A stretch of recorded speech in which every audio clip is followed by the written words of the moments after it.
So some time ago I made a 4-hour video on the Backyard Sports franchise, and at the end of it I made a promise to you all. You better believe me, I will never do something like this ever again because it was not worth it, and I doubt it ever will be. And then I did it for SpongeBob SquarePants. Liar, liar, plants for hire. What can I say? I guess I'm a sucker for torturing myself.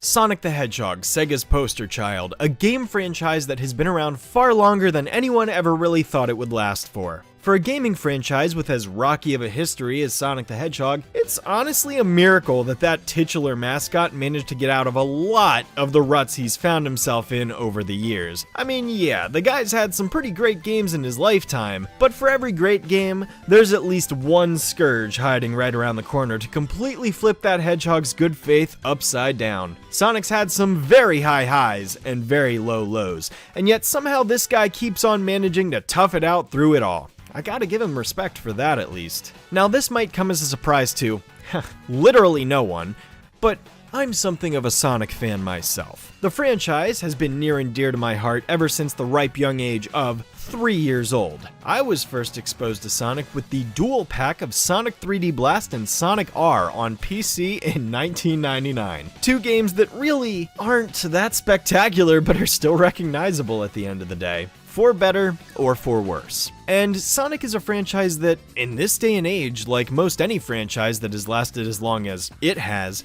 been talked about at great lengths across the intangible digital realm known as the internet. And for me, that's what put me off from ever really diving into talking about the games for as long as I've been around on YouTube. You see, I've seen so many videos on the internet talking about Sonic over my numerous years of being online ever since like 2006 or maybe even earlier. I can remember my very first YouTube video ever was actually a flash animation called Sonic's Halloween Costume 2, which somebody had ripped from Newgrounds and re-uploaded right on YouTube in like 2007, I think. Little did I realize what that website would quickly become as the internet began to grow and develop into the vast landscape that it is today. I've been following this hedgehog for nearly my entire life. I have opinions just like everybody else, and I intend to voice them like a true Sonic fan would, no matter how controversial my takes may be in certain cases. And I wouldn't be a true Sonic fan if I didn't have hot takes that disagreed with a lot of the fan base, now would I? 'Cause you frickin' pricks just can't ever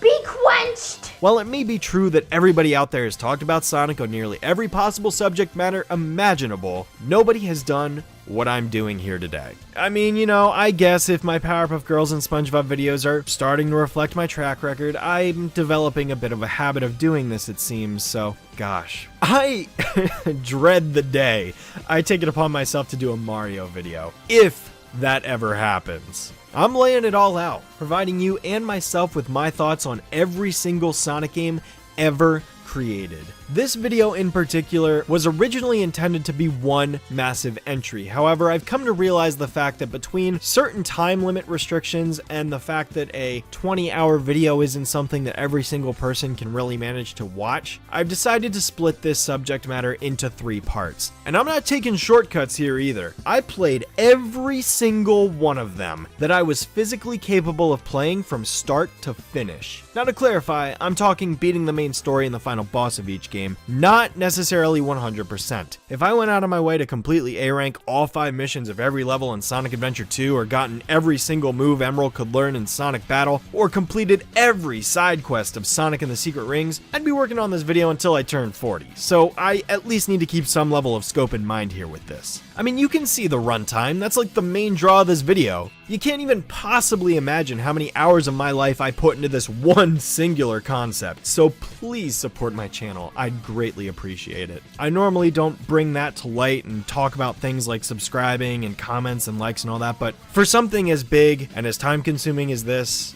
I could seriously use it, and I seriously appreciate it. I would like to take this opportunity to say that I am dedicating this video to Brain Scratch Commentaries for providing me with years and years of Sonic entertainment. These guys are the biggest group of Sonic fans that I've been following since I was 13 years old. I'm now more than double that age, so needless to say, I've been watching these guys for over half my life. So now I guess that brings us to the main question. What constitutes an entry as a Sonic game?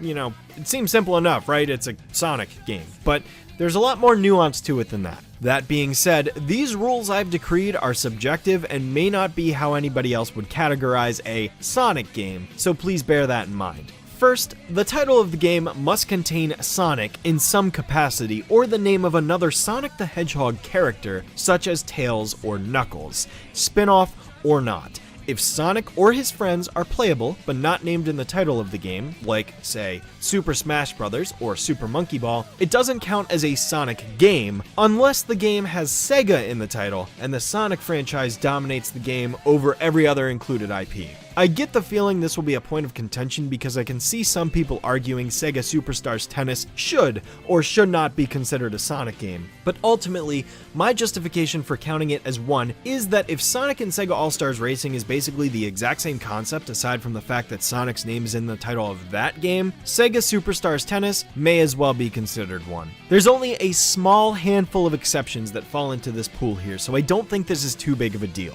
If anything, that's just extra games you get to hear me talk about, as if there aren't enough already. But that exception aside, I will still be talking about several honorable mentions that fall into this category, like the former two examples, if I deem them worth acknowledging. This excludes me from having to talk about all non-Sonic mobile games where Sonic may be playable, such as examples like Kart Rider Rush or Cookie Run Kingdom. They're not Sonic games, as well as games where a Sonic skin or costume is available, such as Fall Guys or Angry Birds. These aren't Sonic games, they're just not. Secondly, these games must be games of the video variety. I know this sounds redundant and I shouldn't really need to spell this out, but any sort of board game, amusement park ride, crossword puzzles, etc. are not the kinds of Sonic games I'm talking about and are hence excluded because I would just be splitting hairs. Certain arcade games will be included, and this is a good point to bring up, because the more physical variety of machines such as Sonic Space Tours, Sonic and Tails Spinner, or Sonic Blast Ball will not be covered, but video-focused arcade games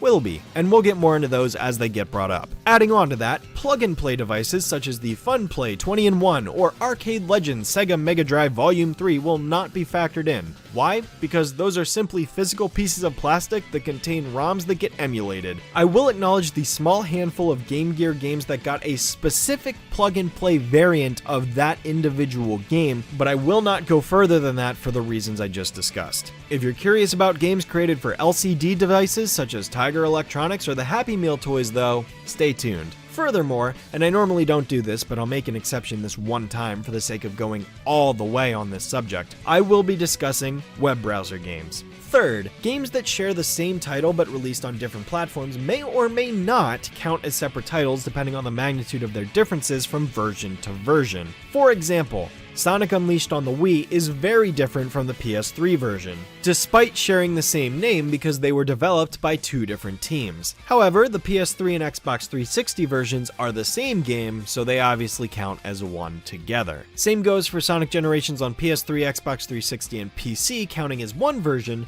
while the 3DS counts as another. They're different games that share the same title. Obviously, despite the fact that both of these games are titled Sonic the Hedgehog, each will count as a separate entry as well. I think that this should be straightforward stuff for most of you, but I just want to make sure there's clarity here for any casual viewers who may be watching. Remasters and re-releases are ultimately up to my discretion. If I feel a remaster does enough to warrant its own separate acknowledgement, I will give it a numbered entry. Otherwise, I may just acknowledge its existence during the original game segment or as an honorable mention. Also, compilations will be counted as one game, not one for every game that is included in it, because honestly, it's kinda stupid if I'm counting the same handful of Game Gear games a dozen times over just because these things have been released on like every console known to man. Seeing as I don't feel the need to acknowledge every single port, virtual console release, or compilation version of Sonic the Hedgehog 2 across the dozens of platforms it's been released on, compilation entries will instead focus on the extra features and presentation of the compilation itself without delving into the games too much that are included, since I'll have already done that. And one final note, I'm going to be going through all of these games in the order of their American release dates unless the game was a region exclusive. If I could not identify a specific release day, then I will default to the most accurate release month I could find based on my research after covering the rest of the games in that month if there are any, and if I cannot identify a month either, I will discuss it at the end of that corresponding year. In other words, if I had this selections of games with these release dates, I would discuss them in this order. This all being said, if after all of this I end up missing a game, I apologize that I'm not perfect. I'm talking about over 300 individual video games here. I hope you can cut me a little slack. I am a one-man team who did his best to acquire all of this information by himself, and honestly, I feel like I've gone further beyond than what any sane individual ever properly would. Also, if you disagree with my criteria of what constitutes a Sonic game as I laid out here, or just my opinions in general, that's great, and I'm glad you're thinking for yourself. If I were ranking all of these games, the odds of a viewer's opinion aligning exactly with my own on every single one of them are 1 in this number. So basically it's impossible, and if anybody claims that they 100% agree with everything I say, you know they're lying. I always want to promote healthy discussion, and I realize that is a huge ask when it comes to this fanbase in particular, but I'm rolling the dice with this one. So as long as we're all civil and everybody's cool, have at it. That being said, I hope you're ready for one heck of a ride, because the journey you're about to take with me is the longest one I've ever done yet. So I hope you enjoy. It's time to sit back and relax as I take you through my reviews of every single Sonic the Hedgehog video game ever released by Sega, and then some. Let's get this shit started.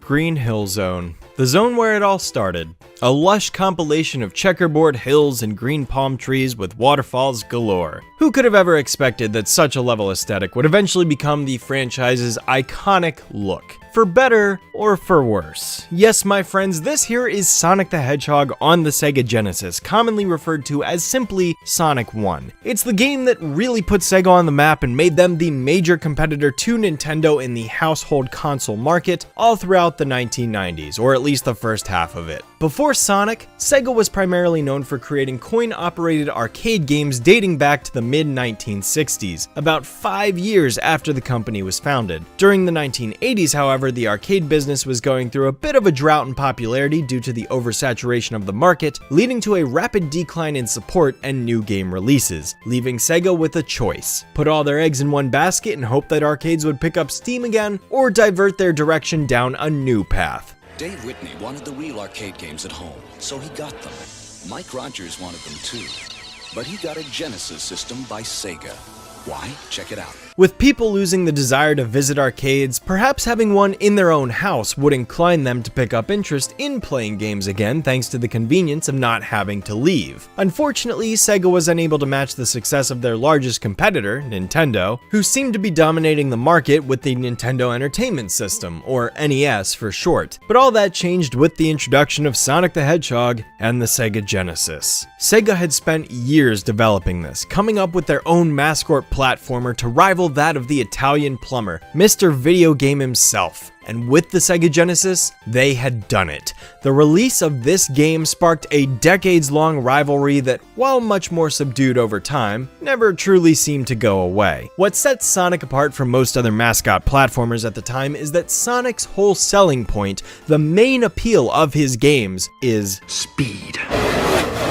Sonic is fast, like faster than the speed of sound, as he's described in a lot of cases. And who doesn't love the thrill of going fast? It probably seems like such a simple, basic thing that shouldn't be as cool as it sounds, but why do you think racing has been such a popular pastime of human beings for centuries? Why do people love cars so much? People like going fast. It's fun. There's a certain thrill to finding ways to move one's own body faster than its physical limits will allow it to on its own. Biologically, we're not supposed to move more than like a handful of miles in an hour, but vehicles have allowed us to transcend that limitation tenfold. Same concept in video games, right? I mean, take Mario for example. I'd be willing to bet that most people would argue the biggest thrill while playing a Mario game is when you can run through a level, avoid all the enemies without getting hit, and jumping as high as he can, beating the stage as fast as possible. It gives you a sense of accomplishment and thrill knowing you're skilled enough at the game to do that. Sonic amplifies that 100-fold. And he's got an attitude, and 90s kids love that, according to demographic reports. They say he's incredibly fast. Well, what's the hurry, mister? And about his attitude. Smarty pants! Why can't it be more like that nice boy Mario? Oh! Little brat! That was the thing back then, man. Radical. Bodacious. Sonic was and always has been more popular in the States and Europe than he has in Japan though, and I think part of that reason is because Sonic's localization portrayal fit that 90s culture that was springing up in the US at the time. So there's your brief history on the game and what came to be out of it, but I want to divert attention now onto the game itself. This is a game video, not a history video, after all. So, Sonic 1, it's alright. Honestly, it's aged pretty well, it's still perfectly playable, and graphically speaking, still looks nice several decades later thanks to the 16-bit processing power of the Sega Genesis. And the controls are pretty straightforward, too. You run and jump, and when you're on slopes, you can press down on the D-pad to roll into a ball, allowing Sonic to pick up even more speed and plow through badniks. The whole gimmick with Sonic the Hedgehog is physics-based platforming. Where other games tend to focus more on the actual platforming and precision and jumping aspect of it, Sonic is very much fixated on speed. The level design, not so much in Sonic 1 itself, but later on, would be entirely focused on how to have the character build momentum by rolling into a ball, jumping, spin dashing, and taking advantage of actual physics in the game. Sonic has a bit of acceleration to when he starts to move, and he has a little bit of slowdown. He doesn't just come to an immediate stop. Same thing with rolling. When Sonic tries to run through a loop versus rolling through a loop, Sonic's roll will actually slow him down running up a slope faster than when he's running on his feet. Likewise, going down a slope, when Sonic's rolling in a ball, he actually picks up momentum a lot faster than he does while he's on his feet. Other than those couple of things, I can also mention that the game does contain several different versions of power-ups, including speed shoes, which increase Sonic's speed, invincibility, which makes Sonic invincible, and a ring monitor, which gives Sonic 10 rings that he can carry, as well as a shield that prevents him from dropping his rings. In the game, as long as Sonic is possessing at least one ring at any given moment, Sonic can get hit without dying, just resulting in him dropping his rings. You do have the ability to pick up some of the rings that he drops, but after a certain threshold, Sonic's number of dropped rings will max out. And that being said, getting hit without any rings obviously results in you dying, lose all your lives, and you get a game over unless you have a continue, which allows you to keep going where you left off and reset your life counter to the default of 3. The main plot of the game is centered around Sonic chasing after the nefarious Dr. Ivo Robotnik, who's been turning all of South Island's animals into robots called badniks, who are now under his control. You got classic enemies like Motobugs, these ladybug enemies that speed towards you, Buzz Bombers who shoot little energy balls, Caterkillers who crawl along the ground and are spiky, Orbinauts who hover and either shoot their spike balls forward or maintain them as a defensive shield. Sonic was built on the idea of nature versus machine, a common trope that has only grown since this game in popular culture. And I think this game really excels at showing that off. Mostly. Tying into this whole idea, the entire progression of levels in the game is kind of based around it. Sonic 1 consists of 6 zones and a final zone for a total of 19 levels in its overall progression. Each zone contains 3 acts in which Sonic must complete in order to move on to the next one, with the third act also including a boss battle with one of Robotnik's various contraptions at the end.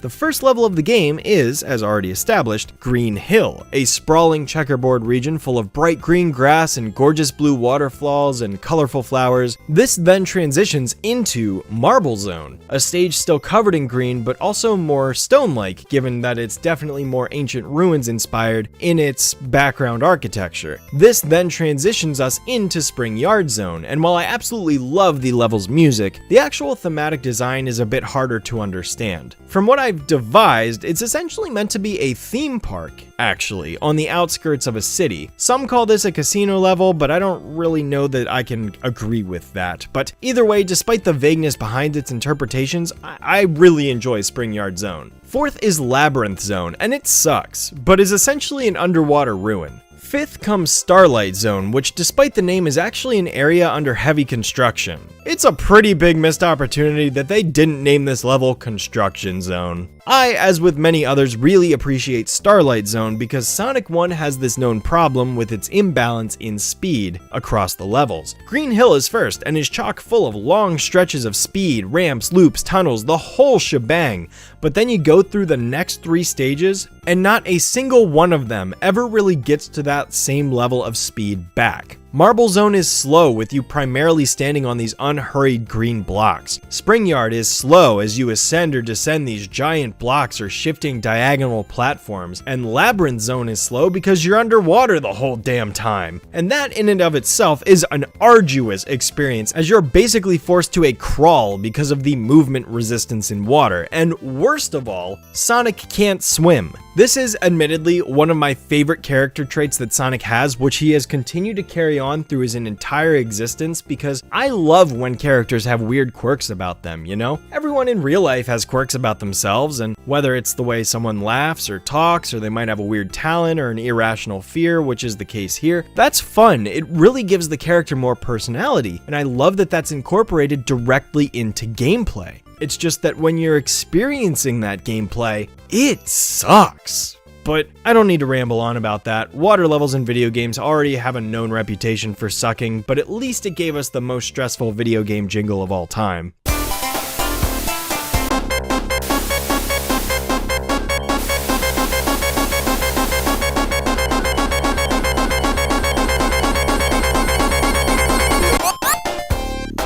Seriously, this jingle is just about as iconic as Green Hill, and the thing with it is it really does induce a whole level of stress and tension thanks to its urgent and threatening sound design. You could play this music over anything, and it suddenly adds a whole new level of anxiety that wasn't there before. Thankfully, exiting this zone leads us back to high speeds again with Starlight Zone, before taking it away with the last zone of the game, Scrap Brain. Scrap Brain really is a fitting name for this place because it feels like the level designers just scrapped together whatever their brains could think would equate to increasing the difficulty of the game without considering the negative impact that bad level design would have, because my god, I don't know what happened here, but the level design just completely takes a shit. Not that Marble Zone and Labyrinth Zone were amazing, but at least they would mostly have a sense of thought put into how they were laid out, which I noticed as I was playing them. Scrap Brain is literally just 2 acts of slapping saws and fire and conveyor belts and spinning platforms and low ceilings and electricity together into an awkward mess of tight obstacles to avoid, followed by low ceilings, and then the third act, which is really just Labyrinth Zone Act 4 but gray. Dude, I don't know what this is. I mean, this tells me that either Sega really had no idea what to do with Scrap Brain that they had to resort to using a different aesthetic for Act 3, or they were so proud of Labyrinth Zone for some reason that they brought it back for a 4th time. I feel like it's more likely it was the latter, but it could be both. It's just ironic because the general consensus is that Labyrinth Zone fucking sucks and is the worst stage in the game, and yet it appears more than the iconic Green Hill. At least once you get through it, you're just brought to the final zone, which consists of a boss fight where you dodge these cylinders from crushing you, avoid the balls of electricity, and hit Robotnik enough times to cause the whole thing to blow up. Eggman really isn't that bad, to be honest. The final boss may as well be Labyrinth Zone Act 4, all things considered. Oh, yes, by the way, this character's name is both Eggman and Dr. Robotnik, for the one person watching this video that didn't know that. Eggman is Eggman's Japanese name, and Dr. Robotnik was specifically made for the American localization before eventually being put to rest about 10 years later, and now he's just Eggman everywhere, but he goes by both names in America still to this very day. Honestly, the reason why I've spent such a long time fixated on the level selection in this game is because when it comes down to it, the actual gameplay of Sonic 1 is very basic. It's very simple, and it was designed that way intentionally. All you have to do in this game is run, roll, and jump. That's it.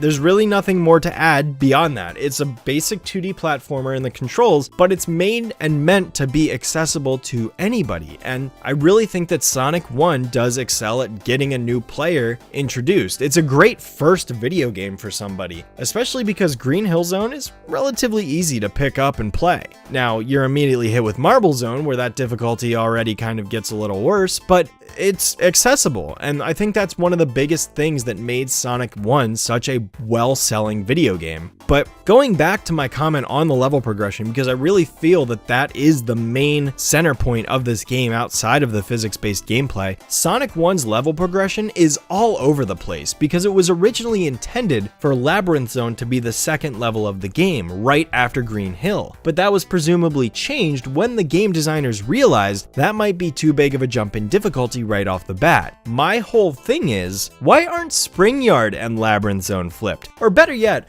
why isn't Spring Yard moved to the 5th zone instead of being the 3rd? The reason I bring this up is because the whole idea of the game is that it's nature versus machine, and the 6 zones are built behind this philosophy, with 3 being more nature focused and 3 being industrial focused. Wouldn't it have made more sense for the 3 nature levels to go first, followed by the 3 machine levels, thus indicating a transition in environment from the outskirts where Sonic is existing in Green Hill to the eventual Scrap Brain where Eggman's main base of operations are? If you think about it from a geographical perspective, Eggman could have started his whole evil scheme in Scrap Brain and then expanded outwards, going from Scrap Brain to, say, Spring Yard or Construction Zone, and then the other one being there too. That way, it's sort of a progression outwards from Eggman's perspective and a progression inwards from Sonic, who's coming from the outside nature and entering into the civilized, for lack of a better term, operational base of the villain. I mean, think about it. You have Green Hill, then Marble, which works, and then switch a Labyrinth to put it 3rd, because that could totally transition from Marble Zone with both having a Ruins aesthetic to them. You could essentially have it at the end of Marble Zone, Sonic goes underground into Labyrinth Zone, and then when he gets through Labyrinth Zone and comes back up to the surface, he's found himself in Spring Yard or Starlight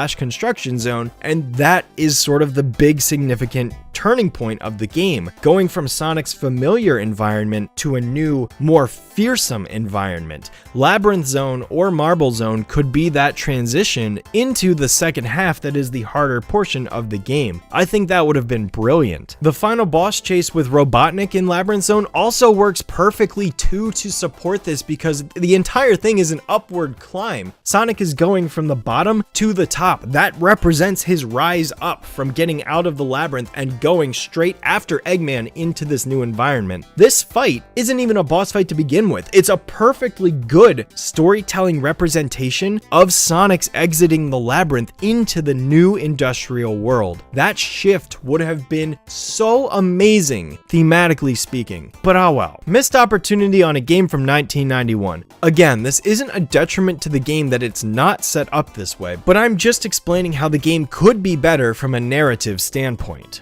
Labyrinth Zone still sucks to play regardless though, that's never gonna change. Overall, the game really is fun to go back to for the historical side of it though. I mean, there is fun to be had here. I just don't recommend going for all the Chaos Emeralds. So that's the other big aspect of this game. See, when you clear the first or second act of a zone with 50 or more rings, you'll notice that a giant ring appears that Sonic can jump into, which takes him to a special stage in the form of these rotating grids that each possess a Chaos Emerald. If I could sum up my thoughts on these special stages in one clip, it would be this.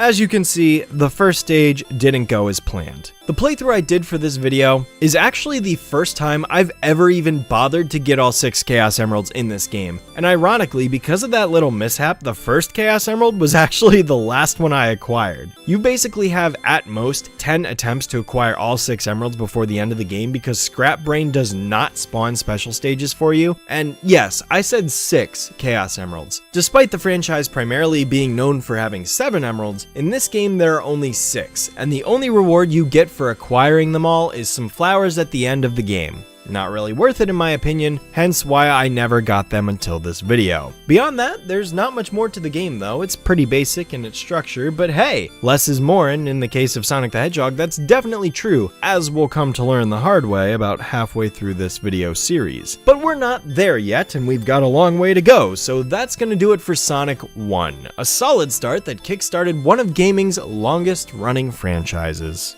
Gotta go. Hey, guy, you're the first serious gamer I've seen all morning. Check this out. Brand new 16-bit Super Nintendo with Super Mario World. Wow! What's this one? Oh, this is a Sonic the Hedgehog from Sega Genesis. Hey, look at these radical colors, huh? Wow, Sonic's fast, too. No, over here. I like Genesis, and it costs a lot less. Wait, kid, that game I'll there. take Sonic and Genesis. I knew that.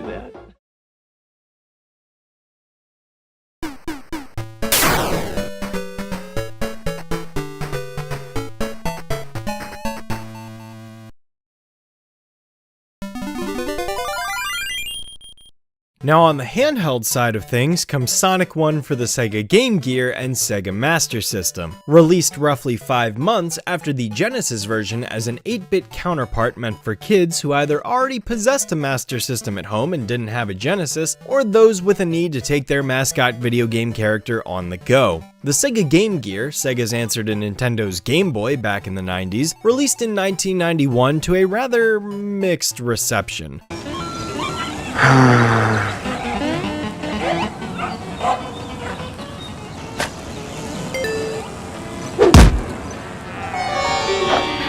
Whoa. Color.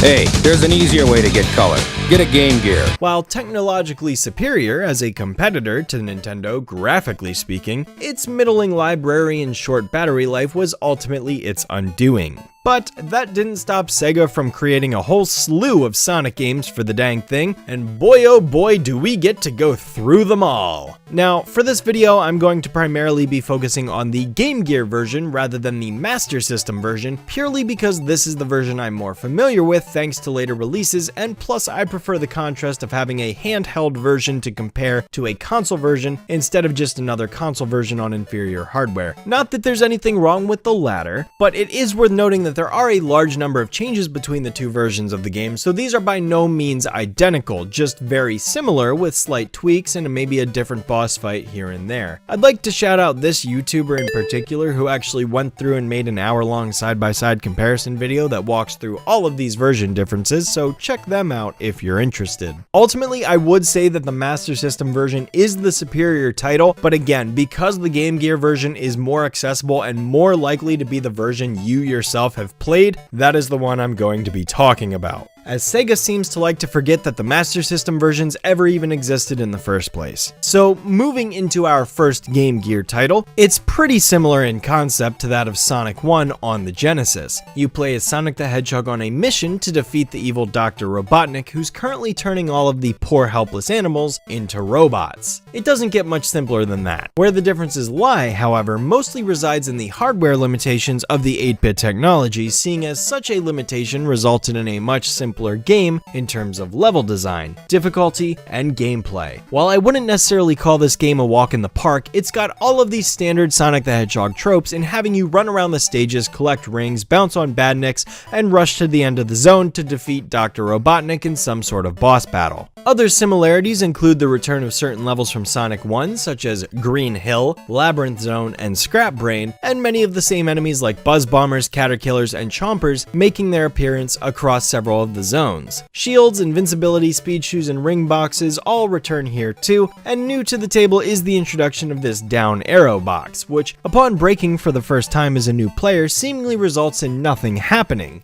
Just want to clear the air on this, these boxes are actually the star post checkpoints of the game, so breaking one of these monitors is essentially a respawn point if you were to die. It's certainly different from the franchise's standard checkpoint format, so I thought this was worth acknowledging. Man, Sega really must have been proud of Labyrinth Zone, given that it managed to sneak its way into 2 games instead of just 1, but man, does it suck even more here than it did on Genesis. Oh brother, you thought it was bad in the previous game? Ugh, trudging through the water is such a slog. I feel like complaining about the Genesis version is completely invalidated by this take on the zone, but hey, at least drowning is only an issue in the first 2 stages. For the boss fight, it becomes a complete non-issue because even though Sonic still can't swim, he suddenly figures out how to live without oxygen just in time to defeat another one of Eggman's machines. The music's definitely superior in this version compared to the Genesis though.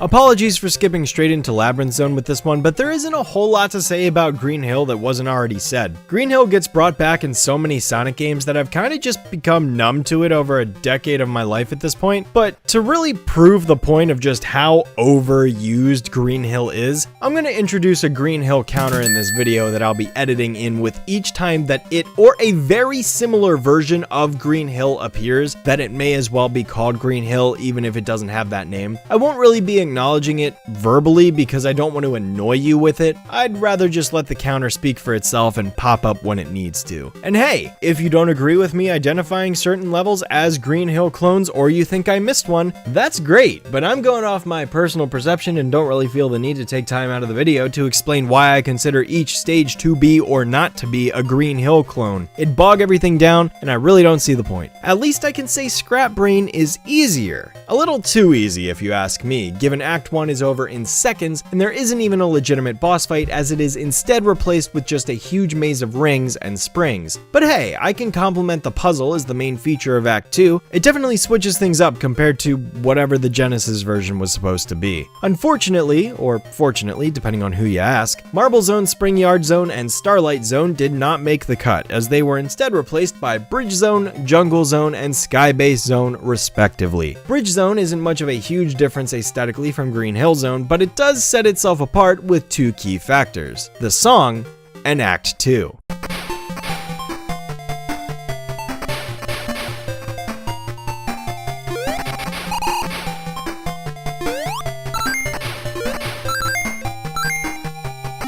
While I can absolutely commend the catchy tune that accompanies Bridge Zone as you're running through the levels, an auto-scroller? Really? In a Sonic game? Why? Okay, at the very least I can excuse this for its time, but the concept of an auto-scroller in a Sonic game is antithetical to the entire idea of high-speed platforming that serves as the entire basis for what set the franchise apart from the other 2D platformers at the time. And I pretty much can never agree with the idea of putting an auto-scroller level into a Sonic game because it stops the player from going fast, which again is the entire point and appeal. But this is the only level in the game like this, so you know I can forgive it. The platforming in some moments is pretty tight though, likely due to the screen crunch of the Game Gear screen. I don't think the Master System version would have this problem as much, but there were definitely some close calls that took place here. Interestingly though, I notice in Bridge Zone that you can apparently keep your shields in between stages, which is pretty cool given most of the Sonic games take it away from you when that happens. Jungle Zone kind of puts another spin on typical side-scrolling tropes by having its Act 2 structured like a vertical climbing stage instead of a side-scroller though, but honestly, I never encountered any of the issues you'd typically expect with a level like that, where if you fall down you either die like in Castlevania because the screen doesn't scroll back, or you end up undoing a lot of your progress and have to climb up all over again. Nah, this stage was pretty easy all things considered, and the boss fight was even more of a joke given how tight the screen crunch is in this game. Although, the Master System version does have this problem where you die if you touch the bottom of the screen, so score 1 for the Game Gear. That's the thing with Sonic 1 on Game Gear when compared to the Master System though. The bosses are super easy to defeat because of a variety of factors like the screen crunch making it easy to jump up and hit the boss, or in Bridge Zone's case, a different ground layout resulting in the ability to cheese the boss just by rolling in place. Strangely, the game designers decided that in order to balance out the easiness of the boss fight, they would remove any and all rings from them. So yeah, every boss level is basically a no damage run. That's cool. At least it's not like the Genesis version where there's a whole stage that leads up to the boss fight. These you basically just run from the right and then fight, but it's still pretty unforgiving because there's no room for error here. You get hit, you die. End of story. Now, I want to throw out an epilepsy warning here before delving into Skybase because Act 1 is known for having this gimmick where the screen flashes yellow every few seconds to simulate a jolt of electricity. This stage actually takes place after Scrap Brain does in terms of level order, but I actually think Skybase is a better better last level, given Act 1's interesting electricity concept resulting in some pretty fun timing-based platforming. And Act 2 is this whole blimp chase sequence that I unintentionally found a lower path to just by jumping backwards at the start of the level out of sheer curiosity. So take that, Ready Player One. Completing it actually allows you to complete the level with minimal platforming, although the sections you do have to navigate are definitely the hardest of the whole game. The final boss, though, is not so bad, as you only really need to avoid these bursts of flames that Eggman spits at you and then dodge this one charged projectile that homes in on you for a brief time period. Bounce into the glass wall blocking Eggman from you enough times, and there you go, you beat the game. Now, in all honesty, like I said, I'm not going to be 100%ing all of these, and this was the first case of that, because unlike the previous game, which featured special stages at the end of Act 1 and 2, this game instead just places the Chaos Emeralds randomly in the level design that you just need to find in order to get the best ending. I missed a few and didn't want to replay the whole game again to get them, so, you know, I stuck with the normal ending, but I don't think it's a huge loss. The only difference is the dark cloud being over the island at the end of the normal ending goes away in the good ending, so, you know, it's there if you want to go for it, but you don't have to. It really makes no difference. And yeah, that's Sonic 1 for the Game Gear and Master System. It's nothing to write home about or anything, but it's certainly not a bad game, just an aged one that only more dedicated Sonic fans are gonna want to go out of their way to play, unless it gets included in some sort of collection release or something and people check it out of curiosity, which has happened numerous times over the years. Still, I enjoyed the experience, especially given this was my first time beating the game in full, and although it might not be memorable enough for me to ever likely play it again, I enjoyed my time with it for what it was. Alright, now let's switch gears a little bit.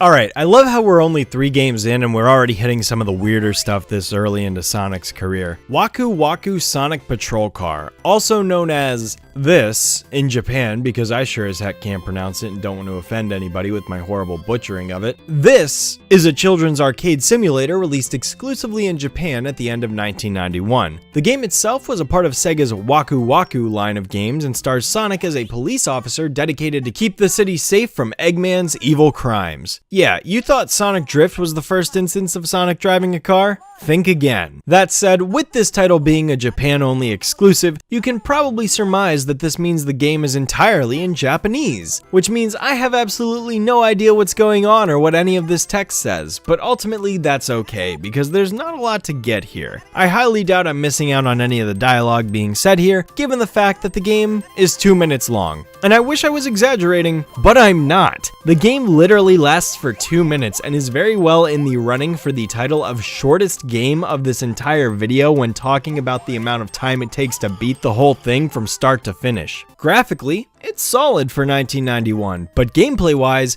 it's nothing special. You can speed boost, super speed boost, jump, and I think you can turn somehow, although I have no idea how because all I could get Sonic to do was point left and right and use his turn signal without ever physically moving the vehicle into another lane. Spoiler alert, by the way, I'm emulating this game because I'll be damned if I go out of my way to try and find, let alone purchase, an old school children's arcade simulator from 1991 to try and get footage of this thing. So, instead, I'm using footage from this YouTube channel here to show you the machine in action. Honestly though, this footage is cool because it showcases the main appeal of the game, that being the machine's feedback that is delivered based on the motions within the game itself, as shown in this footage here. So that's cool, but yeah, ultimately I couldn't figure out how to turn, but that didn't really matter because I beat the game entirely without that function because I think it's actually physically impossible to lose. You either hit Eggman enough times or you don't, but you can't ever die because, you know, this game was aimed at a younger crowd. Still, I think it's a neat piece of Sonic's history, albeit a strange one, but most notably of all, this is technically the first ever game to feature Sonic having voice acting, and it literally dates all the way back to the first year of his existence. Something I'm sure a lot of people probably didn't know, I'd be willing to bet. So that's cool, even though I have no idea what he's saying. I don't know how likely you are to find this game in the wild given the sheer amount of time that has passed since these machines were probably discontinued in manufacturing, but hey, if you ever do see one, maybe it's worth checking out for the sheer novelty factor alone. That is, if you're perfectly okay looking like a total weirdo in public riding one of these machines. But the weird spin-offs early in Sonic's career don't stop there, because next up we have Sonic Eraser, the first live service Sonic game which was featured as part of Sega's MegaNet, a Japan-exclusive online service back in 1991, until it was later ported to PC in 2004, where it was still a Japan-exclusive title. So yeah, that means once again I can't really tell you what any of this says, but ultimately the game just boils down to a simple puzzle game in which you get shapes of 4 blocks similar to Tetris, and just need to align them in positions that will cause 2 or more of the same shape to vanish. Basically, the goal here is just to outlast your opponent, which can either be the computer or another human player, marking this as yet another first for the franchise in that it is technically the first ever multiplayer Sonic game, although not a platformer. The game features a few different modes that I've listed on screen here, although they're mostly just slightly different spins on the same basic gameplay at the end of the day. Truth be told, this one's pretty basic, but if you like tile matching games, you probably enjoy it, as simple as it is. Still, there's a million variants of this games out there, so I don't know that tracking down Sonic Eraser specifically is worth it when there are so many alternatives at your fingertips.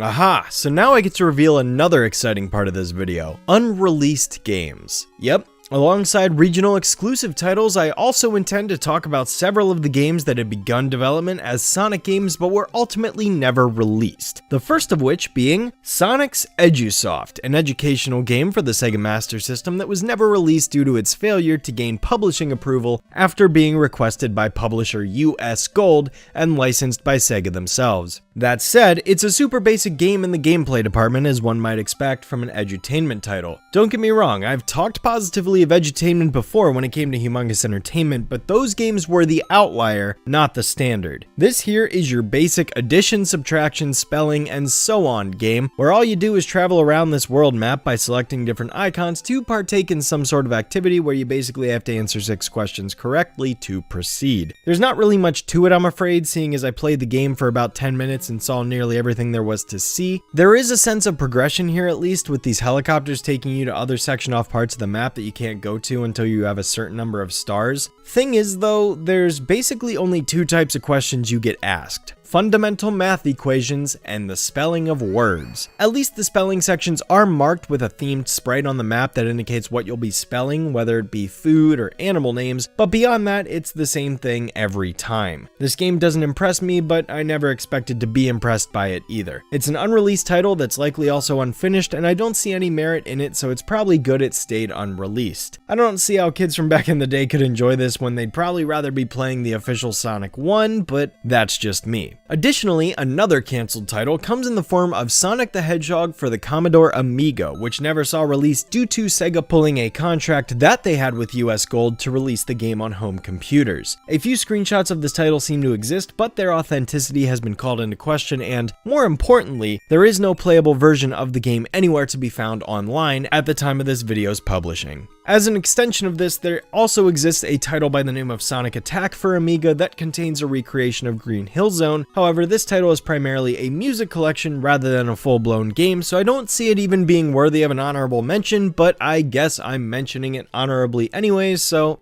what the heck, I guess it is after all.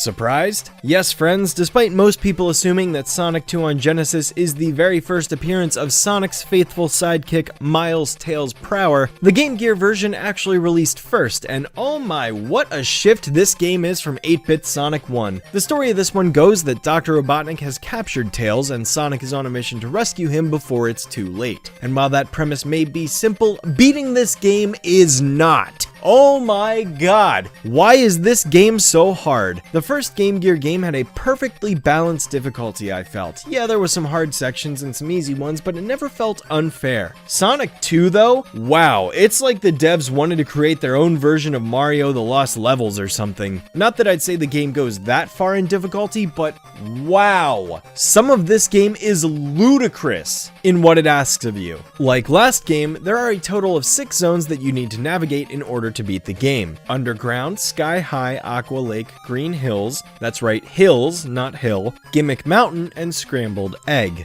Each zone contains 3 acts, with the third consisting of simply a boss fight like Sonic 1, and you have no rings while you fight them. As far as these level aesthetics go, I definitely like how varied they are, and not a single level in this game appears in the Genesis version, so they are wholly separate titles. Underground Zone is a pretty interesting choice for the first level of the game, given that Sonic games usually feature bright green grassy areas for their first stage. Instead here we have lots of tan and red, which I'm all for, by the way. I love when a game mixes things up like this. There is still a green grass level in the form of Green Hills Zone, like I mentioned a second ago, and why it's called Green Hills Zone instead of not just Green Hill is anybody's guess, but if I had to make one, it's because Green Hill Zone is located on West Side Island, and Sonic 2 takes place on South Island, hence them wanting to use a different name, I guess. I'm not super nitpicky on this choice though, I mean, it's whatever. The only thing I really care about with this level is how awesome the music is.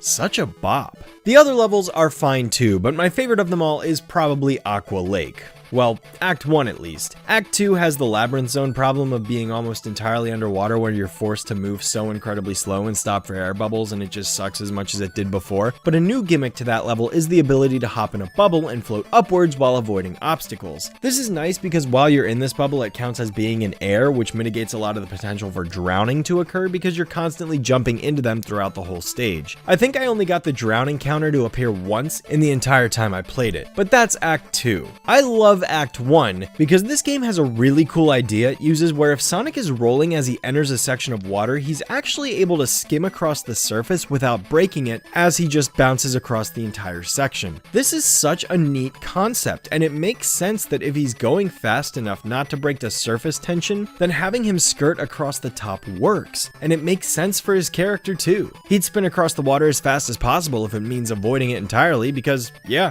he can't swim. The last level, Scrambled Egg Zone, sucks though. Like, this level is flat out garbage in its design. It consists of nothing but split-second reaction memorization that a first-time player is never going to know or expect going in for the first time. I was stuck on these stages for over 20 minutes each because the entire gimmick is having to navigate these pipes and pressing the correct direction you want Sonic to go at the right time. Except it's all trial and error, and there's no way to really figure out which is the right way to go ahead of time, and in Act 2's case specifically, it outright punishes you for choosing wrong by dropping you on a giant landscape of spikes that is practically guaranteed to kill you at numerous points in the level. Look at this level map. Maybe it's not an issue on the Master System version, but on the Game Gear, the screen is not large enough to give the player ample enough time to see this coming. Even trying to navigate the pipe section at the beginning of this act is a nightmare. Like, yeah, now in retrospect, I know I just need to hold right, left, right to get through, but I didn't know that as a first-time player. Nobody's gonna know that. And this goes into the difficulty that I mentioned a second ago. Yes, I can compliment Sonic 2 for making a few improvements in things such as the level design, mostly, and the overall pacing, being more speed-focused than the first game. Also, in this game when you get hit, you actually drop 1 ring per 10 rings held that you can pick back up, so now you do have a chance to save yourself instead of losing them outright. Furthermore, if you ever complete a level with a final ring count that ends in a 0 aka multiple of 10, passing the goal post will result in a ring symbol appearing instead of Robotnik, and the game rewards you with 10 more rings on top of that, meaning if you end the stage with 90 rings, you could theoretically get 10 more to earn an extra life. And yes, getting 100 rings earns an extra life. This is a standard feature in most Sonic games that I probably won't be acknowledging again unless for some reason it's notable to mention that the game doesn't support this feature, so just assume you get a life per 100 rings unless I say otherwise. Those changes are nice. What's not nice, again, the difficulty increase, because shield power-ups and level checkpoints have been removed entirely. Yes, entirely. If you die, you start the whole level all over again every single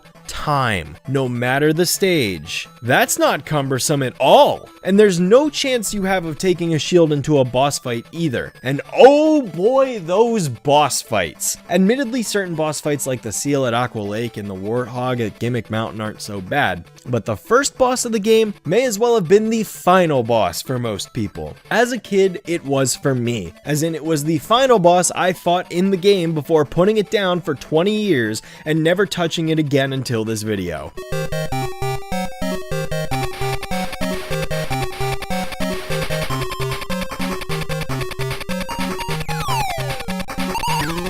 My God, who thought that this was a good idea for a first boss? Who sat down, play tested this, and said, yep, this is acceptable, ship the game? So basically, you're standing on this slope, right? And you have to avoid these cannonballs from hitting you so that they fall down into this pincer creature enough times to kill it. Well, the problem is, the slope is so incredibly steep that if you so much as press the right arrow for more than a fraction of a second, you are slipping right into it and dying. And also, thanks to the Game Gear's screen crunch, it's difficult to even see the cannonballs up ahead that are coming at you because they could have one of several patterns that require you to either jump over it or position yourself underneath its arc depending on how it's coming down. And then, as if that weren't enough, let's say you do survive long enough for the final hit. Well, instead of a cannonball coming down at you, Robotnik just decides to kamikaze dive at you in one final attempt, which I guarantee no first-time player is going to see coming because there's no warning for it, no tell, and it'll likely kill you. In concept, cool idea for a boss, but it is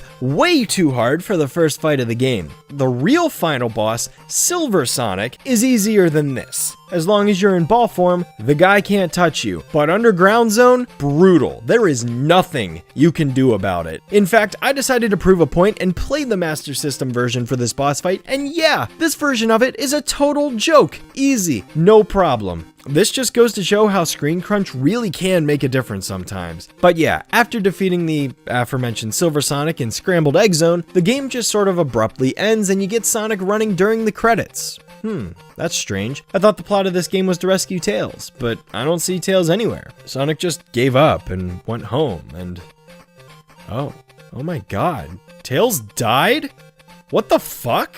What this game doesn't tell you is that unlike Sonic 1, where you don't have to collect all the Chaos Emeralds to experience the whole game, Sonic 2 actually locks a hidden 7th level and true final boss behind collecting all 6 Chaos Emeralds. So this time I had to go out of my way to get all 6 of them in order to show off this extra zone. Like 8-bit Sonic 1, there are no special stages for these things, they're simply scattered around in Act 2 of every level. Underground Zones is right at the end after jumping out of a minecart. Aqua Lake just requires you to hold left in this tube, which the game obviously doesn't tell you about, so you just have to know to hold left in advance. Green Hills is in plain sight as long as you bounce off these springs correctly. Silver Sonic drops the 6th emerald during his fight if you've collected the other 5, so this one's a gimme. But you'll notice I skipped over the emeralds for Gimmick Mountain and Sky High zones. That's because these 2 emeralds are bullshit. Gimmick Mountain strictly because it's hidden behind an invisible wall that no player is ever going to figure out that they need to jump through on their own. It's pretty easy to get after this point, but there is nothing in the game that indicates you're able to jump through this wall in order to get it. And it's at the very beginning of the act. Unlike the other 4 zones, which all put their emeralds at the end of the level, this zone puts it at the beginning, so players who were collecting all of them probably got used to looking for them towards the latter half of the level by this point, which is also misleading because this placement goes against their intuition they've had built up by the game over the course of the entire experience. And Sky High Zone can just get fucked. This hang glider already sucks as it is, as most players probably know, and if you just mash left, you can usually stay in a straight line, so like, it's not a big deal, but this emerald trumps the hang glider for me. You have to essentially go in blind to attempt to get this thing. Jumping from this spot in the clouds here onto this one cloud and then know exactly where the next cloud you need to bounce on is, and carry enough momentum to get far enough right that you snag it before falling right past it or right in front of it. It sucks. It relies on so much trial and error, and it's hidden so far up in the top right corner of the screen that it's going to take you forever to find it first before you even start attempting to grab it. And the worst part is, if you miss, you have to leap of faith across a massive spike pit and hope you land on some terrain with a spring, otherwise you're probably dead. I hate this emerald. It's terrible. But I persevered and secured them all, and so I made it to the 7th level of the game, Crystal Egg. It's a pretty stage to look at, and it's a leisurely level that I enjoy, especially after the nightmare that was Scrambled Egg, so, you know, this is nice. Just sucks how much of a pain it is to get here, but this ain't so bad as long as you're patient, and the final boss isn't so tough either. You're basically in this room rolling from top to bottom in these pipes while Robotnik sits in his machine and launches electricity at you in a few different forms. No rings, of course, so one hit and you die, but as long as you just wait for him to do the screen nuking move and then exit the pipes, you should be able to snag a hit on him, and possibly two if you're lucky, although I wouldn't recommend chancing it. Beating this boss has Sonic chase him into a teleporter where he gets away, but Tails is reunited to you and the two run off in the sunset together, resulting in the good ending. And yeah, that's Sonic 2 on Game Gear. I do not recommend this game whatsoever, unless you're looking for a punishing platformer that does not allow very much room for error at all. Plus, you'll probably die to the first boss a million times, and that might be enough to make you quit. The Master System version is easier from what I've read and experienced, because a lot of the issues I described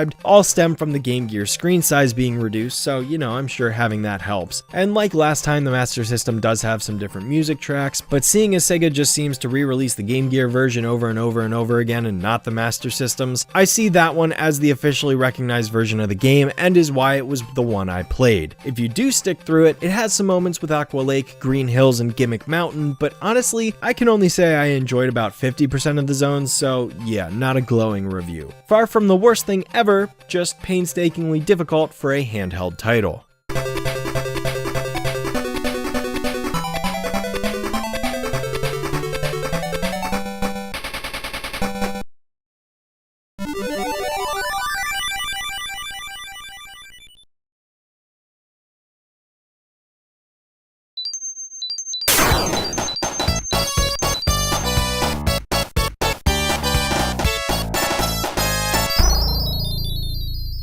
Okay, now we're really getting somewhere. Sonic the Hedgehog 2 is one of those definitive examples of a team taking the first iteration of something and improving upon it with its sequel in every possible way they can. The sprite work, the gameplay, the music, the story. Every single thing Sonic 2 does, it does better than the original and is the clear-cut first ever great Sonic game I would say we'll be looking at today. Now, when you buy the Sega Genesis that comes with Sonic 1, you'll get Sonic 2 absolutely free. Sonic 2 handles stubborn stains, embarrassing bald spots, no problem.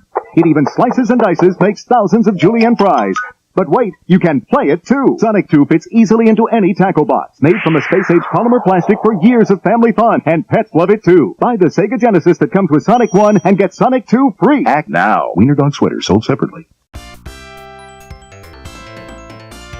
As far as gameplay is concerned, the same principles apply as the first game. Gotta go fast. Run through the stages, jump on badniks, collect rings, and make it to the end, but this time there's a whole new slew of game mechanics present here. For starters, arguably Sonic's most iconic maneuver ever, the spin dash, seeds its introduction here. By pressing down on the D-pad and mashing the A button, Sonic will rev up in place a number of times equal to how many times you press the button before releasing, which sends him rocketing forward in that direction with a breakneck speed in ball form, no less. Sonic 1 just became a whole lot harder to come back to.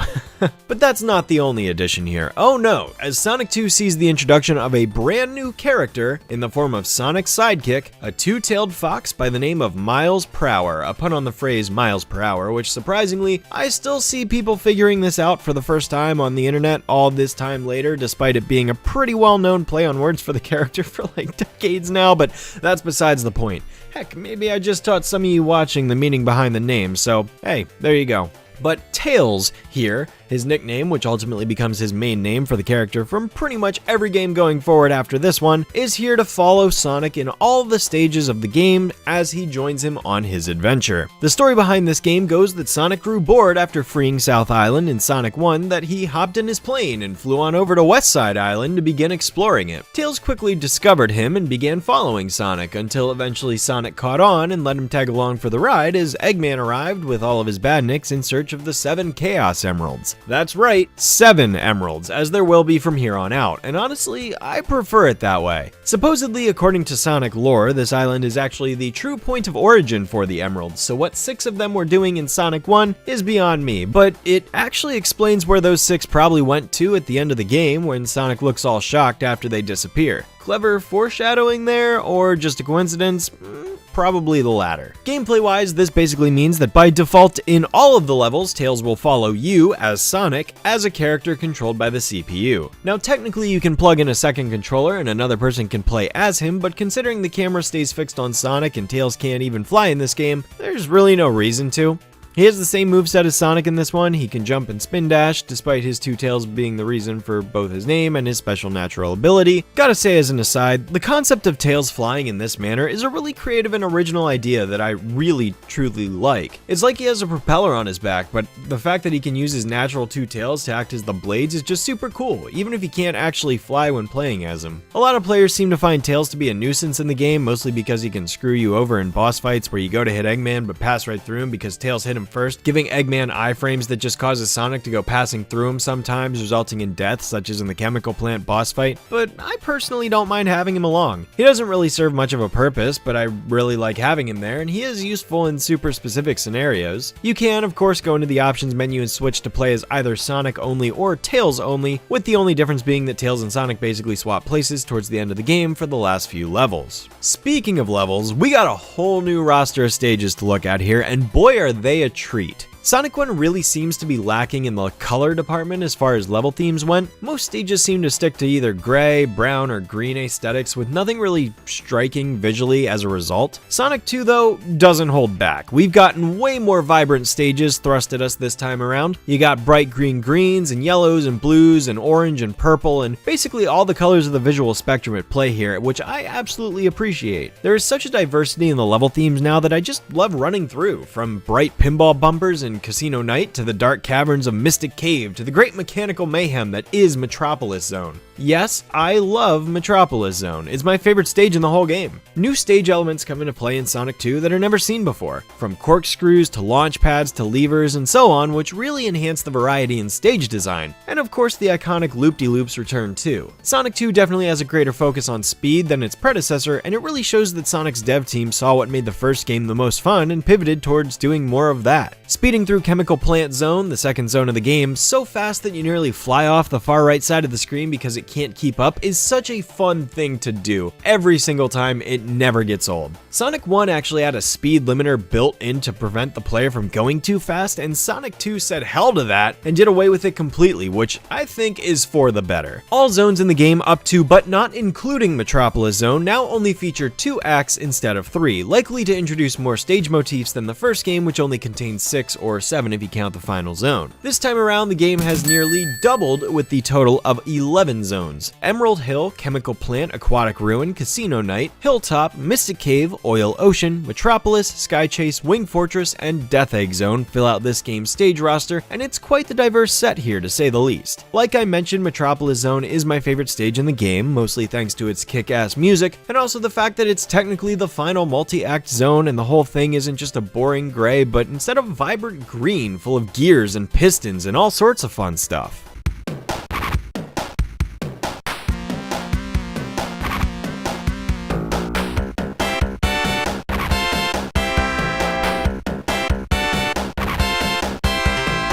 And I know what you veterans are thinking, but Shadow, how can you enjoy this level when it possesses the unholy trinity of badnik enemies?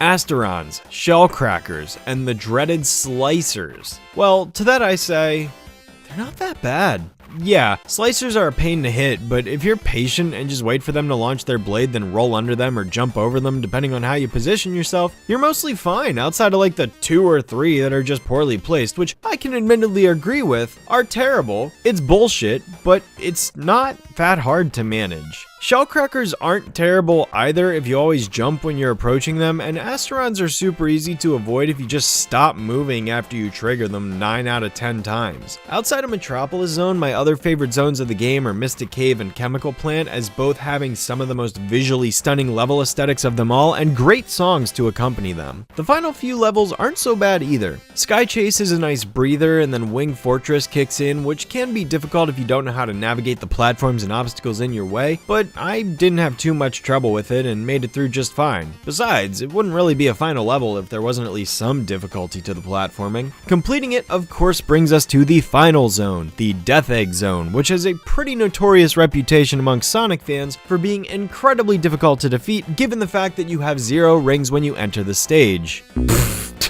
I've had to play 2 Game Gear games without any rings for every single boss fight. You really think I'm scared of this one?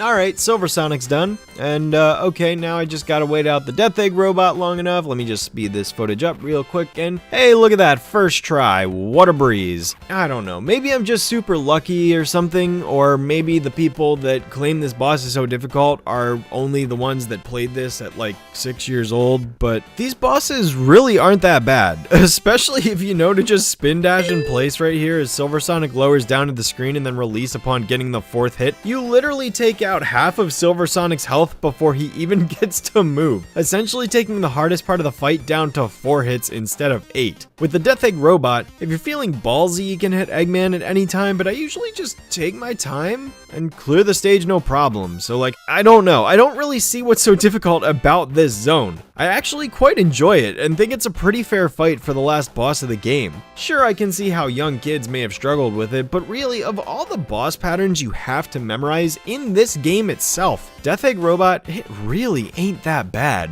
The regular zone bosses are alright too. I think some of them are kinda lame, like Chemical Plants, where Eggman literally just picks up some water and drops it on Sonic. I mean, that's not very threatening. Now I'm going to finish that pesky hedgehog once and for all. You can barely fit into that thing. Shut up.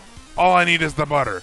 Get me the butter! Honestly, the platforms that flip into a bottomless pit are the most threatening part of that fight, more so than the boss itself, because of that Tails hitbox problem I mentioned earlier. And Hilltop's boss isn't very exciting either. Casino Night and Aquatic Ruin have interesting ones though, even if you can cheese them relatively easily. And by now you've probably noticed in the footage that in certain moments Sonic is not in his usual blue form, but rather this glowing yellow variant with spikier quills and faster speeds. This, my friends, is the introduction to Super Sonic, a form that Sonic obtains whenever he acquires all 7 Chaos Emeralds, collects 50 rings, and jumps. Basically a direct inspiration from Dragon Ball's Super Saiyan form, and while I don't think it was ever confirmed, I think the inspiration of Dragon Ball also led Sega to increase the number of emeralds from 6 to 7, since there are 7 Dragon these balls. Excuse me, I'm not sure what happened there. Seems to be some sort of technical difficulty. Anyways, getting the 7 Chaos Emeralds, similar to the previous few games, results in a slightly different but ultimately inconsequential difference in the ending. There's no good or bad ending here since the game ends with Sonic destroying the Death Egg regardless. The normal ending has Sonic falling from space until Tails flies up in the tornado and rescues him, leading to the end of the game, while the super ending has Sonic save himself and Tails just flies alongside him out of the way. Really, I, like a lot of people, prefer the first ending just because it really solidifies that sense of camaraderie between the two characters, you know? Like, based on the whole synopsis for the game, Tails sees Sonic as a hero and he wants to be like him. And Sonic's just kind of letting him follow him around on the adventure, but Tails never really needs to take the lead, he's just sort of a sidekick. But in this moment here, where Sonic is falling back to the planet's surface, he really doesn't have a way to get out of it. He's practically falling to his death. I mean, what's he gonna do? Until, sure enough, Tails swoops in to rescue him. The whole ending cutscene where it flashes white and it shows Tails watching this happen from the ground and getting to the plane and rushing up to save him, it's such a basic cutscene, but it's such an awesome character moment for the sidekick. This becomes a common dynamic that the two will share for many years to come. So yeah, I'm in that crowd that prefers the normal ending, even though I'm pretty sure the events of this game's sequel confirm the super ending is the canon one, but hey, I guess at least it's not like the Game Gear version where Tails just dies. Unfortunately, in this game, if you do have Supersonic unlocked and you jump with 50 rings, the transformation automatically goes into effect, even if you don't want it to. So if you do unlock him, just be warned, because once you activate it, the only way to turn it off is to die via a bottomless pit, crushing, or drowning, or to let your ring count fall down to 0. Or beating the stage, of course. And you're probably thinking, well, Supersonic seems awesome. I can run faster, jump higher. Man, I'm not gonna let you poison me with your influence and think Supersonic is bad. And to that I respond in saying that it's not bad. It's great. It's fun. It's just, it takes away the stage music and plays this extremely repetitive loop over and over and over and over and over and over and over again all stage long.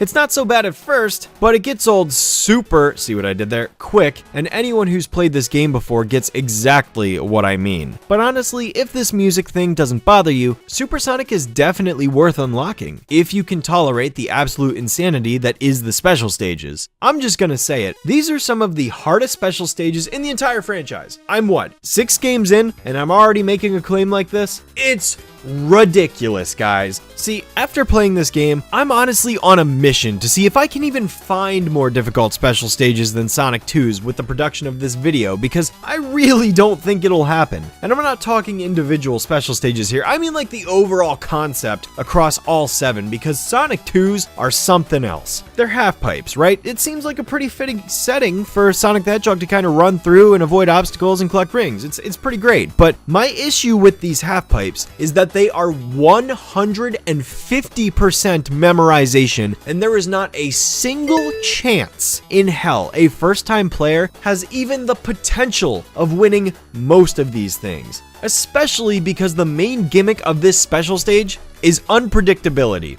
See, the half-pipe gimmick has definitely solidified itself as one of the most frequently reoccurring special stage types in the entire franchise, as we'll see when we get to future games. So this sure as hell won't be the last time we see this. But with Sonic 2 on the Genesis specifically, sure, you might not have trouble with stages 1 or 2, but from like maybe 3 or 4 onward, it gets pretty absurd to guess where the rings are even going to appear, and with the strict ring requirements, you're extremely likely to fail these. Even more so if you're playing with Sonic and Tails, because despite the fact that all of the rings Tails picks up will likely be dropped, because his AI admittedly sucks and lags a second behind Sonic's, the ring requirement amount is bumped up like an extra 10 rings. Whatever you do, if you decide to go for Supersonic in this game, please make sure to spare yourself the torture and go to the options and select a Sonic only run, because Tails is nothing more than a hindrance with these. I completely understand why people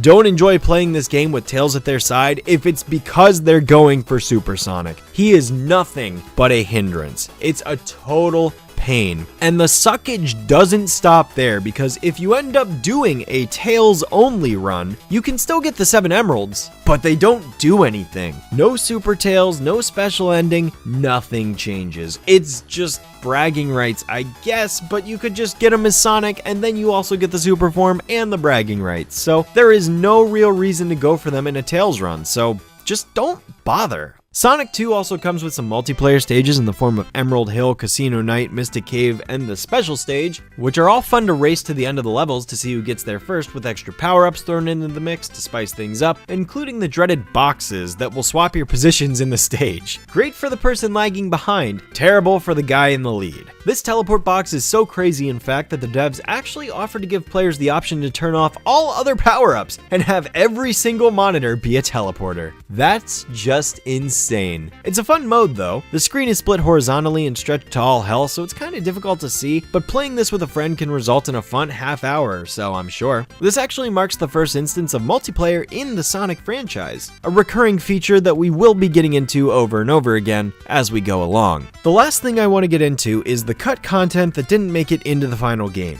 See, Sonic 2 was originally going to have way more levels featured in it that didn't make it in, such as Wood Zone, Hidden Palace Zone, Genocide City Zone, Desert Zone, also known as Sand Shower Zone, Rock Zone, and Winter Zone, which is just a reskin of Desert Zone. And my cat just bumped my script up. Casino Night also had a completely different appearance in the beta version of the game. There's all sorts of interesting stuff that was left on the cutting room floor of Sonic 2, and plenty of people out there have made history videos about it. There's even a ROM hack that attempted to bring these stages into a playable form for people to experience. It's really interesting, and if you're a fan of behind the scenes parts of game development like this, then you'll probably get a kick out of it. I highly recommend researching this stuff. But yeah, that's Sonic 2. Like I said, I consider this the first of the upper echelon of Sonic games that really make the franchise shine and represent what it is people like me love so much about the character and the franchise. It's not my favorite 2D Sonic game by a long shot, but I recognize this quality and greatly enjoy my playthroughs when I do give it a run through. So yeah, as much as I shit talk the special stages there, the rest of the game is really great. All these years later, and as many more continue to pass, Sonic 2 is definitely going to hold up for a very long time.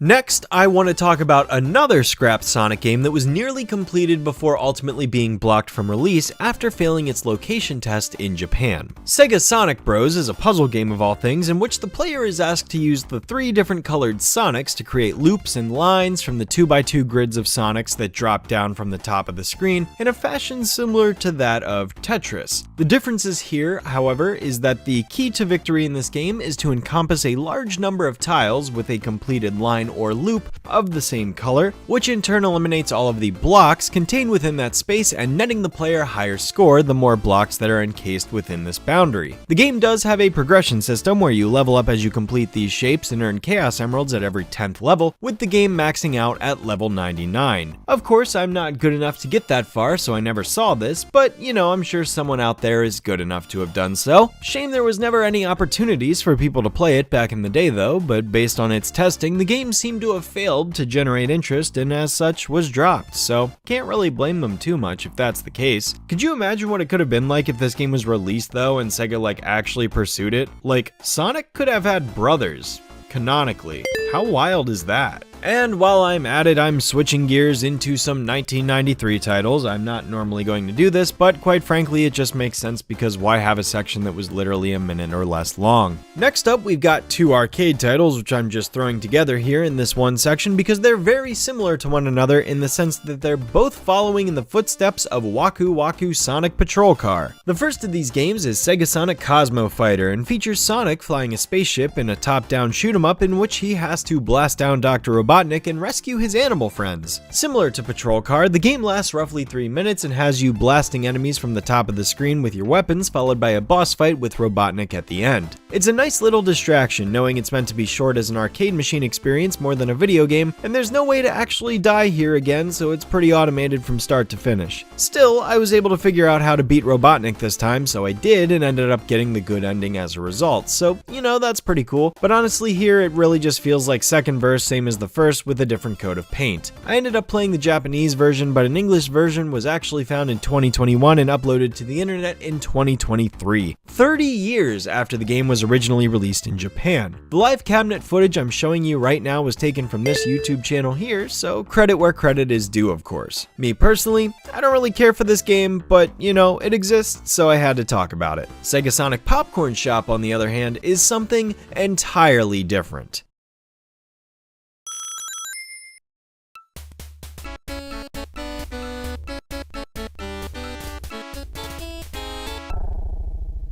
This game was released in Japan as a popcorn dispenser. That's right, a literal vending machine video game. What will they think of next? Well, a lot, because this was 30 years ago. It comes with 3 flavors: butter, salt, and chili. This one's kinda weird though. I have no idea what the characters are saying, but from what I can gather, Sonic and Tails want to make popcorn and Robotnik wants it for himself, so he comes up with his most diabolical scheme he can imagine. I'll smash it with a hammer! I really don't know what to make of this one. It's definitely one of the weirdest Sonic games I'm going to talk about for this entire video, honestly. It's pretty cool though that the machine actually gives you popcorn after you beat it. That's a nice reward for pressing some buttons and spinning a wheel, so I mean, that's fun at least. Definitely one of the more unique attributes of an arcade cabinet I've ever seen though. And of course, once again, credit to these channels here for the footage that I'm currently showing you now. What, you think I took a trip across the globe to Japan just to film a Sonic arcade cabinet from 1993? Of course not. I'm giving credit where it's due. I'm not a thief. Shame most YouTubers are afraid to do this sort of thing. These people absolutely deserve to be recognized for the video footage they captured in their own time, but I'm not going to go on that tangent for right now. Ultimately, SegaSonic Popcorn Shop, it existed. It's a thing, I guess. Cool.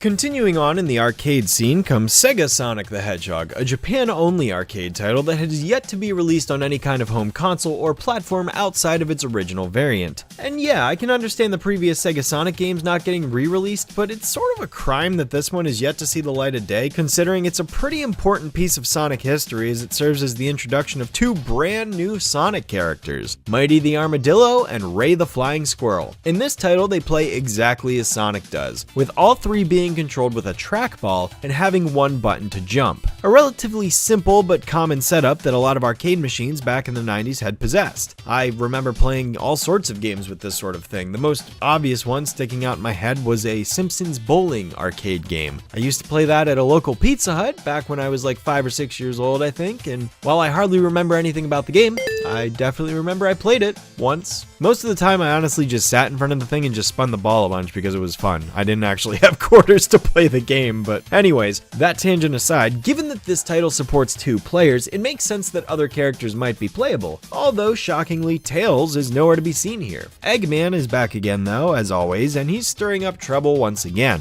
Mighty, Ray, and Sonic have all been captured by Eggman in this game and are imprisoned on his evil island where he plans to execute them. That's dark. However, the 3 team up and break out by avoiding all the obstacles and death traps that plague the geography with the intent of defeating Eggman and escaping with their lives. Yeah, this is actually kind of a really dark Sonic game now that I think about it, at least thus far. The game consists of 7 levels, although they barely increase in difficulty until the last stage, seeing as the primary gameplay across all levels is less about platforming and more about avoiding the obstacles of the stage and getting to the end as fast as possible. No matter the level, there's always something chasing after you to keep moving forward, and other barriers pop up to attempt to slow your momentum, such as ice blocks and desert tornadoes. Rings also exist in the game and can aid in replenishing a small portion of the player's health each time one is collected. This is an arcade game after all, and those things were always designed with the intent of eating all your quarters, but at the very least it's nice that the game gives you a small bit of health back, so it's not entirely cheap.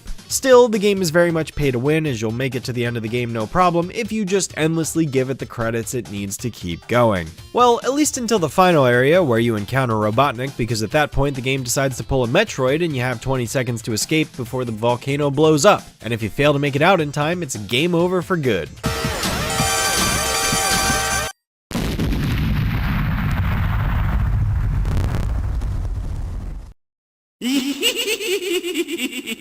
No retries, no continues, that's it. Game over. But yeah, outside of this final level, you'll make it to the end just by dumping those coins in. I personally wish Ray, Mighty, and Sonic all had different abilities in the game just to keep things interesting and make each character feel unique, but I get why from a design standpoint they wanted to make each character one-to-one for the purposes of this game. There have been hints at a potential English localization found within the game's files consisting of English subtitles, as well as completely unused Robotnik sprites that fall in line with the Saturday morning cartoon character design instead of that of the games, but alas, said English version never came to be, even though they did all the work. They just never released it in that state. Overall, SegaSonic isn't a hard game, just an awkward one because of the trackball control scheme, but I appreciate it for what it is. Never actually bothered to give the game any time before, so hey, glad I got to see this for myself for the first time.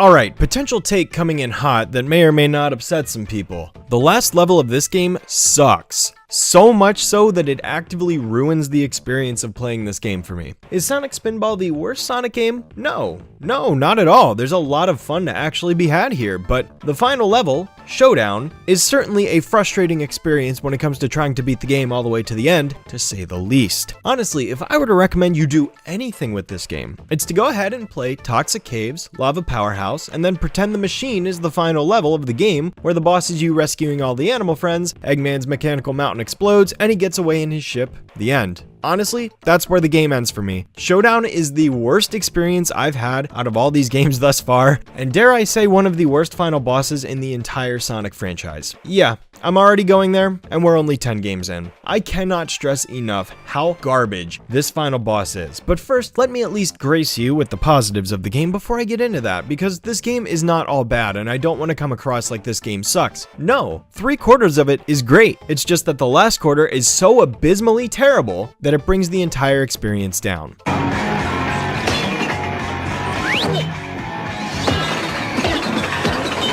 This is what it feels like. It's Sonic, it's Pinball, it's new Sonic Spinball. The game's premise sees Eggman taking control of Mount Mobius, with Sonic and Tails in hot pursuit to stop him, only to be shot down. Sonic then finds himself deep at the bottom of the mountain and must work his way up to the top in order to put a stop to Robotnik once and for all. And honestly, this is brilliant from both a progression and design standpoint, because the entire game is based around pinball, a game where you're always trying to push the ball up in order to score higher points and whatnot. The entire idea of this game is to send Sonic up each level, like a pinball machine, until he gets to the top, fights the final boss, and moves on. It's the absolute best way you could have even structured this sort of game. Before he can do that, however, you do need to collect a certain number of Chaos Emeralds, which are all blue in this game for some reason. Don't know why, but there's also more than 7 this time around if you tally all of them up across the 4 levels that this game consists of. That's right, as I've said a couple times now, the game only has 4 levels. 4 potentially half-hour or longer levels to be exact, although in all fairness they probably won't take you that long. Toxic Caves might be a bit longer than normal as it's the first level and you'll need time to get your bearings straight so you can grow accustomed to the physics and controls, but once you're through that, Lava Powerhouse and the Machine are fairly enjoyable levels. I like all 3 of these stages. They're fun,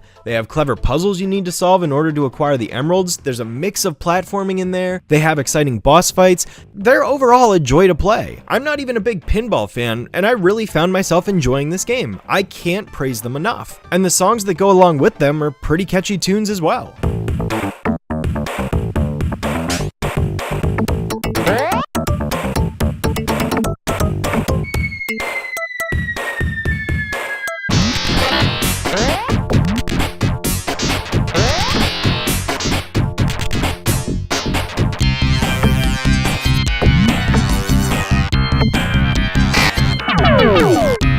Good stuff. Can't say the same for the rest of the soundtrack outside of these 3 themes, though.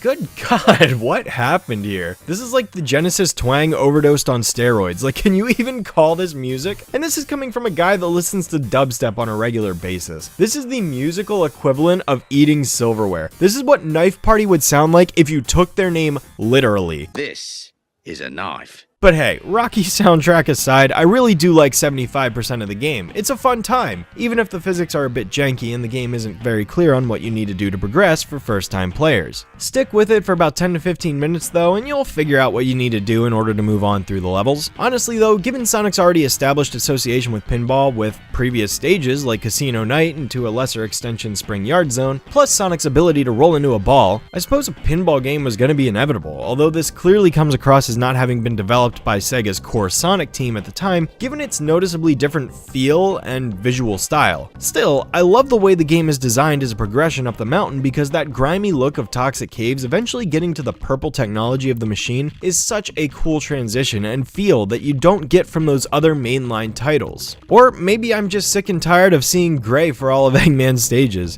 That's why I like Metropolis so much, for being different. The pinball physics aren't perfect, but I do enjoy that you can slightly influence how Sonic moves moves left or right, so you're not just sitting there watching the game the whole time and pressing A. You do have to be more active than that if you want to beat the stages. There is a small amount of platforming present here, although not much, but you are able to navigate certain sections of these levels on foot and by jumping, which is much different from that of a straightforward traditional pinball table, so I'm all for that. Mixes things up, makes things interesting. Honestly, I kind of wish the game leaned into this a little bit more because it's very minimal, but still, the creativity of ideas with Sonic Spinball still shine through here. Going back to my first point, the last 25% of this game is the most frustrating difficulty spike I have yet to encounter in a Sonic game. This level is hard, and by all means, a final level in a game should be more difficult than the levels that came before it. No duh.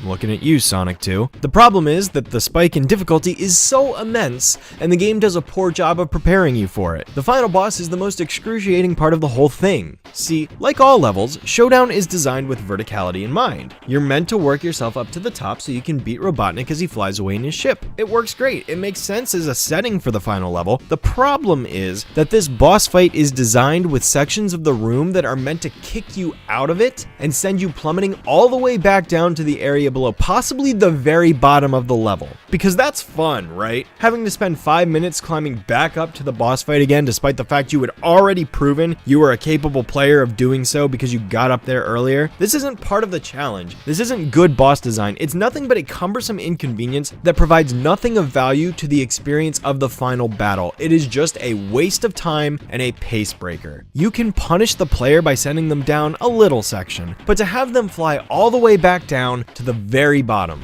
that is needlessly unnecessary here. And the room itself, hoo boy, let's see. These bumpers are insanely touchy and spring Sonic all over the place in a cramped space that basically guarantees you're going to be bouncing off the walls left and right. So much so that it really feels like you lose all control of yourself briefly when this happens. You've got the hole beneath you, which again, if you fall through, it sends you all the way back down and you have to climb up the pinball table and bounce up these falling missiles all over again. Oh, and then of course, there's Robotnik's defenses. First, there's the claw he grabs you with and drops you in these little corners, which at the very least don't send you rocketing back down. They're just a little inconvenient, and the physics on these platforms is total garbage. I mean garbage. Like, trying to get Sonic to even just face the right direction is a pain, because if you so much as twitch, he seems to freak out because the game can't handle the precision of moving Sonic's character model. This game was not meant for Sonic to be moving on his feet, it was meant for pinball. So you can clearly tell that difference here more so than anywhere else in the game. And then there's Eggman's socks, which send you slamming into these glass windows. Not so bad at first, but you basically get 2 freebies, and then on the 3rd strike, Sonic breaks through the glass and,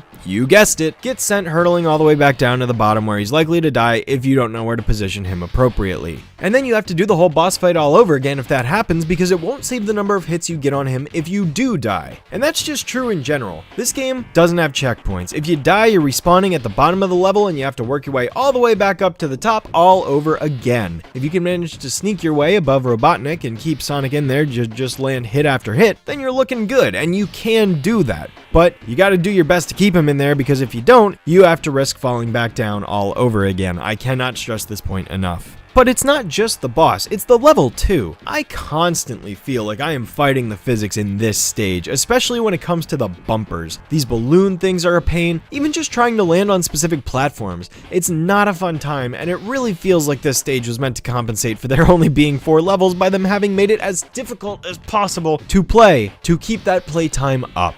Look, like I said, overall, I enjoy 75% of this game, I really do. But Showdown is such a miserable final level that it drags down my whole perception of the game. Honestly, the most important parts of a game are the beginning and the end, because the start is basically your first impression. Fail to make a good one and a good chunk of players aren't going to stick around and see the whole thing through. Mess up the ending and it leaves the players walking away from the experience dissatisfied with a sour taste in their mouth, their perception completely warped, especially if the game was going great up to the ending, and depending on the severity of the ending, they'll probably never play the game again. The latter is definitely true for me in this case. Spinball really dropped the ball hard here with Showdown. I probably will return to it again someday, maybe, but I'm gonna stop at the machine and pretend the game ends there, because Showdown is fucking trash. At least the special stages are cool. Look, there's even references to the Freedom Fighters and Scratch from the cartoon here. That's awesome. I appreciate that, considering this is the only time it ever happens in a Sonic game, but hey, you know, who's counting?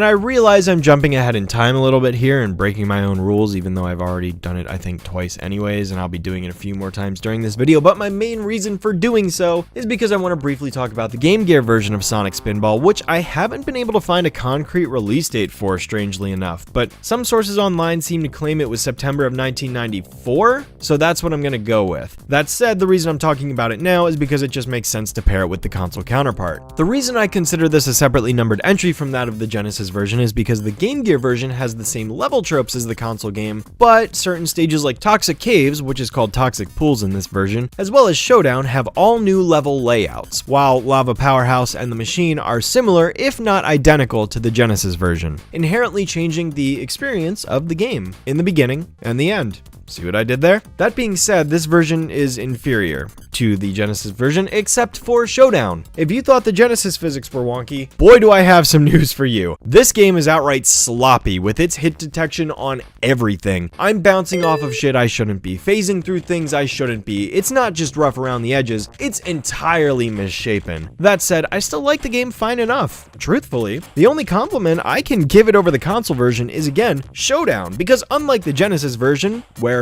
you already know my problem with it, I'm not going to keep repeating it, I'm sorry guys. In this version, there's a protective zone where you can bounce yourself back up before hitting the screen transition that takes you all the way back down to the bottom, and even if you do fall down, you can immediately bounce on a missile to get right back up pronto, so it's way more forgiving in that regard. However, I still don't enjoy the fact that falling down can happen, and it even feels worse in some of the prior levels too, because in this game, every boss has a screen transition, unlike the Genesis version where it was all loaded in one. That means that if you fall down in the middle of a boss fight in the Game Gear version, you have to wait for the screen to load to transition you back into the other area, and then you gotta get back up and sit through another screen transition before you can get back into the boss fight. It's a complete pace breaker. All the bosses in this game are different in this version though. The Scorpion boss from Toxic Caves has been replaced by a floating Robotnik head. Lava Powerhouse's boss is just 2 heads instead of 4 to hit. The Machine is the same, but the glass barriers take less hits, and it is way easier to fall out of the center console compared to the Genesis version, where once you're in if you hold the bumper button. And Showdown's boss isn't complete ass, because you just have to run along these 4 wheels to turn off Eggman's generators, and then you can hit his Eggmobile a few times in pretty quick succession, and voila, game over. It was fine. It's honestly fine. I know a lot of people don't like the Game Gear version of Spinball and think it's way too janky to even be enjoyable, but I really don't feel that way. It's tolerable, at least for me. So, you know, in some regards, this version does have less nuisances to it than the Genesis version, and I personally find the game overall easier, but the graphics, the music, and the first 3 levels of the Genesis version are, without question, a superior experience. Also, interestingly enough, the Game Gear version's box art uses the Adventures of Sonic the Hedgehog design for Robotnik, while the 16-bit version uses the original design, so that's neat, I guess. Take your pick with this one, honestly. It's ultimately up to you as to whether or not you want a less graphically impressive game, or 3 superior levels, and then utter hell in Spinball form.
What initially began as a port of Sonic the Hedgehog 1 on Genesis to the Sega CD in anticipation of the accessories release for the console, Sonic CD quickly evolved into its own thing, becoming an entirely separate game that resulted as a cancellation of the Sonic 1 conversion. As the story goes, which I'm sure many of you know, after the release of Sonic 1, Sonic's development team ended up splitting into two, with some of the members heading over to the West in order to work under the Sega of America division to produce Sonic the Hedgehog 2, as we've already discussed, while another team remained in Japan to develop this game, Sonic CD. The Sega CD was Sega's answer to allowing a video game console to match the gaming power of a PC running a CD-ROM, because yes, even back in the 90s, PC was apparently the master race for playing video games. The Sega CD was designed with the intent of adding extra RAM and processing power to the Sega Genesis with a stronger CPU, greater storage capacity, and the capability of playing CD quality audio. For those of you watching who don't care about specs, it made the Genesis better. Interestingly, at the time, Nintendo was also attempting to partner with Sony to create a CD add-on for the SNES as well, but that project never saw the light of day. Another fun fact about the Sega CD is that it is indirectly responsible for the entire existence of the ESRB, the ratings board that determines the classification of video games like rated E for everyone or rated M for mature and so on. It wasn't so much the Sega CD itself, but rather a game released for it called Night Trap, which was brought before the United States Senate, along with Mortal Kombat, as the two games were the center of discussion on whether or not video games cause violence in young kids and teens. Spoiler alert, they don't. The controversy surrounding this game was present in both the United States Congress and UK Parliament that basically led to Sega recalling the game and re-releasing it with revisions in 1994, despite it being super innovative for the time, with it being an FMV-focused game featuring real live-action actors telling a story while giving the player both the control and responsibility over what happens. It's a super cool and niched subgenre of video game that is probably worth checking out at some point. I only bring this talking point up because this won't be the last time the ESRB is relevant to this discussion of Sonic games, but we'll get back to this when we get to it. While on the subject of the Sega CD, because this is the only time I'm ever going to be talking about it, I think it's worth mentioning that there was going to be a port of Sonic 2 to the Sega CD at one point, but that ultimately never came to fruition for one reason or another. I guess some theorize it has to do with Sonic 2's sales in Japan being low despite his lack of popularity compared to the West, which resulted in Sega wanting to market a different product instead of an extension of an underperforming one, but I don't think the answer has ever been officially confirmed. Mega CD 究極兵器メタルソニック最速にして最強のライバル出現がソニックを熱く過激にする過去へ未来へ超音速アクションは時空をも超えた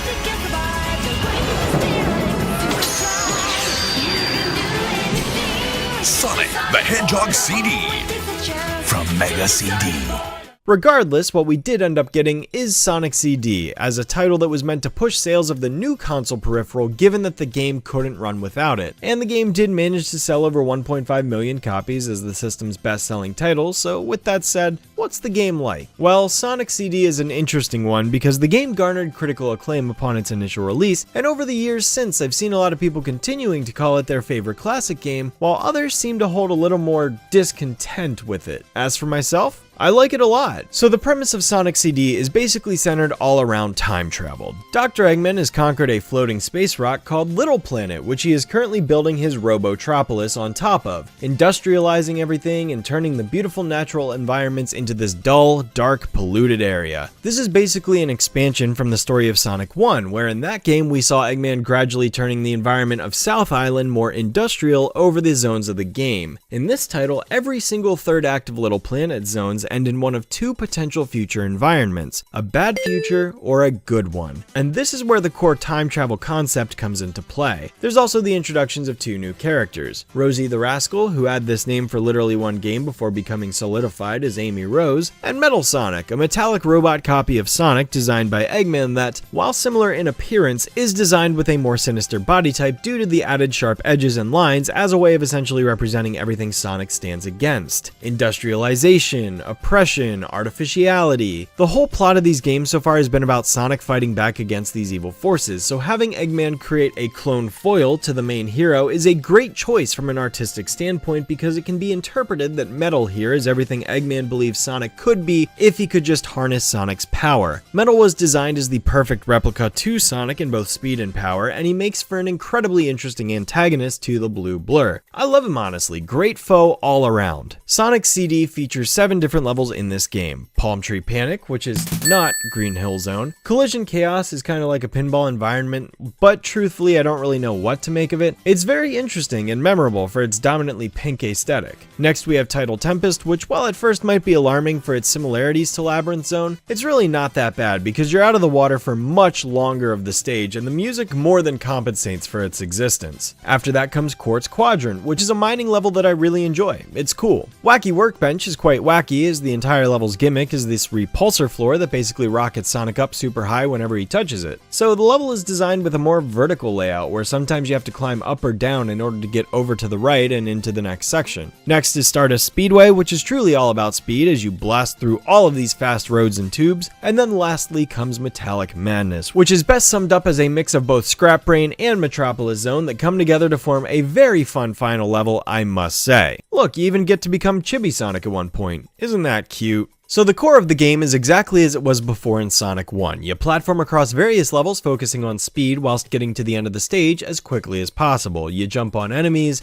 and the spin dash is brought back from Sonic 2, although it's not as good because you have to charge it up by holding the button now and it's a bit slower. But otherwise, yeah, it's pretty similar to Sonic 1 and 2, only now there's an optional goal presented to the player. Sure, you could run through each level, get to the end and beat the game, but that ultimately results in a bad future for everyone. The environment, the animals, and the entirety of Little Planet. Even though Eggman does get defeated by Sonic in the end, it's shown that the threat remains and presumably Eggman returns back to Little Planet to pick up where things left off. As such, in order to acquire the good ending for the game, the player must seek out creating good futures, and can do so via one of 2 possible methods. See, what you'll notice in these level environments is a number of signposts with labels on them that either read past or future. The main side quest here, in every single Act 1 and 2 of each level, is to time travel back to the past where Sonic can in turn seek out a robot generator machine that Eggman planted there some time ago with the intent of capturing the creatures on the planet and turning them into badniks. By destroying these machines in the past version of each zone, it ensures that the zone will result in a good future in the 3rd act rather than a bad one, and contributes to the overall good ending that the player would be trying to achieve in doing this. It adds a new level of exploration to the levels that kinda switches things up from the traditional game design that came before it. Now, instead of just rushing to the end, the player is inclined to search around, explore the level maps, and find these generators in order to obtain the good ending. It's kinda like a different spin on the Game Gear title's idea of placing Chaos Emeralds around the stages, and better yet, when you do destroy these generators, it ends up destroying all of the enemies in the level for the rest of the act. There's also these Metal Sonic holograms spread throughout the levels as well, and while they don't contribute to the progression towards the good ending, breaking them does create extra little effects in the stage, like adding animals that fly around or extra flowers in the environment or something along those lines, so, you know, that's nice.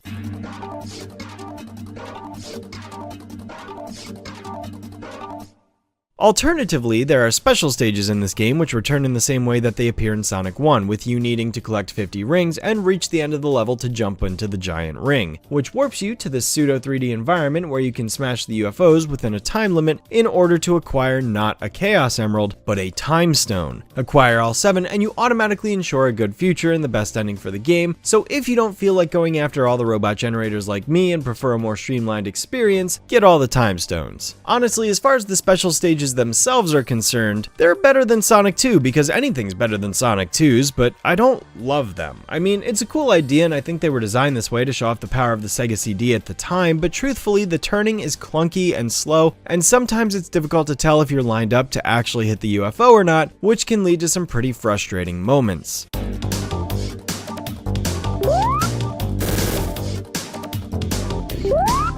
I mean, I clearly hit that thing. The sprite overlapped it and everything. Supposedly, Sonic CD's original plan was to have similar bonus stages to Sonic 1, where it would have presumably rotated, although whether this was going to be the special stage or just an extra bonus game is unconfirmed from what I know. Not sure if I would have preferred this to what we got because, yeah, these are a bit more complicated. I mean, there's some power-ups here you can get where you smash a UFO, whether it's rings or a speed-up, and if you smash this blue UFO, you can get additional time added to your timer, which isn't such a big deal in the first special stage, but by the last one, you're gonna need every second you can get, because the main obstacle of these maps is, believe it or not, water.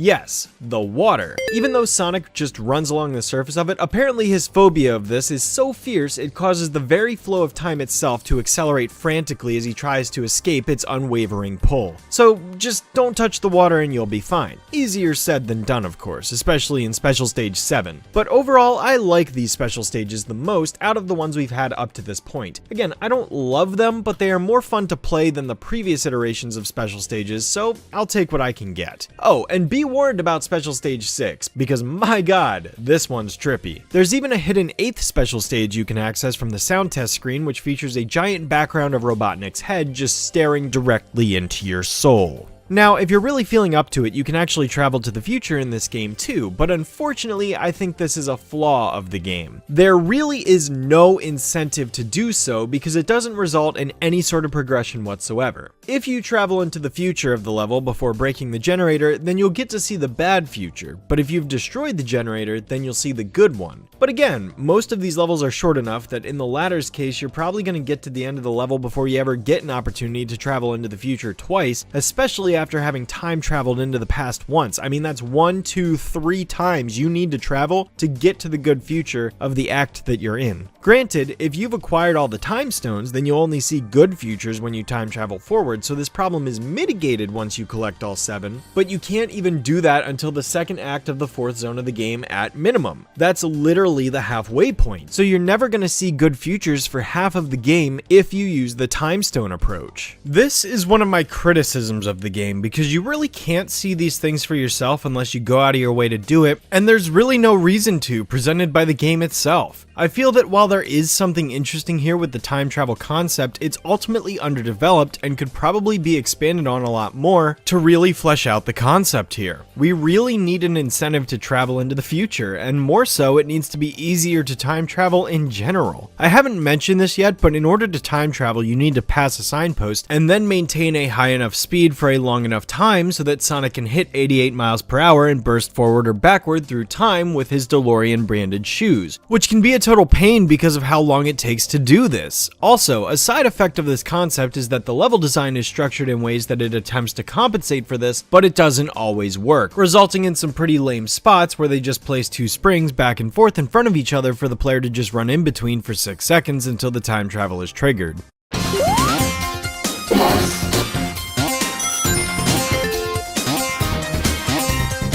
Also, it doesn't help that the level design in this game is whack because of this. Like, I know I kinda critiqued Sonic 1's level design for the slower stages because they kinda were designed to be a total opposite of the game's main appeal, while Sonic 2 improved on this in every way and achieved that sense of speed the player is seeking. Well, like I mentioned, CD wants exploration to be the main focus of the game if you're wanting to seek out the best ending. Yes, you can run to the end of the levels, but that's not the main goal of the hero, Sonic. He wants to ensure a good future for everybody at all costs.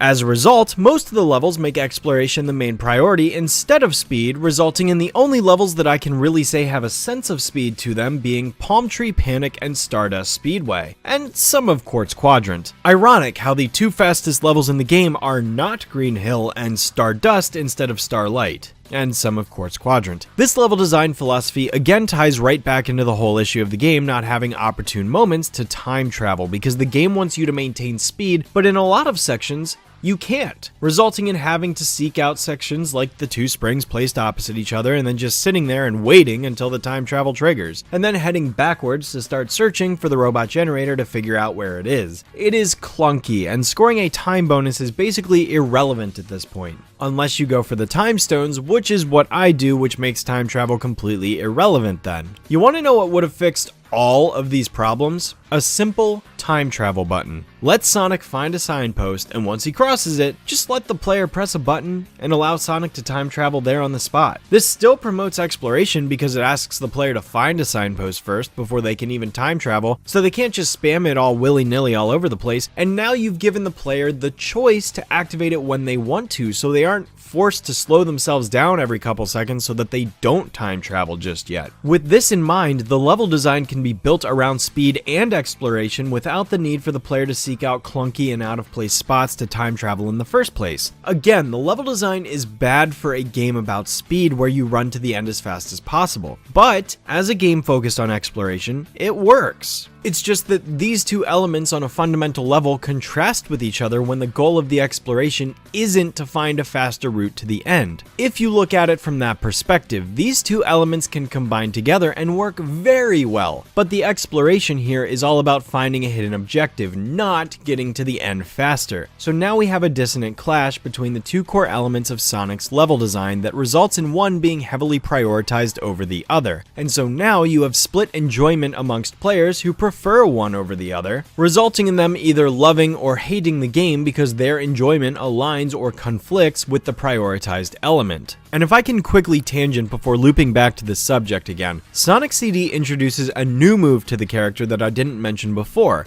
the Super Peel Out, which you can activate by holding up and then revving like the Spin Dash, which gives Sonic an even bigger burst of speed than the Spin Dash does and causes him to run in this figure 8-like pattern, which just has this coolness factor to it that makes it super fun to pull off. A super great way to incorporate this new move into the gameplay more to set it apart from the Spin Dash would have been to make this maneuver the time travel button. When Sonic crosses a signpost, allow the player to use this move, and if they either rev it up like, I don't know, for 3 seconds, or if they press the rev button 8 times in a row or something, it causes Sonic to sparkle and time travel right in place. Problem solved, players are happy, and now the core story goals of the game and the level design are in ludonarrative harmony with each other. Everybody wins. Speaking of wins at least, this game's soundtracks. Yes, soundtracks. For some reason, Sega of America didn't like the Japanese soundtrack for the game, so they re-recorded the entire thing to make a more quote-unquote musically rich and complex OST to back the game, which is ironic because the commonly accepted consensus amongst the Sonic fanbase is that the Japanese soundtrack is quote-unquote more musically rich and complex than the American one, so look how that turned out. Either way, while most people seem to have an easy time picking the Japanese soundtrack over the American one, I can't just pick one over the other. I love them both equally for different songs. While I think there are certain zones that have a better American song than Japanese ones, such as Wacky Workbench or Stardust Speedway, Japan has Collision Chaos and Metallic Madness in its favor. But above all else, Japan has Tidal Tempest Present, one of the best Sonic songs ever composed, period.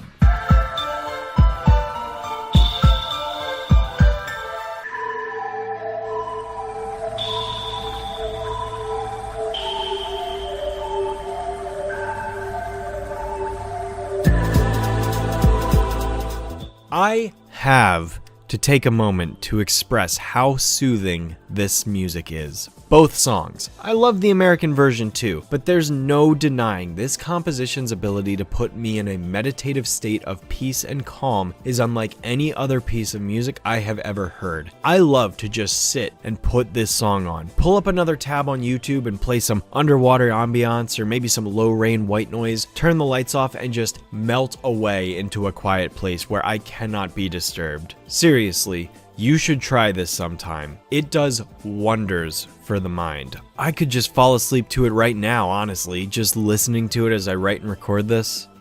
Oh man, so soothing.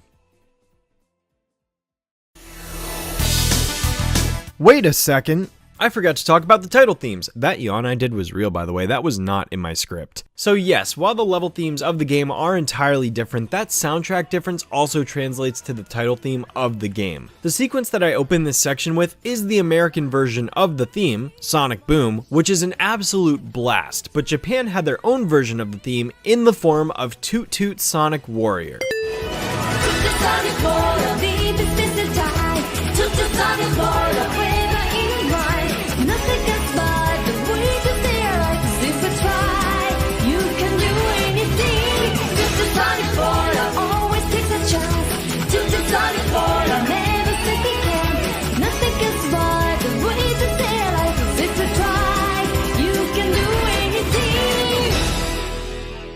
Hey, wait a second, isn't that...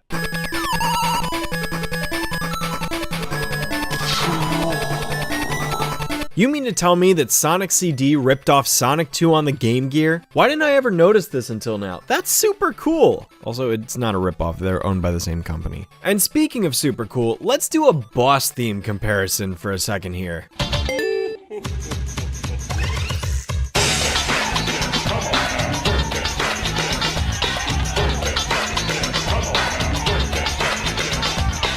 Alright, nice! Japan's got a sweet groove going on there, I dig it. Now what did America cook up?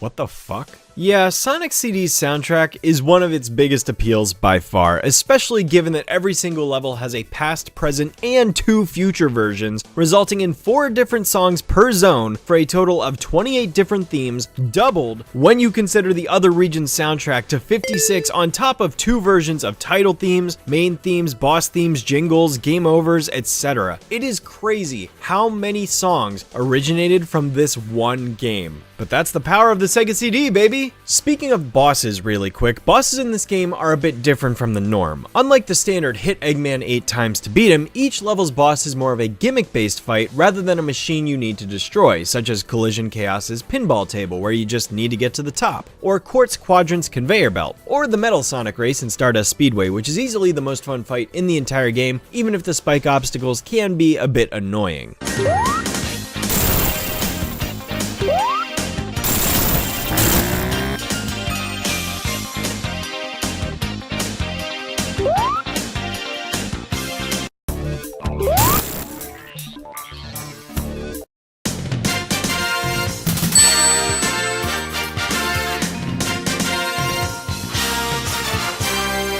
I really enjoy how most of the game's boss fights are themed after gimmicks of the level that you just played. Wacky Workbench has you bouncing up these high vertical sections to hit Eggman, while Tidal Tempest has you breathing the air bubbles to pull away the shield Eggman created around himself so you can hit him. They're all mostly cool and fun to experience. Except the first and final bosses, which are just kind of bland and underwhelming in all honesty. You can just cheese the final boss by intentionally hurting yourself to get the fight over with sooner. It's kinda lame. And the first boss shouldn't even really count as a boss. But truthfully, even though you can do that, I really do like the idea of making the boss fights more like puzzles than outright machines you fight. It's a fun concept, and I kinda wish Sonic would attempt something like this again in the future. Puzzle bosses are cool, and you don't get too many of those in 2D platformers. This really makes Sonic CD more unique from 1 and 2 as we've come to learn, because during Sonic CD's creation, Sonic the Hedgehog character designer and game director of Sonic CD, Naoto Oshima, was actually in contact with Yuji Naka and other Sega members over in the West during its development, exchanging notes and discussing their plans so as to not end up creating 2 similar games. For reference, by the way, Yuji Naka is Sonic's original creator. I guess I never established that, did I?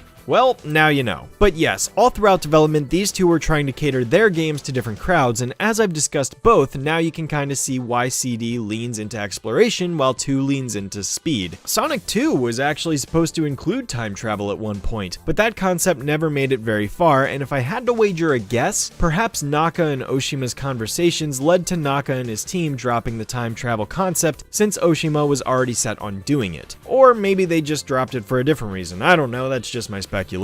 And speaking of Sonic 2's development, a similar occurrence happened with CD with its mysterious 8th stage that was cut from the final game. R2, as most people know it, was an unfinished level that was supposed to take place between Palm Tree Panic and Collision Chaos, and until 2011, nobody really knew anything about it until Sega uploaded an interview with Kazuyuki Hoshino where he shared early concept art that most people have since connected to R2 with a few different badniks and a rainbow waterfall drawing, as well as an Eggman wheel boss. Christian Whitehead, whom we'll be talking about much later, was also able to share some unfinished sprites. There have been mixed answers given by various people involved with the game as to why the level was cut, and ultimately all of them seem viable, whether it be music data limits or stage design incompatibility or quality standards being unmet, who knows? It's heavily assumed that R2 was going to be a Ruins level similar to Marble Zone, which, if you think about it, the progression of Sonic CD's stages would align with that of Sonic 1's perfectly if you were to include a Ruins level in the second slot. Collision Chaos is totally a sister of Spring Yard. Quartz Quadrant as mining is similar to Starlight as construction. Yeah, no, this would make perfect sense. And to top that off, in the ending sequence animated by Toei Animation, there is a clip of Sonic running through an area where the stone floor gives way and an antlion enemy attempts to bite him, which, if you recall, one of the badniks that were cut was an antlion. And, if you pay close attention, this ending sequence plays in the same level order as the game, and go figure, this clip takes place between Palm Tree Panic and Collision Chaos. And, to top that all off, remember how I mentioned there was a secret 8th special stage? I'm almost certain that it would have existed for R2. Sorry if I drove that point home a little too hard, but I just love talking about the cutting room floor because this sort of stuff really fascinates me. Oh, and speaking of the Toei animations, I really enjoy both the intro and outro that Sega had commissioned for this game. They're so well animated and super fun to watch as Sonic just runs throughout all of Little Planet. It's like you're watching the perfect summation of the whole game in a highlight reel that's shown from a new perspective. Granted, the original Sega CD versions were compressed like this, so you didn't really get the full effect, but Sonic CD would later be released for PC in 1996, and while the game would remain nearly identical to the original, the PC version did feature the American soundtrack in all releases including Japan, and the full Toei animations were able to be transferred onto the PC disc so you could finally view them in all their glory. Like I said at the beginning of this section, PC was even Master Race back in the 90s. Honestly, these animations still hold up today, and I always get a kick out of watching them. It's just so fun to see how they managed to capture Sonic's energy and personality all the way back in 1993 with these. Overall, Sonic CD is a bit more of a cult classic in comparison to Sonic 1 and 2, and exists in this sort of weird in-between space where it's technically a classic Sonic game, but it's also still different from the others, that it kind of resides in its own spot that sort of overlaps with the others, but not fully. Sometimes it gets recognized alongside the classic trilogy, and other times it's recognized as its own thing. There's not really any consistency with this one. After writing this review, I can solemnly say I really enjoy Sonic CD. It's not the best game ever, I wouldn't rank it in my top 5 or anything, but yeah, you know, I really like this game.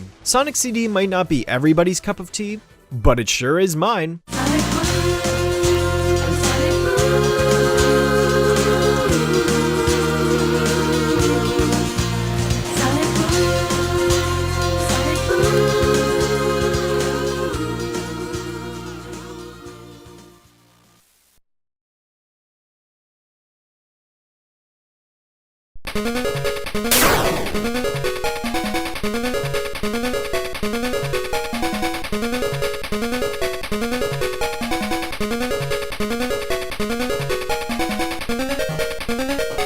And next we have Sonic CD's Game Gear counterpart that has absolutely nothing to do with the console version, not even in its name. Sonic Chaos, also known as Sonic and Tails in Japan, is just another Sonic Game Gear game, except it's shorter and easier than the first two were for the system. Unlike Sonic 2 for Game Gear, Tails is actually playable this time around, and even more interestingly than that, this is the first game that you ever get to control Tails where he has the ability to fly.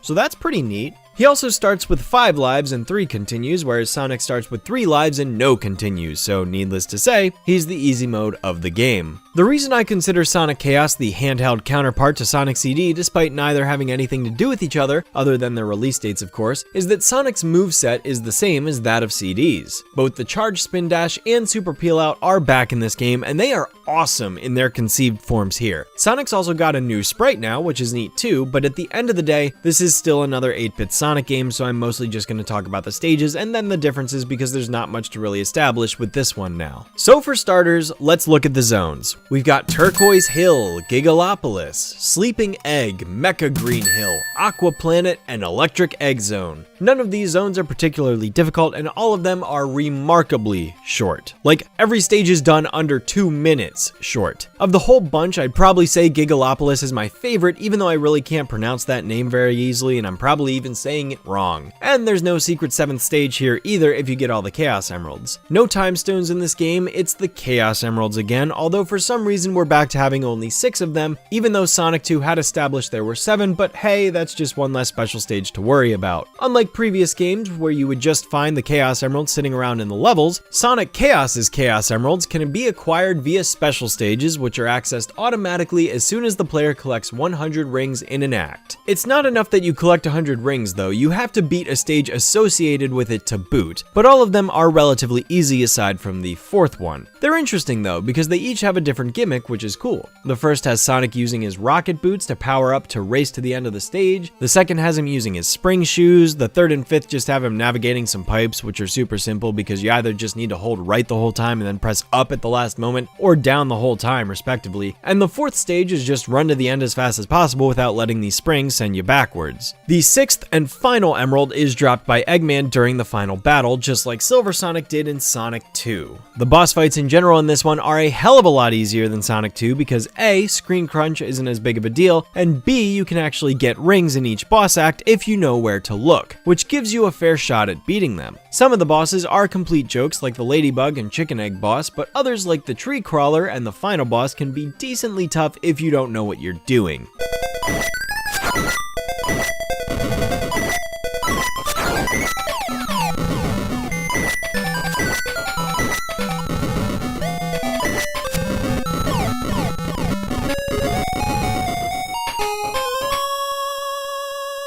The final boss in particular actually gave me hell on my first playthrough I did with Sonic. I mean, I died a lot to him. But then on my second run with Tails, I got him on my second try easy. So, you know, it's pretty simple once you figure it out. Sonic Chaos as a game is incredibly short though. Like, it was short enough that it warranted me doing a second playthrough as Tails just to see how fast I could complete it. Not counting the credits, I beat the entire game in 21 minutes and I wasn't even speedrunning it. I'm sure the world record for it is like 10 minutes faster or something. Here, let me see. Oh, well, look, there you go. Like I mentioned, there are two new power-ups in the game, the rocket shoes, which propel Sonic forward at a super fast speed that allows him to skip major chunks of the level, and the spring shoes, which Sonic and Tails can both use to jump higher over obstacles. Tails can't actually use the rocket shoes, but since he can fly, it sort of works itself out. There's also the bonus sign at the end of the stage, which award different things based on the image shown. Weirdly, for some reason, it sometimes lands backwards and you have to spin it again. Not sure why they programmed this in, but it's a little fun thing, I guess. Harmless at worst, so you know I can't be upset, really.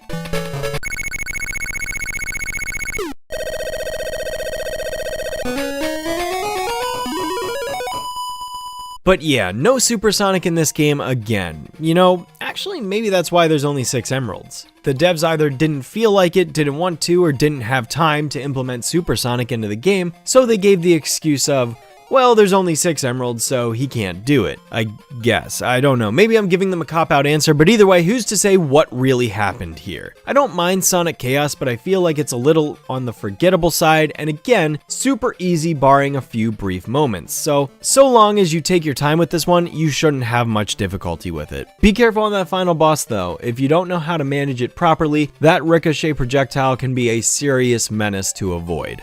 One other section I'd like to add on here at the end as an honorable mention is that there was a plug-and-play version of Sonic Chaos released in a combo pack called Sonic the Hedgehog Chaos and Spinball. I realize I'm technically jumping like 10 years into the future by acknowledging this one now, but just like the Game Gear version of Sonic Spinball, I just want to get it out of the way because there's nothing special about this version and it's relevant to the main console counterpart. It is literally just the exact Game Gear version of both games emulated on a plug-and-play device. Graphically, they look worse than the original version, the controller is a cheap piece of plastic, and there's virtually no reason to play these games whatsoever in today's era when both titles have been re-released numerous times on other systems over the years. Just wanted to acknowledge they exist because, yes, they do, but it's nothing worth writing home about. Don't even bother, unless you want to find a secondhand copy online for the collector's novelty of it for some reason. It's not worth it.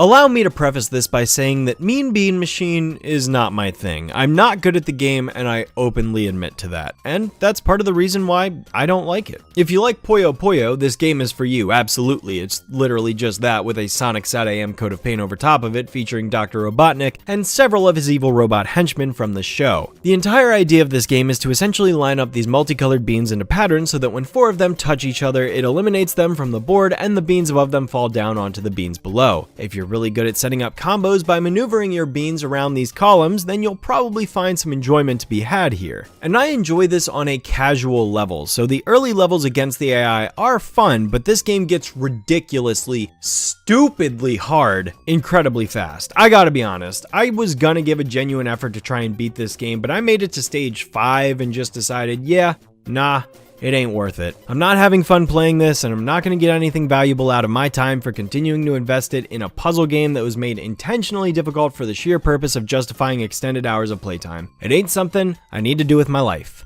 Yeah, part of it is I'm not good enough, and I own that. I'm not good enough. But this also isn't a genre of game that I enjoy playing beyond like 5 minutes. Same was true for SegaSonic Bros. Same would be true for Tetris and any other puzzle game of this variety. I don't hate the game, and I certainly don't hold anything against it, except the stupid difficulty, but at the end of the day, this title it doesn't impress me. It's not my thing. I'm not impressed.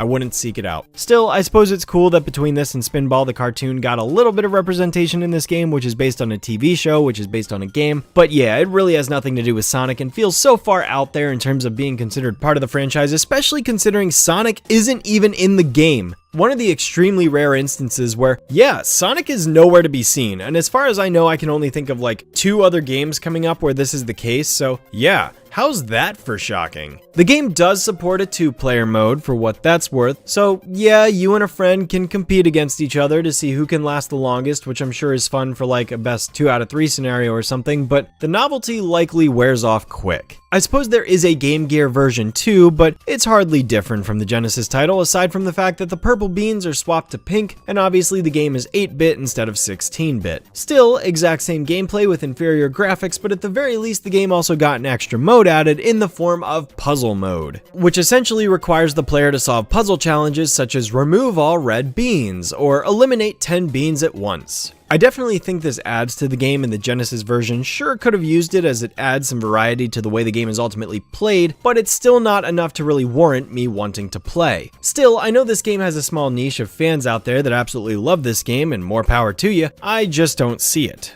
But again, this isn't a game genre I seek out, so I don't have much else to say. Certainly another one of those weird early years Sonic games that was made, but hey, it has its place in Sonic history, so I had to talk about it.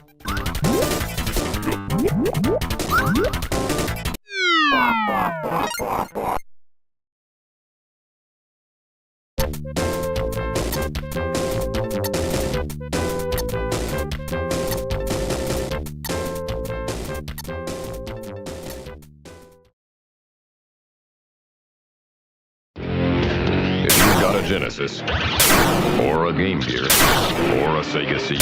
There are new Sonic games coming, as you'll see on Sonic Mania Day. They're really fast. Due to Sonic's continued success and Sega needing to pump out even more arcade machines than ever, Sonic 1 and 2 both got ported to arcade machines that saw release in Japan and the UK, according to the sources I could find. Starting with Sonic 1, the game is the Genesis version, but with some pretty major modifications made to it to fit the arcade philosophy. For instance, the extra lives are removed entirely from the game, so a player only gets 3 chances until they lose no matter what. Continues can be acquired, but only by inserting more coins into the machine. Marble Zone and Labyrinth Zone have been removed from the game entirely, which is probably a cause for celebration for some Sonic fans out there, and Scrap Brain also had its Labyrinth Zone act removed too. Special stages have also been removed, but the floating rings at the end of the stage have not, so they just don't do anything. The good ending is now only obtained if a player can beat the entire game from start to finish without dying once, and every level also has a time limit the player is required to beat the stage within, otherwise they lose one of their lives. But yeah, other than that, it's basically just Sonic 1 again.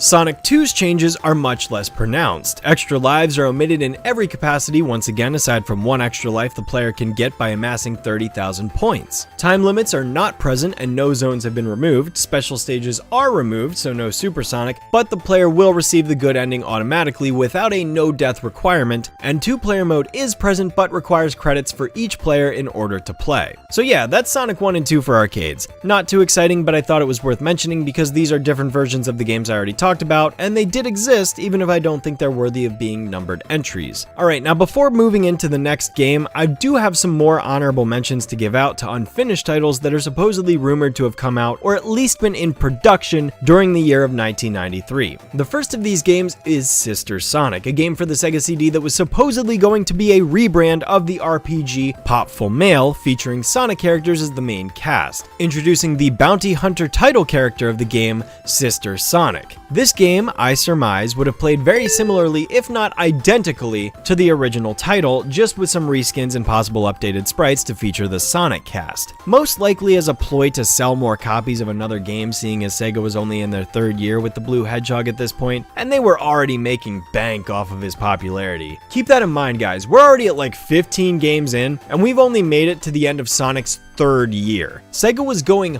hard to push Sonic every chance they got. Fortunately, or unfortunately, depending on your perspective, the game was ultimately canned as a result of Sega receiving a bunch of angry letters in the mail from fans of the original Popful Mail game, and surprisingly, Sega listened to them and nixed the idea because of the outcry. Who would have thought? Even all the way back in 1993, Sega was actually open to listening to fans. The next game to be canned this year was a spin-off game named Treasure Tales, featuring Tails as the main character. According to an interview with Craig Stitt, an artist for the game, Treasure Tales was originally planned to be an isometric puzzle platformer adventure game with a relatively short length. And just from the sound of things, I personally interpret this as Sega wanting a Tails version of Sonic Spinball to release that Christmas, you know? Seeing as Spinball seems to be similar in a lot of ways from an economics perspective, and coincidentally or otherwise, Craig ended up moving over to Spinball instead of this, where soon after the project was canned. It's difficult to tell what all the game would have been like from the screenshots provided, but definitely doesn't look like it'd play like your typical Sonic game. On a semi-related note, if you Google Treasure Tales, you actually end up getting the results of this thrift store located in Hattiesburg, Mississippi, which, conveniently enough, I actually happen to have an online friend who lives very close to this location, so I asked if he'd go to this place and take some pictures for me so I could include it in this video. So, here they are. It's not really related to the game whatsoever, but if you ever find yourself in Hattiesburg, Mississippi and feel like going to a thrift store, check out Treasure Tales because it exists. It's got a 4.7, so that's gotta mean something, right? Anyways, lastly comes Sonic 16, a game that was based on the upcoming Sonic the Hedgehog cartoon at the time, similar to that of Mean Bean Machine, that was ultimately vetoed by Yuji Naka for whatever reason. The game seems to play almost like a 2D side-scrolling beat-em-up as Sonic moves a lot slower and seems to fight enemies in close quarters, at least judging by the pitch demo footage. There's no telling how the final product would have ended up playing, seeing as it never got made. Considering there's never been a game built based off the TV show outside of Mean Bean Machine and references in Sonic Spinball, it really just makes me wonder what could have been. I don't know how fun a Sonic beat-em-up like that would play, but I would have been willing to give it a chance, seeing as it's a genre that Sonic had never attempted to replicate before, but hey, some things just aren't meant to be, I guess.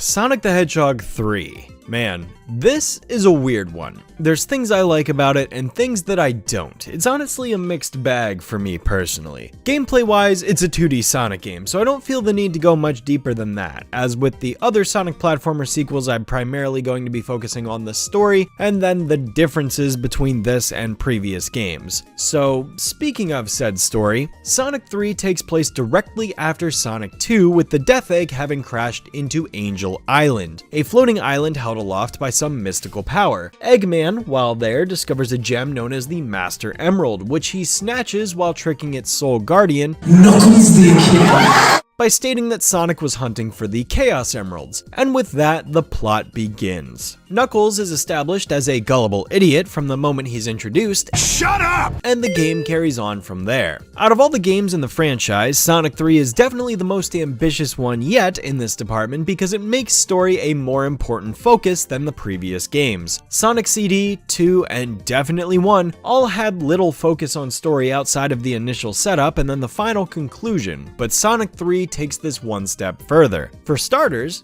the game has an opening in-game cutscene.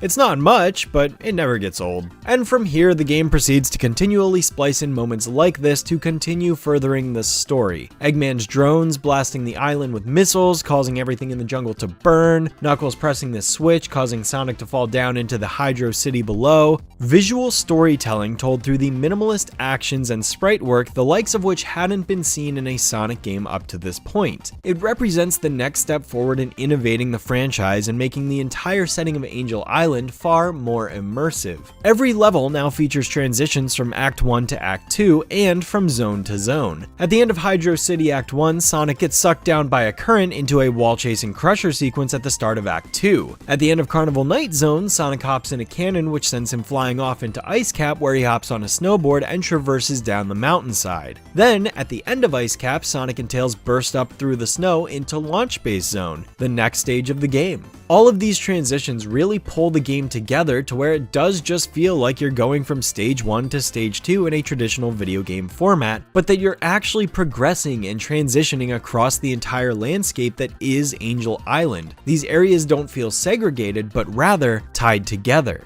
Speaking of zones, let's run through them really quick. Angel Island Zone, the first zone of the game, is a lush green jungle that sets up the beginning of the story just like the ones before it. Bright green landscape with brown earth to match the aesthetic like before, until Eggman's army arrives and blasts the entire island into a giant blazing inferno. This is how you know Sonic 3 isn't playing around. The first level of this game isn't a bright green happy place, it's a raging fire that warns you that Sonic 3 is serious business. From here comes Hydro City Zone. Yes, it's Hydro City, not Hydrocity. Hydro City is probably my favorite level in the game. It has such a neat aesthetic for a water level, and one of, if not the best songs in the game, for both acts.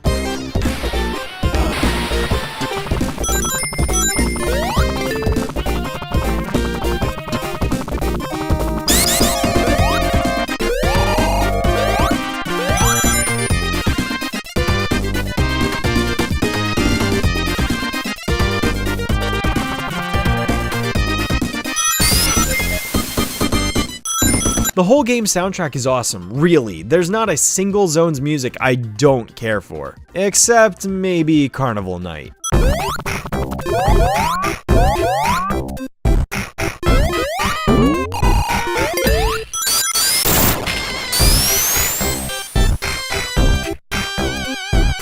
This is just clown music, and like, yeah, that fits this level's theme with it being the carnival-based one, which is super unique and interesting, definitely a different take from Casino Night in Sonic 2, but it's probably my least favorite level in the game. Backpedaling though, because that's fourth, Marble Garden exists third in between the prior two zones I mentioned, and this one kinda represents the next evolution of Marble Zone from Sonic 1, since both seem to be ruin-themed areas, but Marble Garden is the clearly superior zone. With better music, better speed, and all-around interesting stage hazards, plus an Act 2 boss that has Tails flying Sonic around in a fight unlike any other, I think this one's super unique. Ice Cap. Everybody loves Ice Cap. It's a snow level that does everything right and doesn't have any ice physics to boot. Can't really complain about that. And lastly, Launch Base Zone, the final level with an arguably even more unique color scheme than Metropolis Zone, as it is a mix of purple and yellow of all colors. Honestly, it's the most distinct level of them all, has another great song attached to it, and is a bit of storytelling in itself because it represents the stage where Eggman has been rebuilding his Death Egg to launch back into space again. Super cool that the game has an entire level dedicated to pushing the story forward, similar to that of Sky Chase and Wing Fortress Zone in Sonic 2. But that's it though, only 6 zones, which seems kinda weird considering Sonic 2 had like 11. That's kinda disappointing, and yeah, I mean, CD only had 7, but there were like 4 different versions of every level, so like, I'm more forgiving in that game's case, and that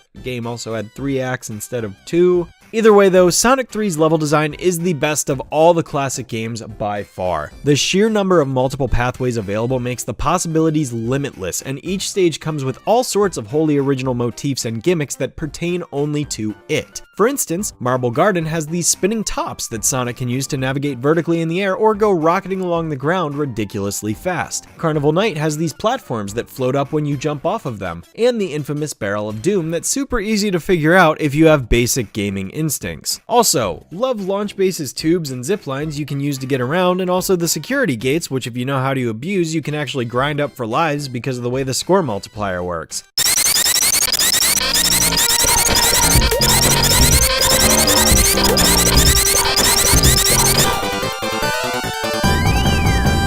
You get an extra life for every 50,000 points you add to your score, and you can get the multiplier up to 10,000 per enemy if you destroy 16 in a single chain. Although another method you can use if you have time on your hands is to end the level on exactly 9 minutes and 59 seconds, which nets you an instant 100,000 points or an equivalent of 2 extra lives instantly. Yeah, I guess I've never mentioned that before. You can actually time over in Sonic levels if you take more than 10 minutes to beat any given stage, resulting in a death.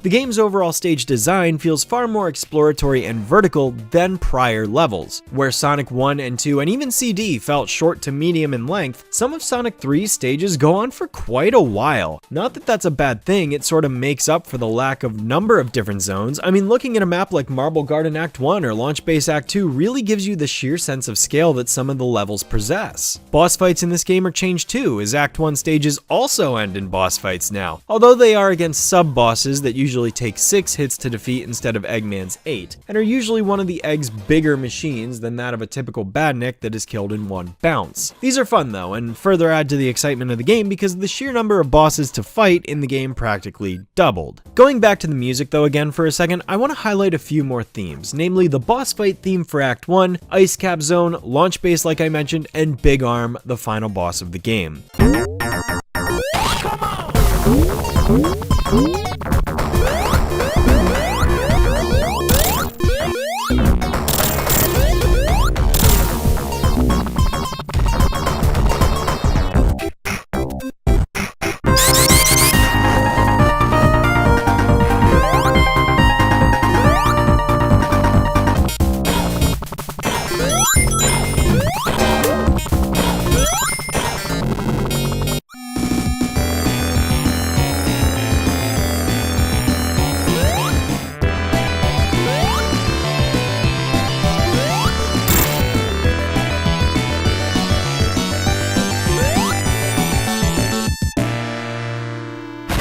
All of these themes, especially Big Arm, are exceptional pieces of music. And I'm sure most of you watching already know this, but in case some of you don't, it's been confirmed that Michael Jackson himself had heavy involvement in the production of the game's soundtrack. But due to a heavy onslaught of factors, including dissatisfaction with the game's final musical quality, he ultimately went uncredited. It's actually a super fascinating story that has a lot of depth to it that I recommend you look up if you have some free time, because I'm not going to go into the full story here. It's interesting stuff though, that much is true. Also new to the game is the introduction of the elemental shield power-ups in the form of fire, lightning, and water shields, which each provide a different effect. Each grants a special immunity to attacks of that element type entirely, and still gives Sonic an extra hit before he drops any rings. The flame shield grants Sonic the ability to dash forward in a quick burst of speed. The electric shield grants Sonic a double jump that can pull rings into him like a magnet, and the bubble shield allows Sonic to breathe underwater indefinitely and also slam directly downward in a bouncing attack. When Sonic doesn't have a shield equipped though, he can also use a new attack called the Insta Shield, which causes this brief white flash to spin around him and extend his hit radius and protect him from enemy damage at the same time. Oh, and the Spin Dash also returns of course in its Sonic 2 form, and the Super Peel Out has been removed. And Tails? Tails is playable in the game too. And guess what?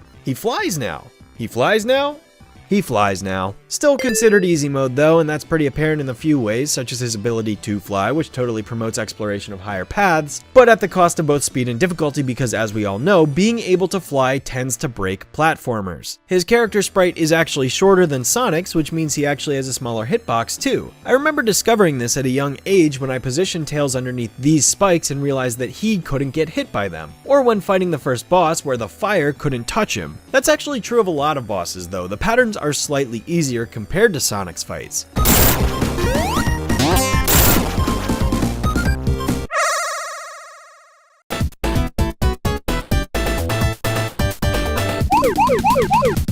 Special stages also return, but this time they're completely different from the last games. Instead of collecting 50 rings and then either getting to the end of the stage or hitting a checkpoint warp, there are now giant gold rings scattered around the levels that you can find to instantly warp to a special stage, no ring count required. Special stages in Sonic 3 are in the form of Blue Sphere, this 3DS game where you have to walk over all the blue spheres to beat the level, turning them to red spheres upon stepping on them. Touching any red sphere in the level will result in failure, an instant ejection from the special stage, and you'll have to try all over again the next time you find a special ring. I actually really enjoy Blue Sphere. It's definitely my favorite of all the classic Sonic special stages we've taken a look at so far, and the theme that goes along with it is great too, of course. But again, this whole game soundtrack is. The only thing I want to warn you about is that new players will kinda have to adapt to the gradual increase in speed that happens as the stage goes on, because the stages do bump up to a pretty breakneck speed if you manage to last long enough in it, and that only adds to the intensity of it. But that's also what makes it kind of fun. The thing with Blue Sphere is that you're given time to get a feel for the layout and learn where you're going based on what's around you, but unlike Sonic 2's half pipes, which just blindside you with bombs every chance they get, you actually have time to feel out the level and get a sense of where everything is before you get to that challenge, so you know it's way more reasonable in that sense. Super Sonic also makes his return in this game when you acquire all 7 Chaos Emeralds, just like in Sonic 2. However, this time you don't immediately go into the form upon jumping. Instead, you have to do the Insta-Shield maneuver in order to activate it. Otherwise, though, it's the same as before, invincibility aside from things like crushing and drowning and so on and so forth. It's still super fun to blast around all the levels like before, and just like Sonic 2, the theme that plays during the level gets overwritten by the Super Sonic theme, which is just as annoying and repetitive as Sonic 2.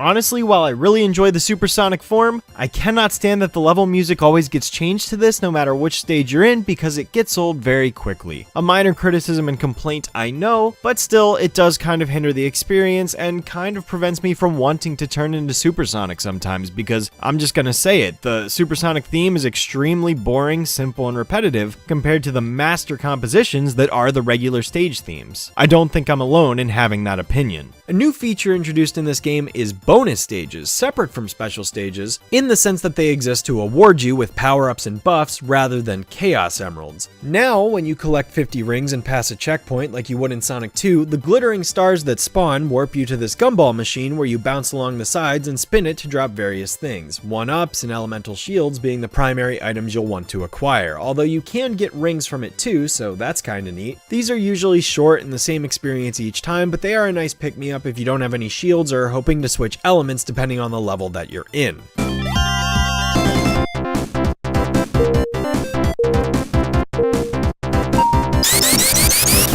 Multiplayer also makes its return here in the form of competition mode, in which you and a friend can race each other through stages similar to how it was in Sonic 2. Only this time there are 5 wholly unique stages not seen in the main game, and it's a race to see who can complete 5 laps first. Plus, you can also select Knuckles as one of the 3 playable characters, even though he's not playable in the main game. That's interesting. All 3 characters control the same here though, you can run, jump, and spin dash, so don't expect anything exciting in terms of movesets. Well, except Tails, who gets to fly apparently apparently, although in a race like this, it's actually more of a hindrance than a benefit. And hey, even if you don't have someone to play with, you can still play it in single player mode too, so if you just want to give this a quick run, you're more than welcome to. All in all though, Sonic 3 is a pretty great game. Strangely short for some reason or another, but I love the stages and story and music that it does put into the experience. I don't ever really find myself returning to Sonic 3 as much as Sonic 2 though. There's just something about this game that makes it feel incomplete. Like, there should be more to it than there is. I don't know, maybe it's just me. Either way, still appreciate the game for what it is, and it was a joy to get to play through it again for this video.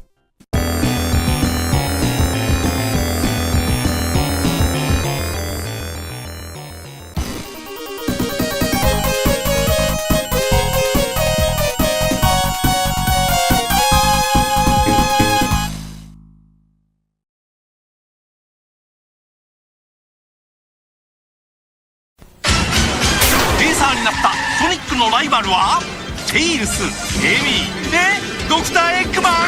こりゃ負けられませんよ。手のひらサイズのカーレース、ソニックドリフト。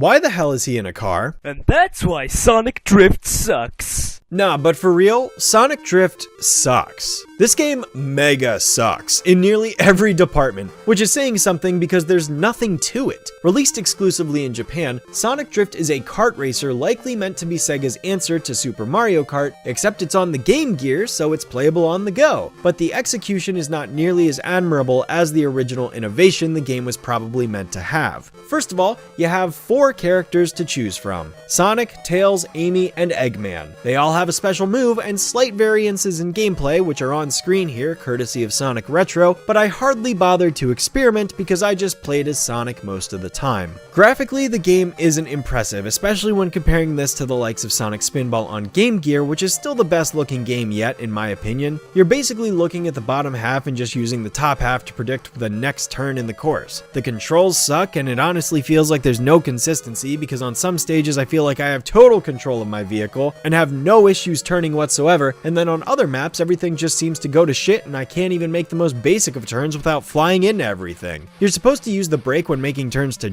drift, hence the title of the game, and I feel like it sometimes works, but if you put too much pressure on drifting, you actually spin out, which just costs you more time. I'm sure if I spent enough time to figure it out, I probably could, but there's not enough fun to be had here for me to justify that. There are a few different power-ups you can get, like a speed boost, spring jump, and invincibility, but only the latter has anything of note to talk about.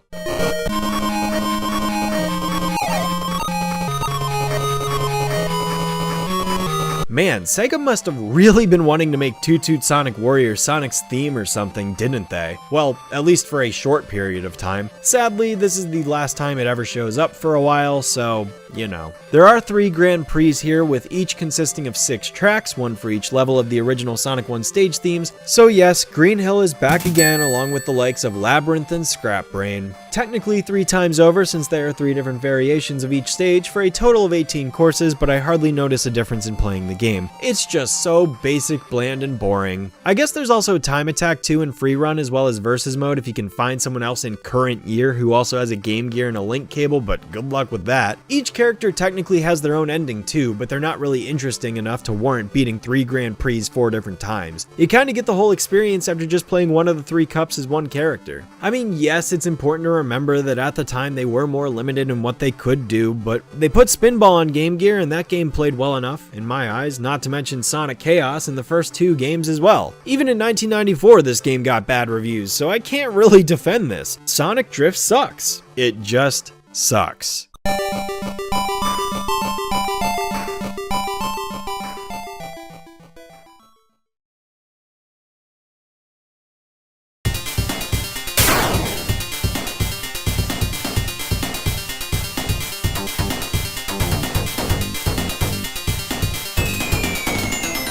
Alright, time for another unfinished beta build, Sonic Crackers. I'm not even sure if I should technically be talking about this one now, seeing as this prototype build would eventually go on to become another Sonic game I'm not too far away from talking about, but you know, why not talk about it now? It'll make for some great foreshadowing. The build is dated for April 1st, 1994, so whether or not this concept was even made to be serious or as a joke is up for debate, especially given how incomplete it is. I could actually see how developers would view this incomplete build as a silly joke more so than a serious project, given the state that it's in. This isn't a complete game game here, folks. This is a buggy, broken, glitchy mess, where Sonic and Tails are chained together with these linked rings, resulting in some pretty crazy motions as the two characters rely on each other's momentum to make progress through the stage. There's not much to this one outside of some buggy stages and an overworld map, which basically just has Sonic and Tails roaming around on a top-down perspective grid, but none of the actual layout geometry is coded in. So the two characters just meander about all over the place. What this game would have ultimately ended up being is hard to say, considering this got turned into something completely different, but hey. On a final note, there's actually a theory out there that this build was meant to be Sonic Clackers, given that R and L have translation difficulties from katakana to English, and I actually like, comment, and subscribe to both my channel and this theory because there's actually a toy called a clacker, which literally consists of two spheres connected together by a string. I think it makes way more sense. I mean, what do crackers have to do with this game? I guess maybe the code is cracked open, or maybe it feels like the game's physics are on crack, but I don't know. I like the idea that this game is named after the toy because it just seems fitting. I mean, that's clearly what the inspiration was. Oh well, either way, there's not much more to see here, just a neat little distraction I wanted to present real quick.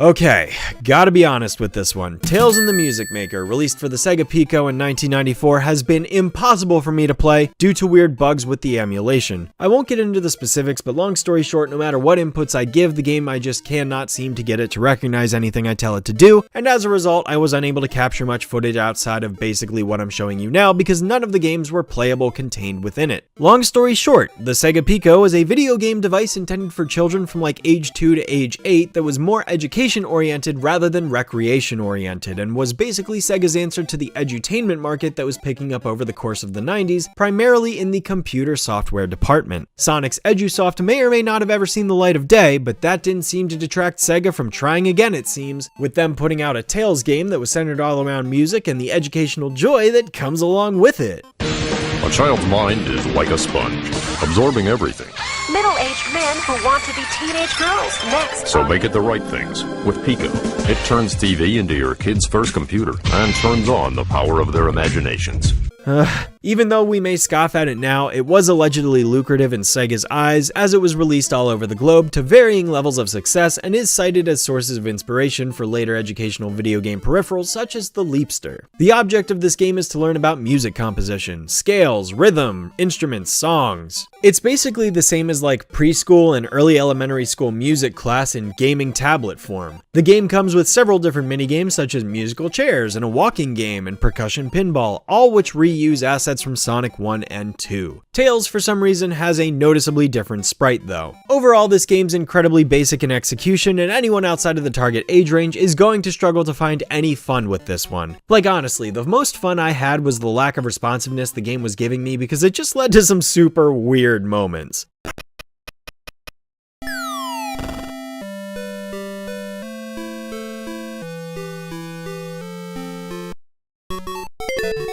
There's no story here, no difficulty, it's not like there's enemies and goal rings. It's just a compilation game full of mundane activities that serve their purpose but don't go much further than that. I'm sure seeing the physical pages while playing the game might add something to the experience, but I can't really see it completely changing my entire outlook on what the game ultimately is. I wish I could have played this legitimately, but I had to resort to watching a playthrough of it online, and I can clearly see I'm not missing anything here. So yeah, you know it exists, but is it worth your time? Definitely not. With Storybook software, turn the page and images come alive on TV. Kids learn numbers, music, reading, and more.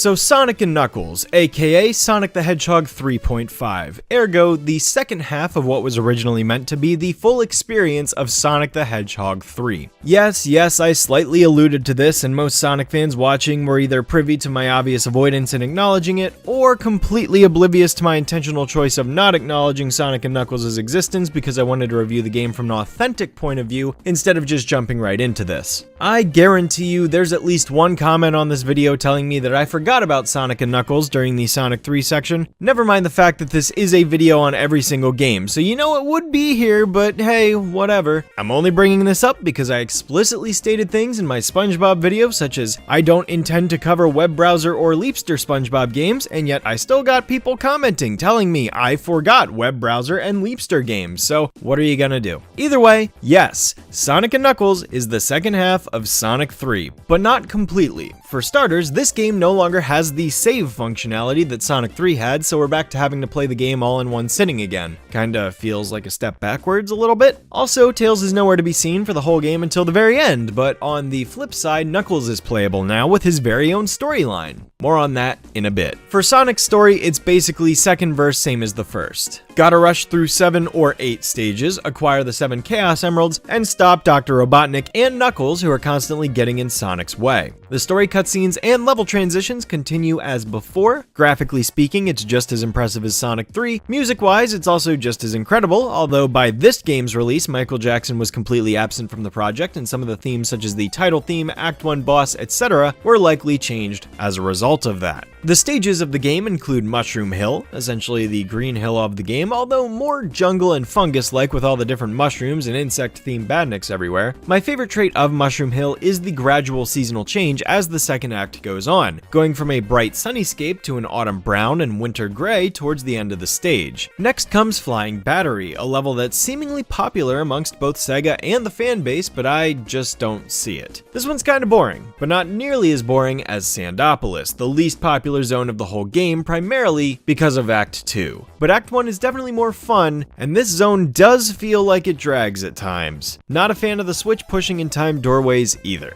After comes Lava Reef, and I just love this level. This stage is just awesome, and I love how the first level has an absolute bop for its tune.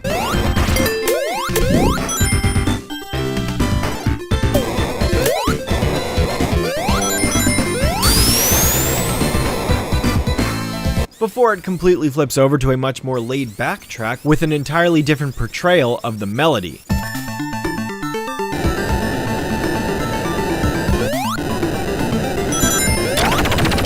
Lava Reef is awesome, and we get more storytelling in this zone as we see the Death Egg vanish as it begins to climb back up into space once again after crashing down from launch base. Oh yeah, when Sonic blew up the Death Egg at the end of Sonic 3, that wasn't actually canon. The floating fortress just fell again, it didn't get completely destroyed. Afterwards comes a mix of Hidden Palace and Sky Sanctuary Zone, two zones that may as well be one as they both contain only one act each, but continue to progress the story along as you fight Knuckles and get a depiction of a prophecy etched in the stone in the background, foreshadowing to the final climax of the game. Sky Sanctuary is also mega popular in Sega's eyes, and while I like it, it's not that exciting of a level considering the layout is pretty simple back and forth and it just contains a reused boss from Sonic 1 and 2 followed by a fight with Mecha Sonic, who's cool and all, but actually easier than Silver Sonic because you get rings to fight him, and if you're Super Sonic like I was, well, it's not really a fight at all, now is it? Finally comes Death Egg, the final zone of the game, and unlike Sonic 2, this time around there's a full-blown 2-act zone, which really just serves to act as the hardest level and provide the build-up to the final showdown with Eggman, which consists of like 2 separate 2-phased boss fights, starting with an even bigger Death Egg Robo than the first model, which is using the Master Emerald as its power source, followed by the Doomsday Zone, which you only get if you've collected all 7 Chaos Emeralds.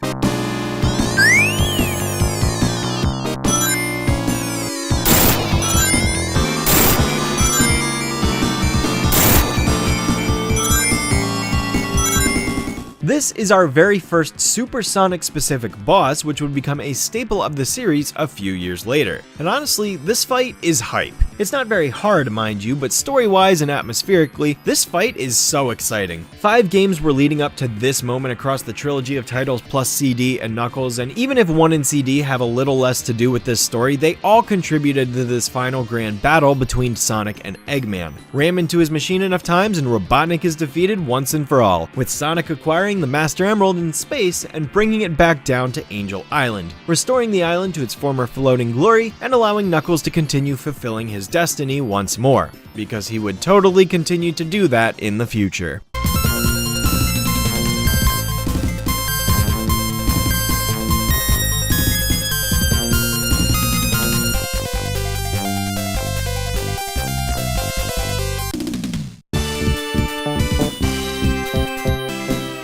Sonic & Knuckles is the great continuation that Sonic 3 needed and really makes for a satisfying end to this chapter of the Blue Hedgehog storyline. It's just a shame this had to be released as its own separate title instead of getting to see what the final end product was meant to be. Oh, but wait, Sonic & Knuckles' physical cartridge is an interesting one because unlike most, it contains an extra panel on the top marketed as lock-on technology. By connecting Sonic 3 to Sonic & Knuckles, we get the definitive version of the game, Sonic 3 and Knuckles. From start to finish, this right here is the intended version of Sonic 3 in its fullest capacity that, due to time constraints and other factors as that story goes, ended up needing to be split into 2 halves, hence the 2 games that make up this one. So essentially Sega got to sell 2 halves of one full game. Sonic 3 and Knuckles' major differences are basically just a few unique changes here and there. Progression-wise, it's the same exact level order as before, except now you can be Tails in the Sonic and Knuckles half of the game, and Knuckles in the Sonic 3 portion. Gameplay-wise, I guess now is as good a time as any to get into Knuckles then, so basically with Tails being easy mode and Sonic being normal mode, that makes Knuckles the hard mode of the game, as he's unable to jump as high as Sonic, nor can he use the shield power-up abilities. But in exchange, he can now glide through the air and climb walls with his rock-hard fist nipples. Boy, kinda chilly today, huh? Knuckles' storyline is shorter than that of Sonic and Tails, seeing as he basically gets exclusive pathways that tend to be more difficult and boss fights with harder patterns, at the expense of shorter levels in certain cases like Carnival Night or the complete omission of Death Egg Zone entirely. Seeing as the plot takes place after the events of Sonic's story, Knuckles basically follows this Egg Robo around Angel Island until he eventually beats him and has a final showdown with Mecha Sonic, who wasn't destroyed by Sonic before he leaped onto the Death Egg. Boss-wise, it's not too hard though. If you just take your time and only hit Mecha when he's not glowing super, he is pretty easy to defeat. There aren't too many noteworthy changes with Sonic and Tails' stories, aside from the fact that they no longer fight Big Arm at the end of Launch Base Act 2, and Mushroom Hill has this added sequence in the beginning of the stage that shows Knuckles running into a special ring, hinting at one of the special features of playing the combined version. All stories have a good and best ending. Not really a bad ending, since the good ending still results in Sonic defeating Eggman, but basically the difference in all character stories is that if the player doesn't collect all the Chaos and or Super Emeralds, Angel Island stays in the ocean. But if you do gather them all, then it returns back up to the skies. Speaking of which,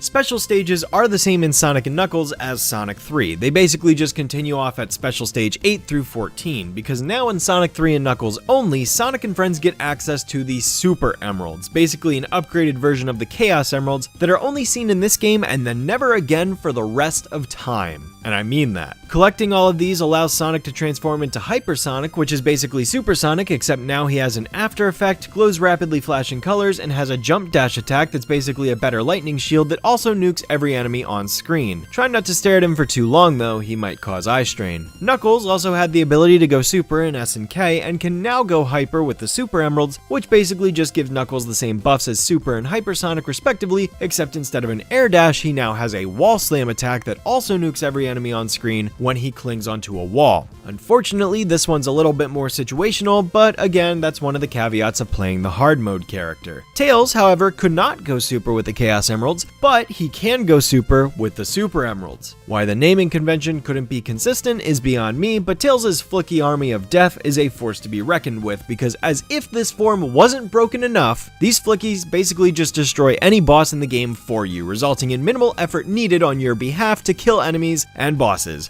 It is insane.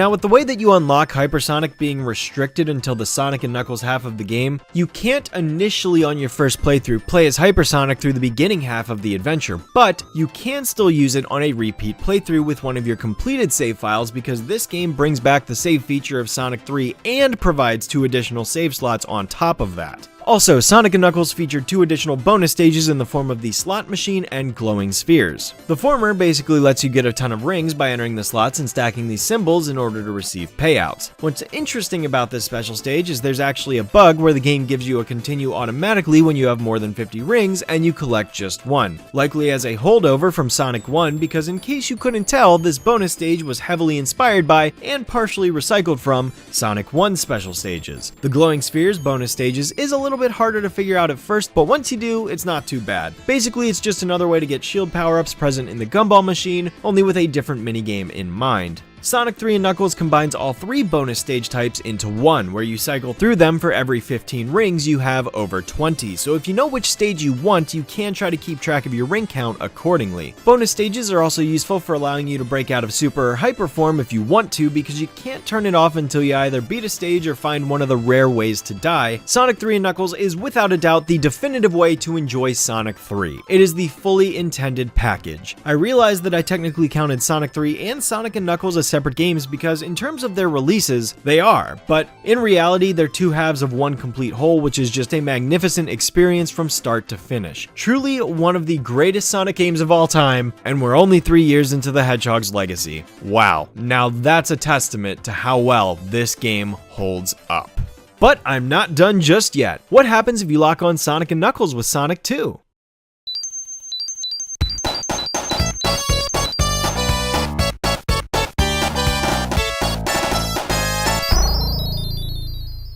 It's not as exciting as it sounds, if that even sounded exciting in the first place. Very little has changed with this one, unlike Sonic 3. There aren't any fancy routes Knuckles gets to take instead of Sonic or anything like that. It's literally just the entire game of Sonic 2, except you're playing as Knuckles. At least special stage ring requirements were lowered. That's gotta count for something, right? I knew those requirements were bullshit, and this proves the devs were aware too, because they intentionally lowered it here. Too bad patches weren't a thing back then, right? He also gets to keep his ring count after a special stage too, so, you know, that also helps in hunting him down because Sonic lost them when he jumped out of one. But yeah, I count this as a separate game because it is technically a separate title and playing as a different character grants an entirely different experience, but it's sort of skirting that line if you know what I mean. And as an honorable mention, there's Blue Sphere.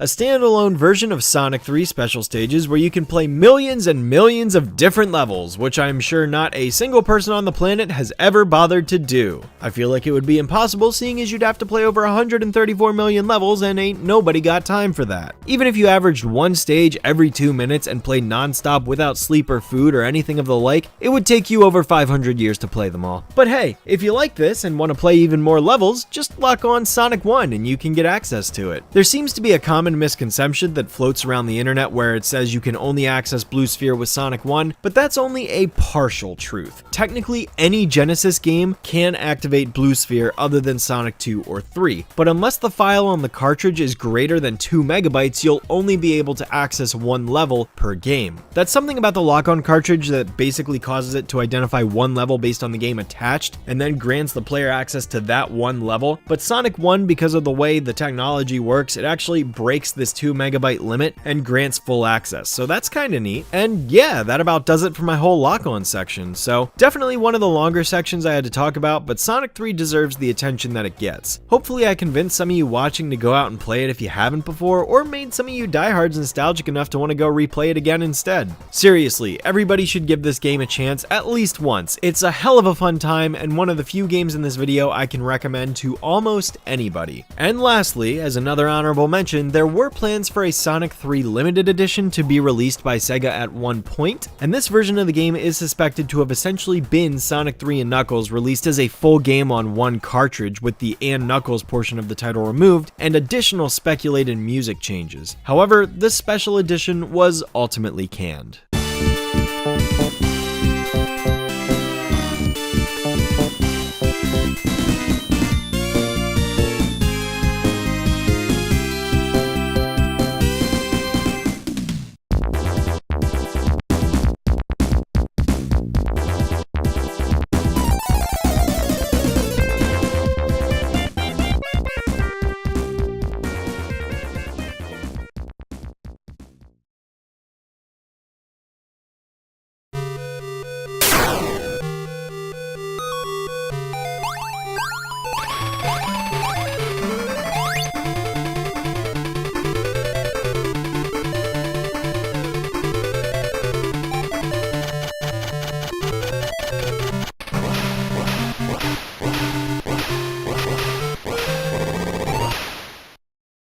Sonic Triple Trouble, the sequel to Sonic Chaos, and out of all the Game Gear games I played as a child, this was the one I made the most progress in. And by that I mean acquiring the first Chaos Emerald and getting to Act 3 of the first zone. Okay, look, I wasn't really into 8-bit games as a kid, and playing this with a GameCube controller wasn't the most ideal setup either, but it was all I had at the time, and besides, the game never told me I could curl into a ball when jumping, so how was I supposed to know how to defeat the boss? What, look at the in-game manual? As if. Anyways, for a brief synopsis, and as the title might imply, this time around, Eggman has tricked Knuckles once again into believing that Sonic is trying to collect the Chaos Emeralds for nefarious purposes, and Knuckles sets out to stop him while Eggman focuses on developing an ultimate super weapon, whilst a third antagonist joins the fray in the form of a bounty hunter acquiring all of the Chaos Emeralds himself and saving them to sell on the market. Not the black market, like common consensus seems to claim. Look, I checked the manual, it just says the market. I get it can be inferred, but I'm just saying the manual doesn't actually reference the black market. Going by Fang the Sniper and or Knack the Weasel, Fang being his Japanese name and Knack being his American name, I'm going to be referring to him as Fang, given that in all subsequent titles after this one, the name Knack gets dropped entirely and forgotten about. Honestly, Fang's the cooler name anyways. I don't really know why localization decided to change it for the West. It doesn't make sense. As with all the previous Game Gear platformers, this one's not much different. It's certainly longer than Chaos at the very least, but like before, you can play as either Sonic or Tails, and aside from minor tweaks to Sonic's peel out gaining brief invincibility and Tails' flight being modified, they play exactly the same as before. Granted, this game is named Sonic and Tails 2 in Japan, so, you know, it makes sense. There are 6 Chaos Emeralds, once again, to collect, 5 of which are obtained in levels where the 6th is just given to you at the end of the game, but this time a few things have changed, namely that now Tails can collect the Chaos Emeralds to get the best ending just like Sonic, rather than getting it automatically, and that in order to get the Emeralds this time around, you have to collect 50 rings in any Act 1 or Act 2 of a zone, then find the appropriate monitor box and break it open, allowing you to travel to one of 2 different stages, those being 2D or 3D. 2D stages are races against the clock to get to the end of the level and account for the odd-numbered Chaos Emeralds, while 3D stages are the even-numbered ones and consist of Sonic or Tails flying a plane and collecting rings in a similar perspective to the Sonic 2 half-pipe, but with a more forgiving ring amount, controls, and layout. Bombs don't even make you lose rings now, they just impair movement for a few seconds, so these stages are pretty easy. Not hard at all. After clearing a stage, you'll end up fighting Fang in a boss fight that's also really easy. You should never lose these. And then you get a Chaos Emerald and carry on with the rest of the level. Unlike Chaos, which finished the level for you after a special stage, in this one it warps you back to where the monitor was, so it's still on you to complete the level after getting a Chaos Emerald. Honestly, I welcome this change because it helps mitigate part of Chaos's problem of being too short.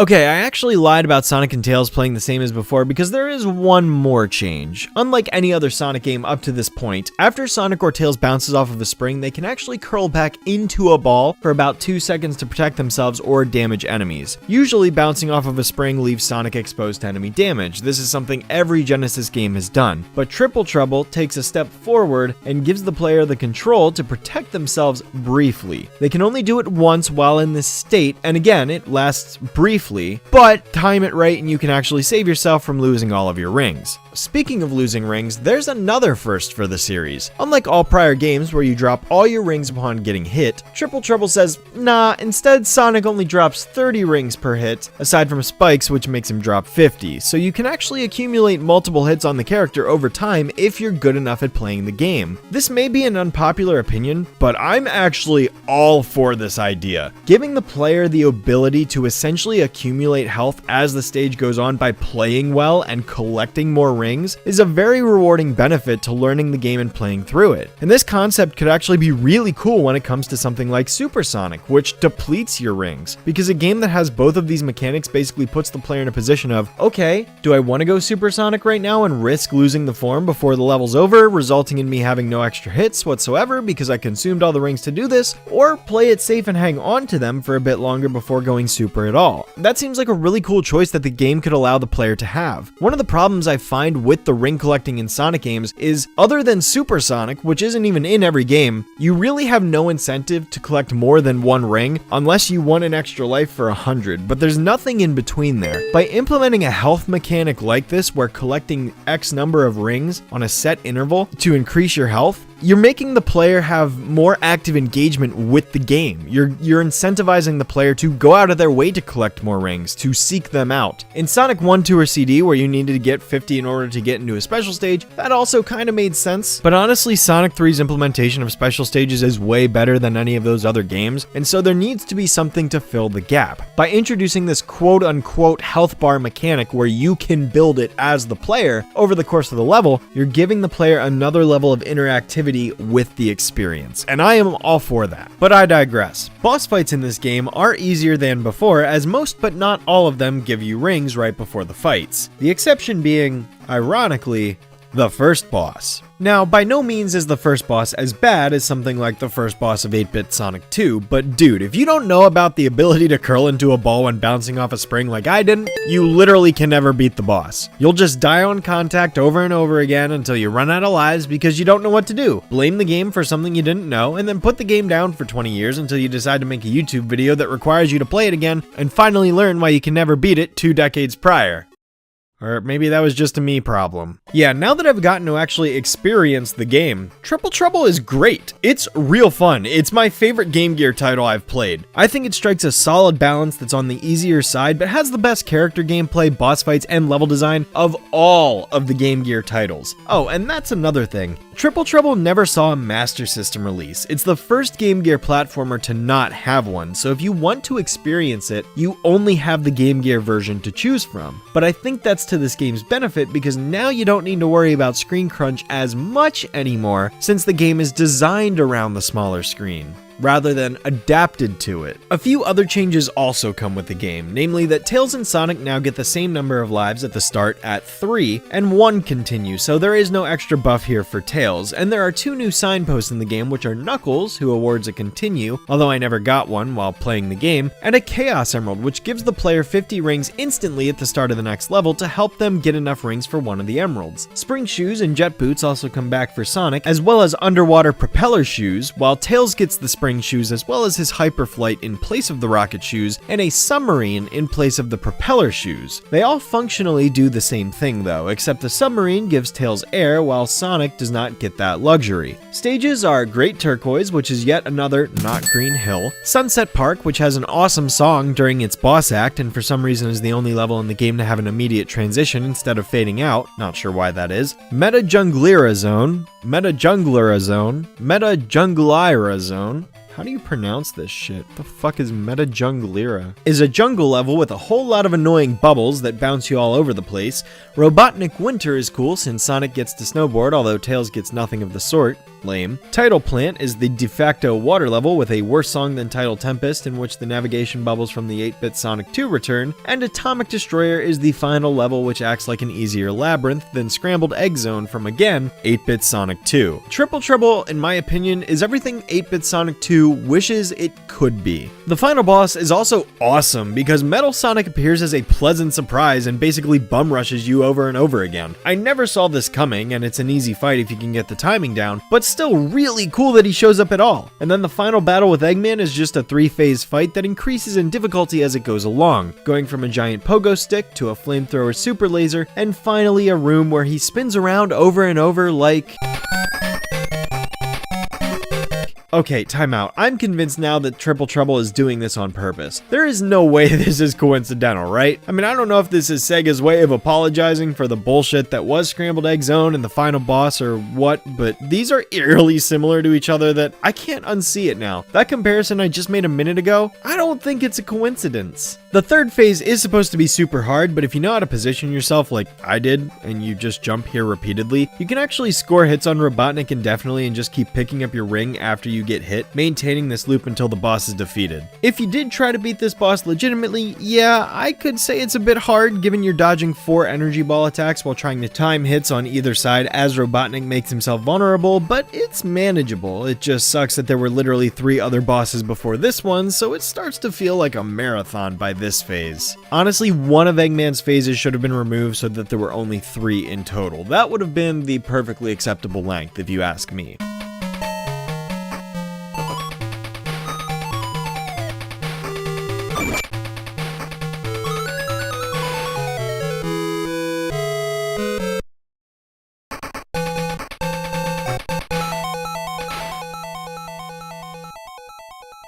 But yeah, overall Triple Trouble definitely solidifies itself as one of the best Game Gear titles in general, I would say. Not that that's saying much, given that a lot of them aren't that great to begin with. But hey, if you're not interested in the 8-bit version, you're in luck, because a Sonic fan by the name of Noah Copeland and his team created Sonic Triple Trouble 16-bit as a fan interpretation of the original title with updated graphics and gameplay to suit the Genesis style of Sonic platformers.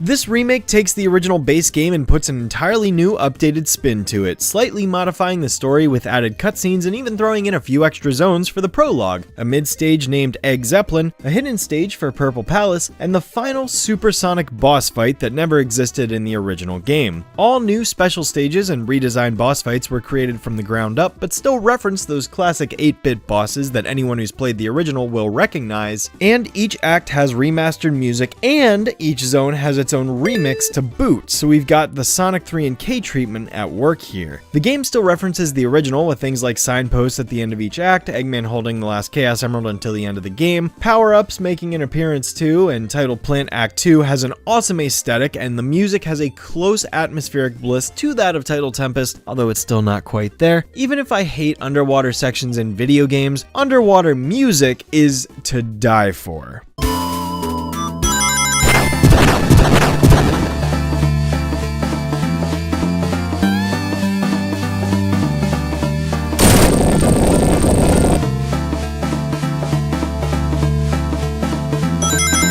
All in all, I actually really love this fan game to the point that it is, without a doubt, the definitive way to kind of experience Sonic Triple Trouble. This isn't an official Sega game or anything, so it's not even counting as an honorable mention technically, and I'm not going to be talking about tons of fan projects in this video, as this is primarily focused on the official Sonic games rather than fan games, but I wanted to mention this one in particular because I truly believe it's worth everyone's time to sit down and experience. If you have no interest in the 8-bit version for whatever reason, this fan remake is probably the answer, so definitely check this one out because you won't be disappointed. I will admit that some people might not necessarily vibe with the changes to the story that the fan game introduced, but honestly, I think it's pretty interesting. It definitely does a lot more to expand on what the original game lacked.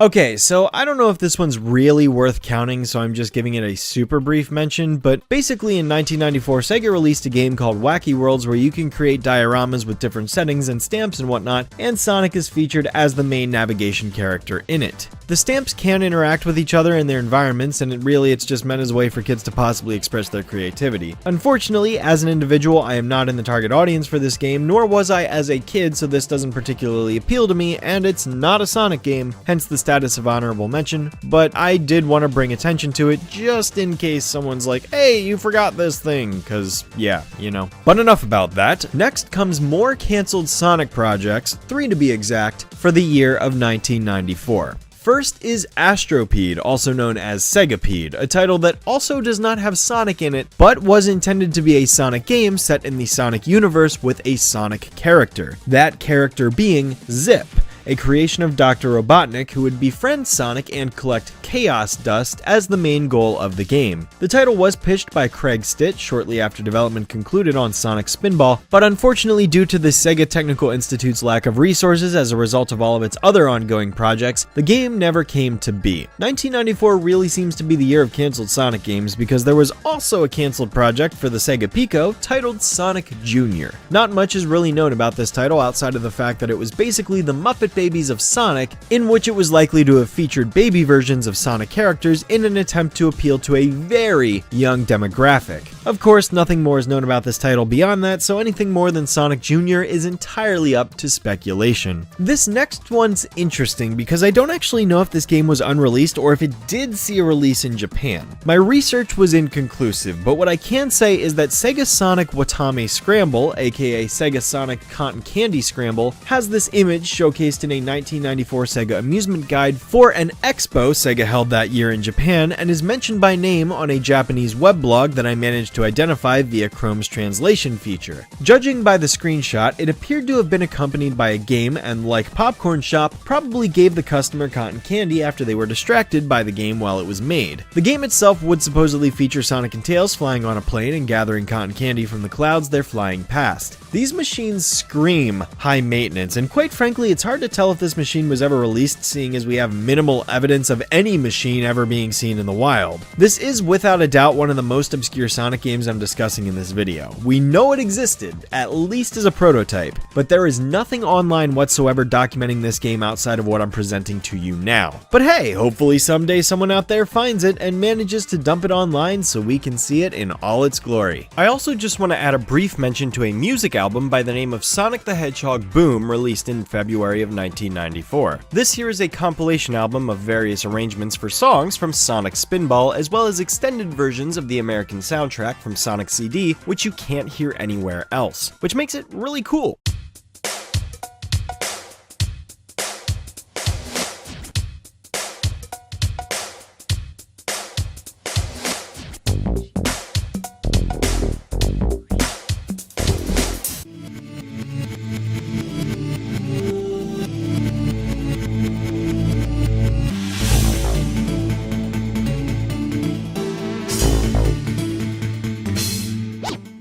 As a fan of the US soundtrack, getting to hear extended intros and sequences throughout these songs is just such a cool thing, having never heard them before. I seriously suggest checking these out for a listen sometime if you're interested. I won't be covering a lot of music albums like this very often in this video, however, I will be bringing mention to a couple of them here and there if I think they're of note for one reason or another, as is the case here. While I'm on the subject, I'd also like to give mention to another Sonic CD related album known as Sonic the Hedgehog Remix, which is an album released in December of 1994 and consists of various different remixes of themes from Sonic CD's Japanese soundtrack composed by the original game's composers. The Techno Power mix in particular is pretty great, as it's a whole medley of all the bad future themes from the game mixed together in one 7-minute track, and man is it awesome.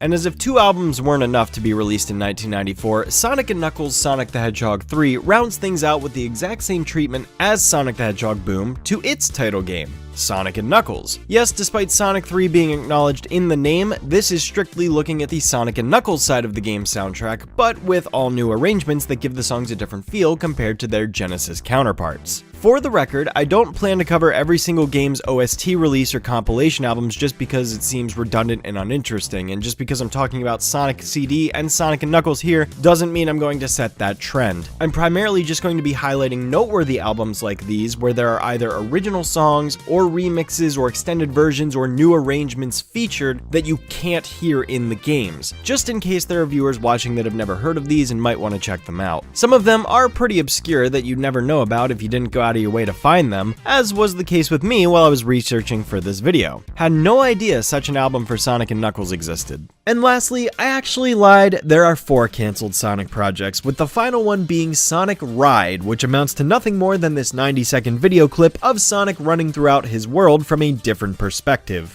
Seeing as the project was never finished, it is unknown what this footage was going to be used for, although given Sega had a subset of its arcade games as dedicated motion simulators, it's theorized that Sonic Ride may have at one point been planned to accompany one of those machines. It's also possible that this clip just serves to be a proof of concept or animation test rather than something intended for a legitimate full game. Whatever the case may be, nothing ever came to be with this one either, so it's entirely up to interpretation as far as what the end result of Sonic Ride may have ultimately become.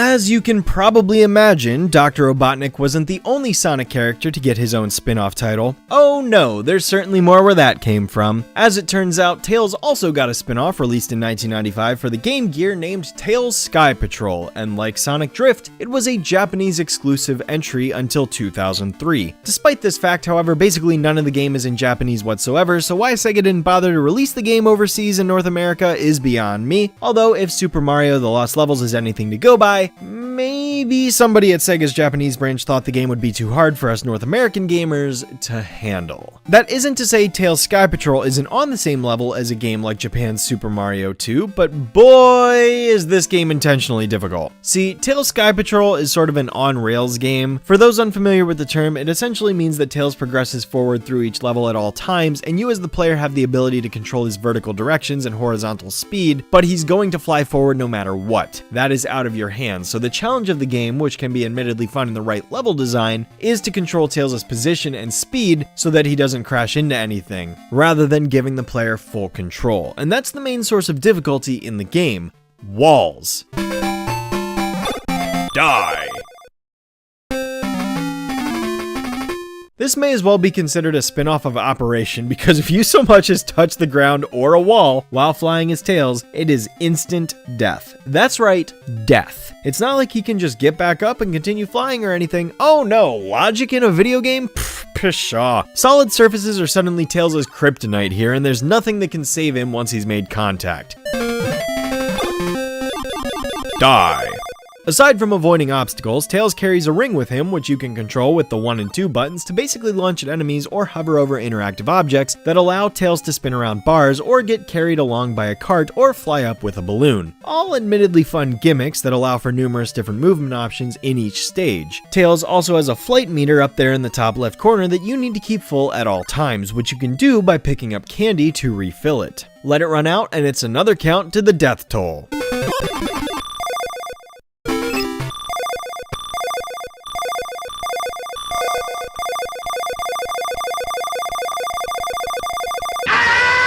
And there's also invincibility power-ups that come in real handy, and most stages have frequent bells that act as checkpoints, so if you can get good enough to beat the first 2 levels, then you'll probably be fine to make it to the final one where all hell breaks loose. See, the premise of this game is that Tails decided to go on an adventure without Sonic, and he stumbled upon an isolated island where the evil Wendy Witchcart and her minions have taken over, and turned all of her opposing threats into crystals. So Tails decides to save the day. The game consists of 5 different levels, levels: Training Area, Rail Canyon, Ruin Wood, Metal Island, and Dark Castle, with each stage being one act with a boss fight at the end. So yes, when I say the game has 5 levels, that's not 5 zones with 2 or 3 acts, that's 5 levels. So that fact right there pretty much explains why the devs of this game decided to make Dark Castle ruthlessly difficult. Truly, there were a few moments in the first 4 stages that got me as a first-time player because, yes, this is my first time playing this game beyond the training area given its sheer level of obscurity to me as a child, but Dark Castle is complete and utter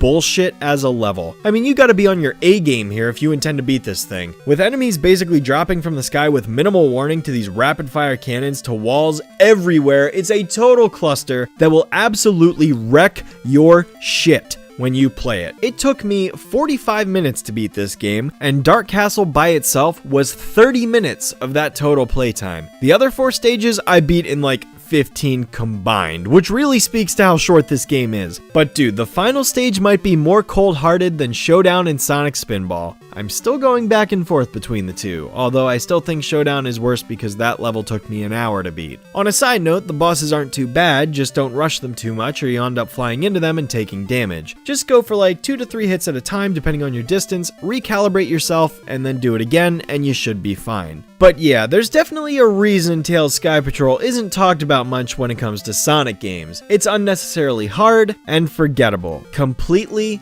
forgettable. Never playing this one again.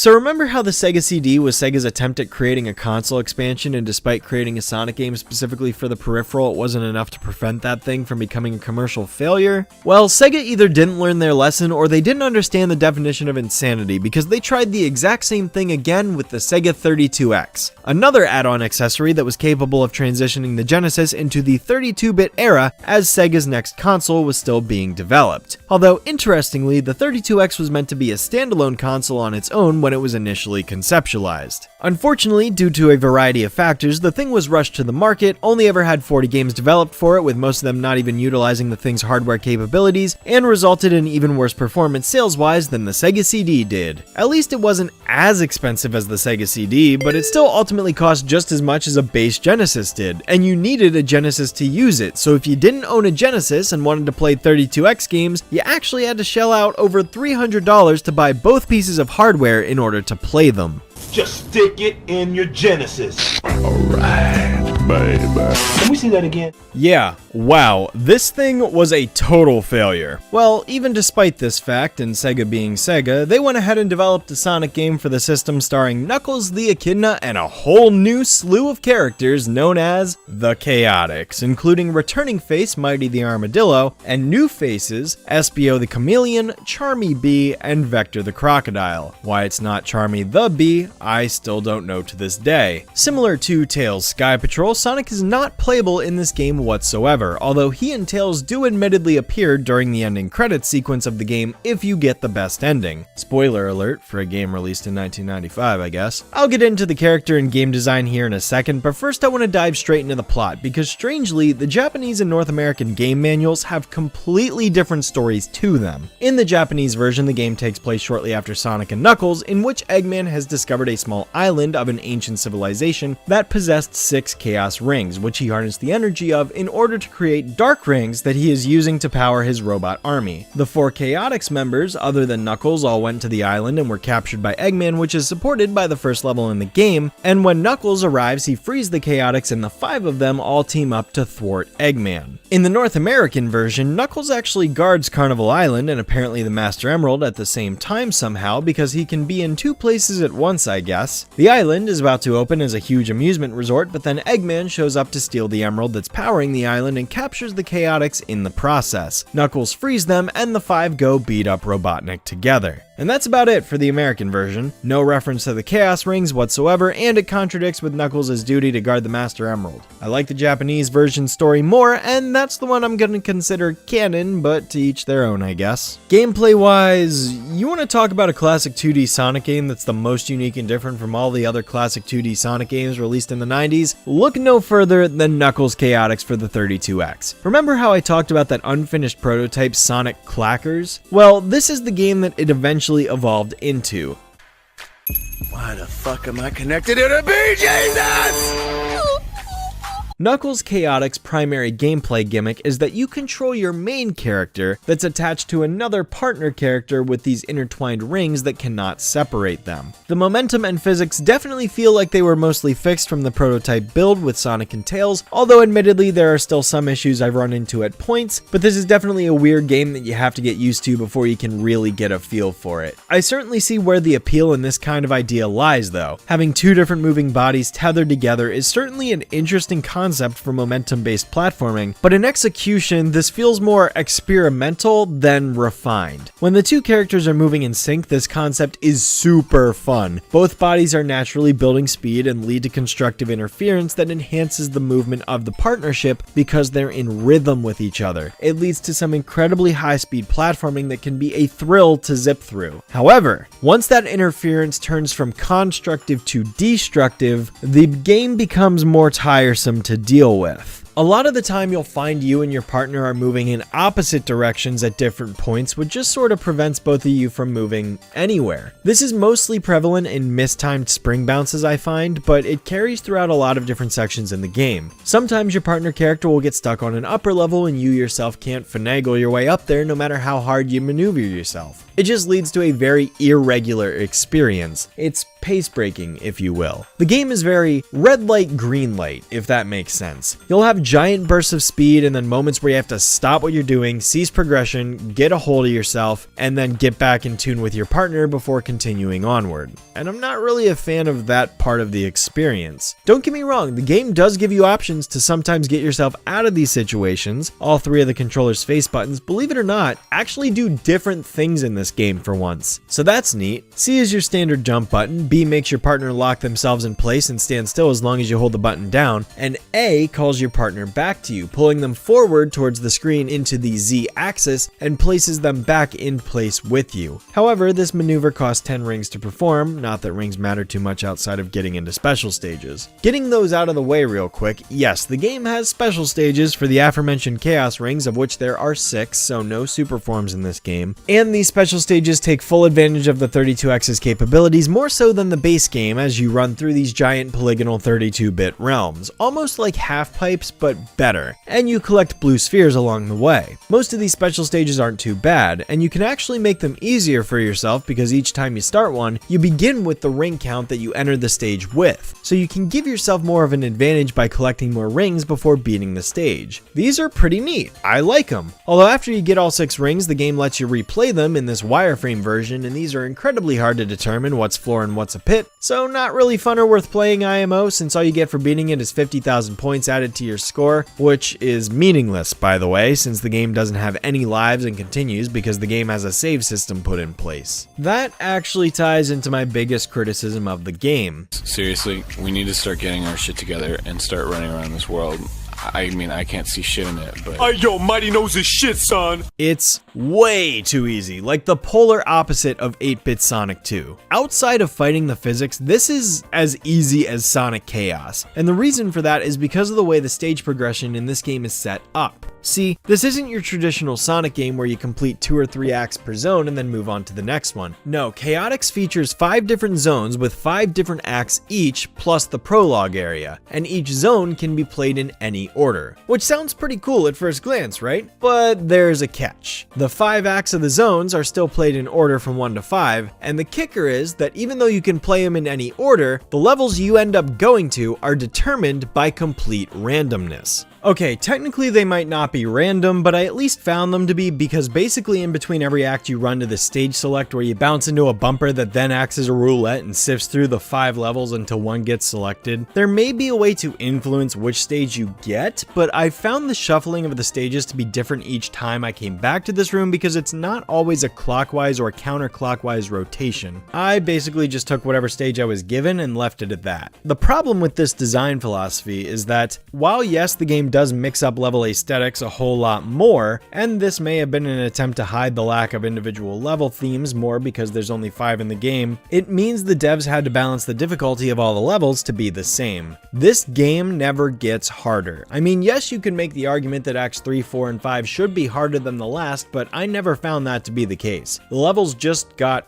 longer. Difficulty didn't change, they just took more time to beat. Overall, this game is so easy, and this game even won up Sonic CD because the game has no bottomless pits whatsoever. That's right, 0. I'm not keen on the level design either. While yes, I definitely think it was a smart choice that the levels weren't designed as horizontally as Sonic 2 and 3 were, the verticality of the levels both caters to the momentum of the tether and also leads to a feeling of less progression, I feel. Not in every case, because some levels such as Speed Slider can really get going with the steep slope sections and can be a lot of fun. It's my favorite level in the game, but everything feels way more blocky and confined in structure. There are ceilings everywhere it seems. I mean, if you just look at the level maps, you can see exactly what I'm talking about. These are designed more like blocky mazes rather than open landscapes to burst through. And while moments of speed do present themselves, there's a lot of slow pace breaking like I mentioned earlier. The 5 levels of the game, by the way, are Botanic Base, a plant-based greenhouse level that's inoffensive and has a cool detail where the plant life grows a bit more and more in between acts. So while Act 1 starts off looking like this, by the time you get to Act 5, the plants have overgrown so much that it's become a full-on jungle in there. Next is Speed Slider, which as the name implies is meant for full-blown speed, given that it's modeled after a roller coaster. Amazing Arena is the worst level in the game, with it being based on an indoor funhouse that requires you to flip a switch turning on the interior lights, taking a rather gray and dim looking stage and making it bright and colorful. If you finish the stage and do not turn the lights on, the game will not count the level as completed, and you'll have to play it all over again, so make sure you go out of way to hit that switch in every stage, otherwise you're just wasting your time.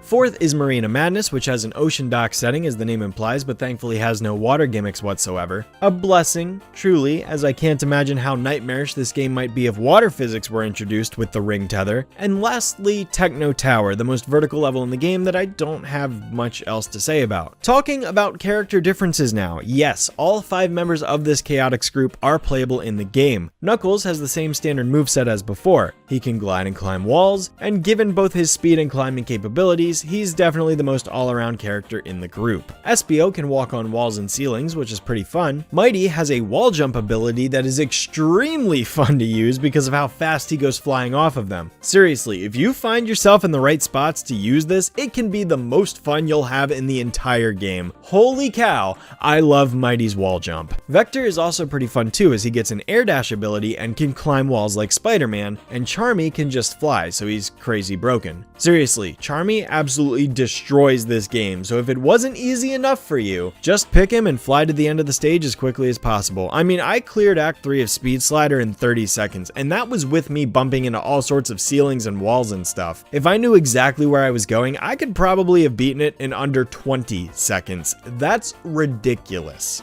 Because of this, Charmy can basically be considered a baby mode, so if you're ever having trouble, just switch to baby mode and you'll clear the stage with ease, ya baby.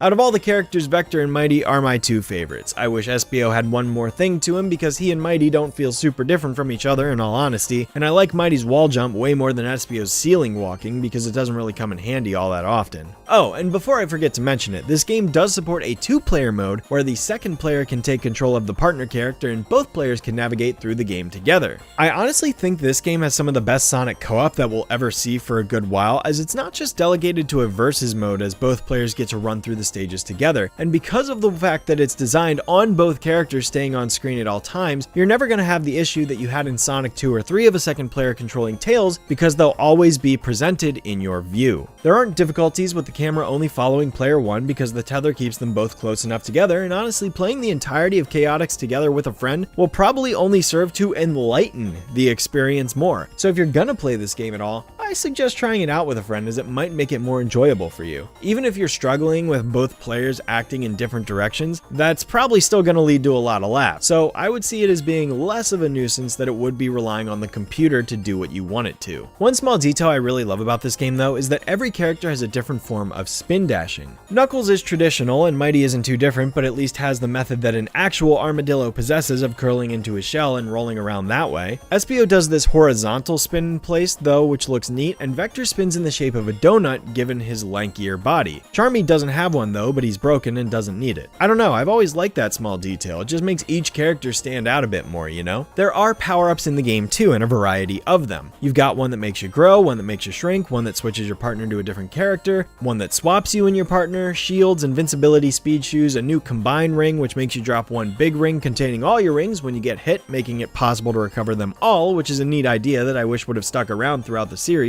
And lastly, there's one that takes the randomization out of the combi catcher and level selection. I forgot to mention, when you select your main character in the game, your partner is determined by who you pull out of the combi catcher. Word! So I guess I gotta choose my partner now. Oh shit! What you do? Okay, let's see. Fuck no. It's not hard to get the character you want this way, but there is at least an element of randomness to it where you could wind up getting a partner you don't want and you're stuck with them until you beat the next stage. This is also where it's possible to acquire two other partners, Heavy and Bomb. They both suck though. They were designed to be hindrances to your character rather than helpful partners, and if you do wind up getting one of these two, your best bet is to lose them ASAP. Heavy, as the name implies, is just heavy and basically acts as an anchor you're forced to drag along, while Bomb only exists to blow up when the player gets hit and damage them further. Yeah, they both suck. Bonus stages exist in this game and also take a 3D approach to them, like the special stages do, although what I don't like about them is that they drain your rings. So unless you've gotten all 6 Chaos rings already, you don't have a reason to go for these since they just lessen your chances for 100% completion. That is, if you're like me anyways and you go for the best ending. The game does contain 25 levels though, so your odds are much greater than some other games like Sonic 1 where you only have 10 chances for 6 MacGuffins, but hey, you can get power-ups and stuff from these, so maybe they are worth it to some players.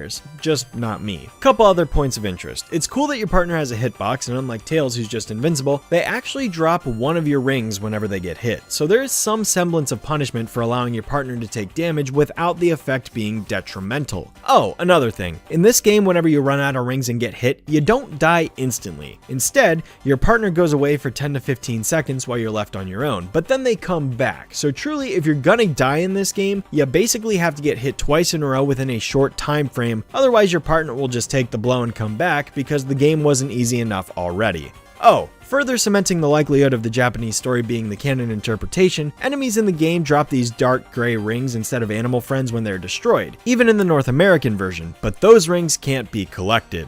Bosses in this game aren't hard, so I don't have much to say on them, but the final boss is something else. Triple Trouble's 4-phase boss fight just got matched by another 4-phase boss fight with Metal Sonic here, although it's way easier, like the rest of the game. The first phase is probably the worst of the whole thing though, because while I love the concept of Metal Sonic taking over the level select machine and summoning a bunch of attacks that occur based on what the player hits for the roulette to land on, this fight can go on for a while. I get it's a timing thing, but it takes some time to really get it down, and even then the spinner moves pretty fast, so the likelihood of you landing on the number you want isn't in your favor. It does get easier as it goes from a 1 in 5 chance to a 1 in 2, but man, I was stuck on this phase for 6.5 minutes before I was able to move on to phase 2. That's excessive, and I get it's in my own hands admittedly, but still the fact that it's a possibility can result in a boss fight dragging on for far longer than it needs to. The second through fourth phases are pretty simple though, as Metal Sonic takes the form of Metal Sonic Kai, and the player destroys both of his limbs and eventually Chest Laser in 3 separate phases of 8 hits each. These attacks are pretty easy though. It's one of the easiest final bosses in the Sonic series up to this point, so really nobody should have any trouble with it whatsoever. Upon delivering the final blow to Metal Sonic Kai's chest, he begins to explode with an abrupt cut to credits as the player has beaten the game, and that's it. No aftermath, no final cutscene, nothing. Just a cut to the Chaotix Chaotix crew with Sonic and Tails as the credits roll.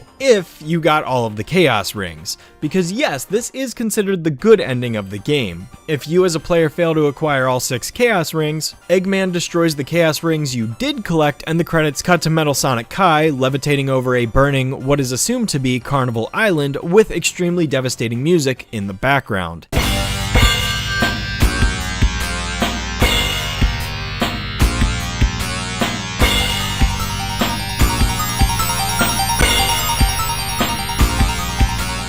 It's honestly up there with the assumed Tails death ending in 8-bit Sonic 2. I mean, this is literally watching the world burn. Like, dude, that's so metal. All in all, I realize I've gone on talking about Knuckles Chaotix for a long time now, so I think it's best for me to move past it. I just had a lot to say with this one, given how similar yet different it is from every other classic Sonic platforming game up to this point, and even if I find the game too easy for the most part, it's still a nifty concept for a game, and I like the diversity in playable characters. Stage variety could have been better, and I would have done away with the randomization piece entirely, but you know, the game was experimental, so I can't hate it too much for trying something different from the norm, you know? As long as the game is still playable and there's fun to be had, I can respect a project for diverting from the standard array or formula. It's just a shame how inaccessible this game was due to its lack of re-releases over the next decades that passed. The Game Gear games get all sorts of love, and yet Chaotix is just thrown to the wayside to be long forgotten, buried with the commercial failure that is the 32X. Darn shame, that.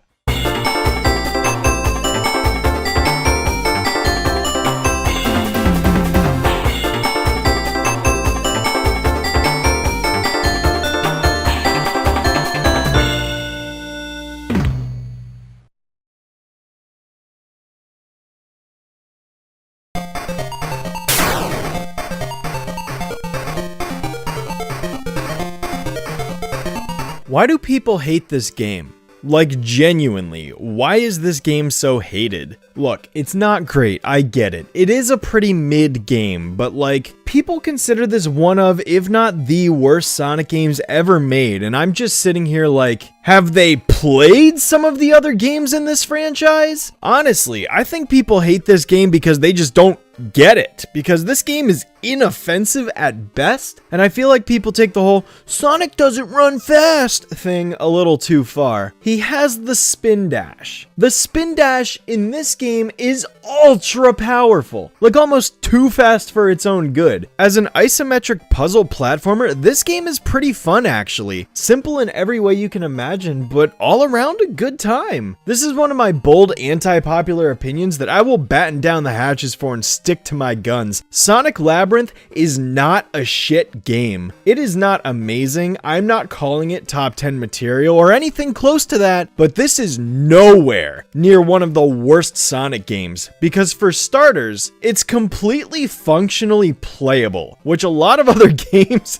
can't even say for themselves. The concept of Sonic Labyrinth is that Eggman came up with a scheme to defeat Sonic once and for all by creating these shoes that take away his speed, forcing Sonic to walk at a slow pace so that he is no longer able to keep up. What Eggman forgot about, and what is literally established in the manual, is that Sonic can still spin dash to gain his speed back, so he is compelled to spin dash more often to compensate for his standard walking. Some people seem to take this fact super personally because if Sonic doesn't run fast, it's not a good Sonic game, but like, okay, then I guess all the spin-offs aren't good Sonic games because most of them don't have Sonic running fast. I haven't even gotten to a lot of the spin-offs like the Olympic games or racing games outside of Drift, and I'm like, okay, I guess those are all terrible video games by default because they're not platformers where Sonic runs fast. By this logic, Knuckles Chaotix is a terrible game because it doesn't have Sonic running fast in it. I get it. One of the big appeals of Sonic is that he runs fast, and that is fun, but context is important here. The goal of this game wasn't to be about Sonic running fast. There's plenty of other games that do that. If Sonic Labyrinth were a fully blown 2D platformer like Sonic 2 or 3 and K, and Sonic moved this slow, yeah, it would be a terrible Sonic game that completely misses the point. But Sonic Labyrinth is not that. It's not trying to be that. It's a spin-off. You can't go having the same expectations for a spin-off game that you would for a mainline title. That'd be like if you went into Paper Mario: The Thousand Year Door and judged it on the merits of being a 3D Mario game.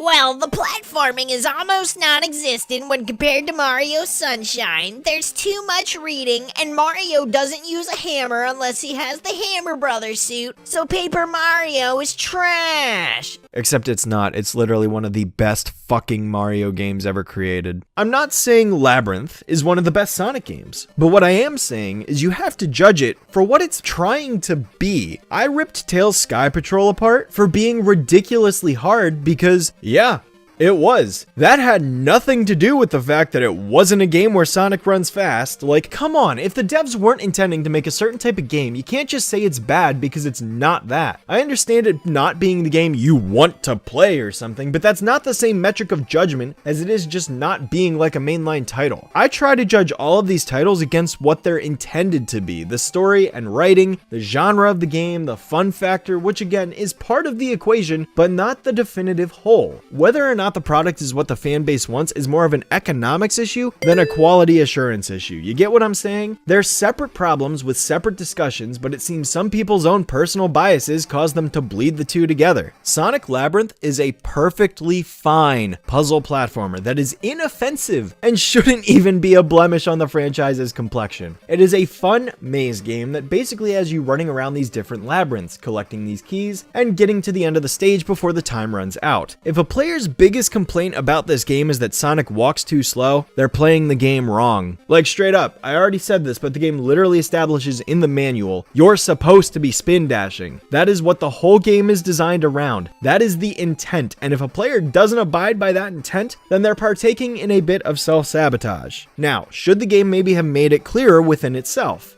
Yes, but given that it was 1995, it was common practice for games to come with manuals back then that literally explain how the game worked. It was a different time compared to the standards of decades later. So unless it was bought secondhand, I really don't see it as an excuse because the manual straight up spells this out, and spin dashing all the time, for me, is a complete non-issue. In fact, it's great fun. You can rocket across a stage at breakneck speed, rolling through every enemy that stands in your way, zoom off ledges and land on platforms below, bounce off bumpers, ramp up slopes. These bursts of speed can lead to some incredibly fun moments for a Game Gear title. I don't even like isometric platformers, and I enjoyed this game.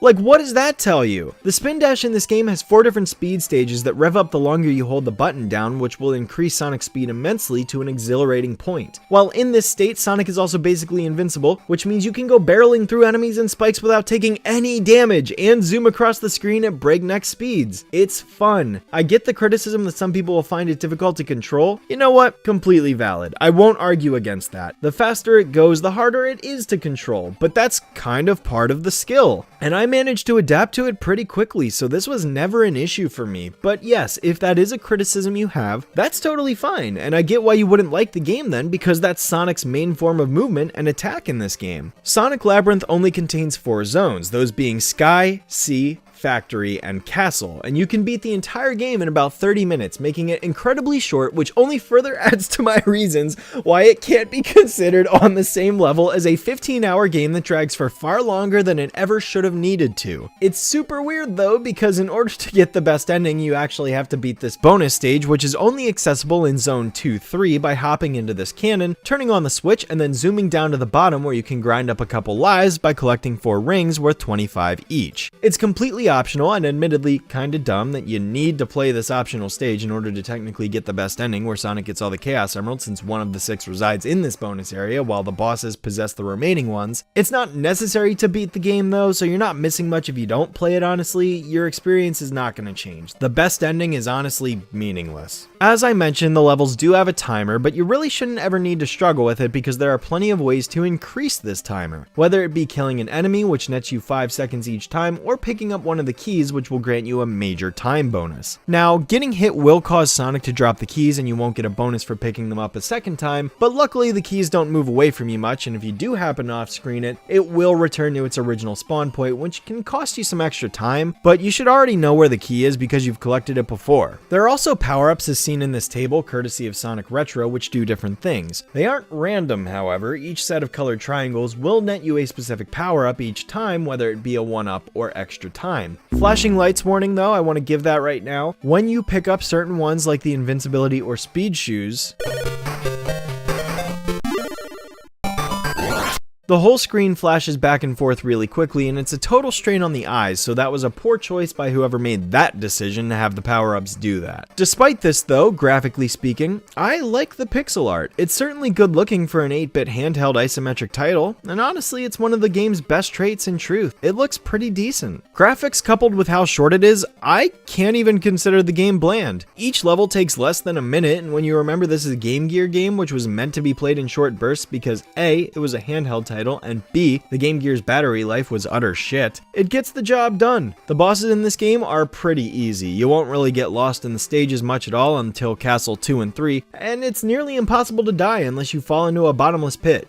Like, the game isn't even unfair. If anything, I think this title is too easy. I actually find it admirable that the dev team tried to make an isometric puzzle platformer on the Game Gear of all things. Like, yeah, no, it's not a great game at all, but given the hardware limitations in the time period of 1995, like, that was a bold move that I respect, especially because, again, the game isn't a glitchy, broken mess. It's perfectly functional, playable, and harmless. I don't know, I feel like the Game Gear titles might be seen as easy targets for some fans because they're seen as a lesser form or something. They're 8-bit, they're handheld games. I don't know, maybe I'm more receptive to giving games a chance, but like Sonic 1, Chaos, and Triple Trouble are also all fun titles, and I honestly didn't mind the Game Gear version of Spinball either, so like, not all the games are bad, just some of them. Sonic Labyrinth is better than Sonic Drift. It's better than Tails Skypatrol, and while I won't say it's better, I certainly enjoy Labyrinth more than I did Sonic Spinball, although that's a personal taste thing, it's probably not better than Spinball. Labyrinth Zone in Sonic 1 is worse than Sonic Labyrinth. You want to complain about slow gameplay? At least Sonic Labyrinth doesn't have water and a drowning mechanic. Yeah, so in summary, I'm gonna defend Sonic Labyrinth as a mediocre, okay game in terms of its quality. It is far from the worst thing Sega's ever put out, and I really don't see how this can even be considered worse than other titles I'll be getting to in this series. It's a fine game, it's not hurting anything, and it certainly didn't steer the entire franchise down a dark path that tarnished its whole reputation or anything. Sonic Labyrinth, you're an alright game, and I'm sorry so many players misunderstand you. You deserve better treatment than you get.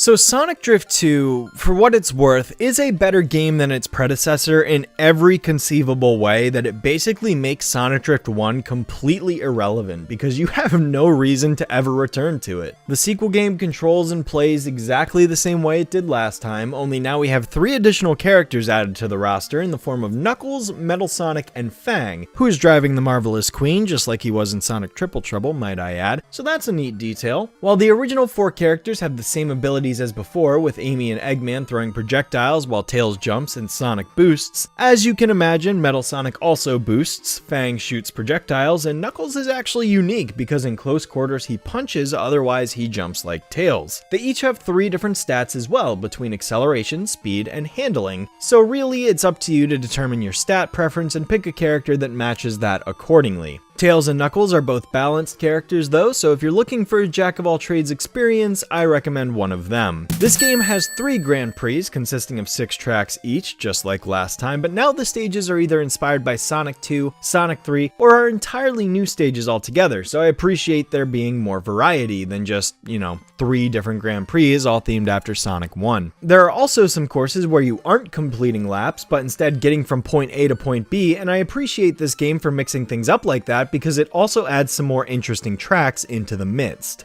Stage themes are also far more diverse, and graphically the game is far more interesting to look at compared to Drift 1, where it was just the same 6 settings 3 times over. Beating all 3 Grand Prix obviously nets you the ending, and sadly, unlike Drift 1, there aren't special endings anymore, but given there's 7 characters, not 4, I guess I can kinda see that being more cumbersome to do. Let's see, there are rings now, collect 2 and you can use your character's special ability, some items return like springs and invincibility. They definitely improved the AI in this game though, because because I've noticed it's harder. The computer players blatantly rubber band even when they're half the track behind, which is a clear indication that the game is actually cheating in order to imitate difficulty, which I find to be a cheap way out because at that point there's no point in even trying to take first place until the last 10 seconds anyways. Otherwise, the computer will consistently just rocket pass from behind and damage you in the process, which is annoying. Plus, they use items now too, so yeah, there's that. Yeah, honestly, I don't love this game either. Score another point for Sonic Labyrinth, baby. If you liked Drift 1, you'll definitely like Drift 2, and if you didn't like Drift 1, you probably won't like Drift 2, but if you happen to be in that super small crowd in the middle that's like, man, if Sonic Drift 1 was just a tad better, I'd like it, well, then Drift 2 is what you're looking for, because it's just a tad better. But the game doesn't impress me overall. I'm not a fan of it, and quite frankly, I'll never play this one again either. Super mediocre game that only appears to be better because of the first game's worse mediocrity. On its own, it's still not impressive or fun in my eyes.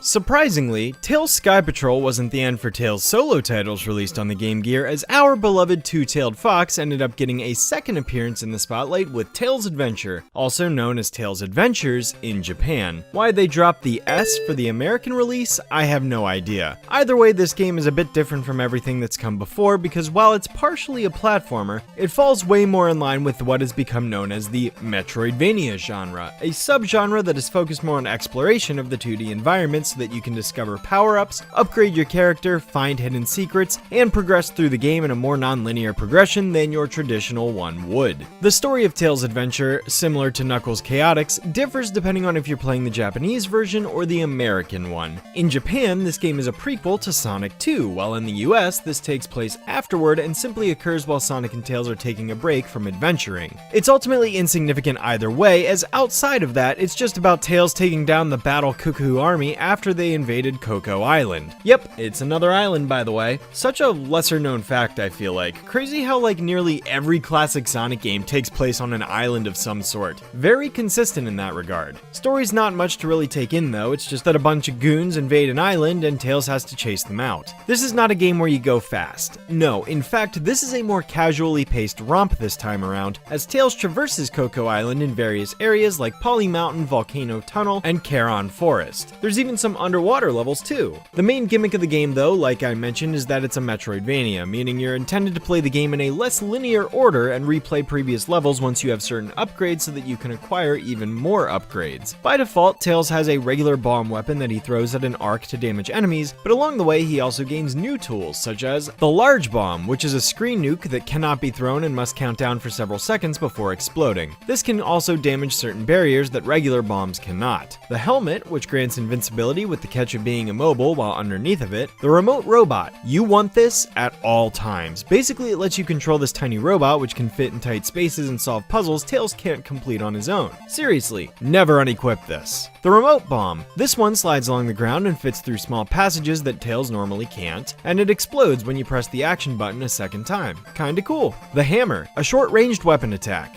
Kinda sucks. The Super Glove allows Tails to pick up rocks and throw them. Night Vision, only useful in one stage, but it lets you see in the dark in Poly Mountain 2. Napalm Bombs deploy a wall of flame that actually has a very tall vertical hitbox, higher than the fire sprite actually would imply, and can also damage certain barriers that other bombs cannot. The Speed Boots allows Tails to run. Yes, I'm serious, he needs a power-up to run. The Teleport Device instantly exits a level and warps Tails back to his house. Useful for when backtracking through previous levels to get items you couldn't the first time around.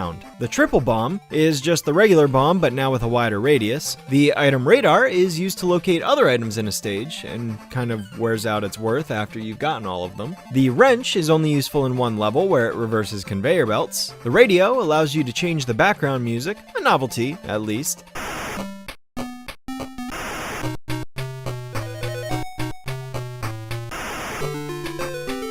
Fang increases the chances that a defeated enemy will drop rings. Knuckles allows Tails to punch things.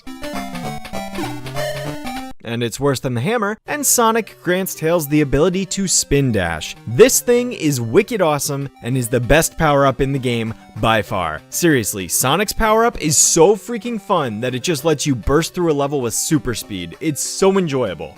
Love it. Now, it should be noted you can only equip a maximum of 4 of these at a time, so you'll still have to pick and choose amongst all of the ones I just listed to determine your preferred moveset. Although, if you're going for full exploration, you're going to be changing this arsenal constantly, as some puzzles require all 4 items of specific kinds in order to acquire them. It's pretty fun though, and it adds an extra layer of depth to figuring out how to solve these various scenarios when encountering them. Of course, this being a Game Gear game means it doesn't have a save feature, so instead you're required to memorize a 16-character password in order to continue where you left off. Anyways, as I alluded to with Fang's power-up, rings are actually a health bar in this game rather than just a count that you lose all of upon getting hit. You don't want to hit 0 or else you die. Also, Tails has a flight meter like Skypatrol, but this one refills when you're on the ground, unlike that game, which automatically makes it better. There's 6 Chaos Emeralds in the game that Tails can collect in order to increase both his ring count by 10 and flight meter, and upon collecting all 6 emeralds, Tails' health actually shoots all the way up to 99. All I can say about the level design is that it suits the gameplay rather well. A couple levels are a bit difficult, such as this one where you have to time your jumps just right, or Poly Mountain 1, which just sucks because of the redundancy of the multiple pathways, but outside of that, I don't really have much to say, negative or positive. Same goes for bosses. They're alright, but none of them in particular really stuck out to me. Not even the final boss is that bad if you just pay attention to the pattern. Really, the most difficult thing is just getting to them, seeing as you don't have much in the way of opportunities to heal in the final level leading up to it. There's also the underwater stages, which aren't too bad, like I mentioned. They're a neat side distraction, and like Tails himself, you can upgrade the sub throughout the game. It starts with a plain old gun weapon, but you can end up getting this thing a torpedo, air missiles, mines, extra speed, a broken as hell screen nuke, pure invincibility, no joke, and a rocket booster required to get to the final area. It's fun, it's a nice breather, usually in between the other levels, and seriously, once you get the spark and extra armor, you're basically just taking a leisurely stroll because nothing can touch you. Yeah, for the most part, Tails' Adventure is a fun little spin-off that does Tails more justice than the other title did.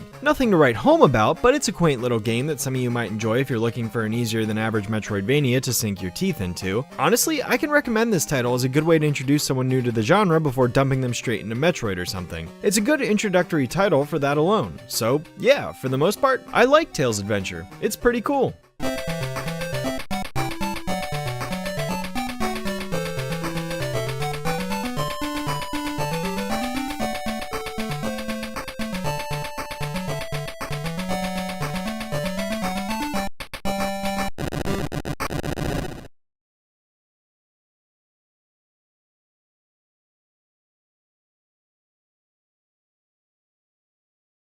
Mysterious machine has appeared in homes across America. 32X. Redouble his power.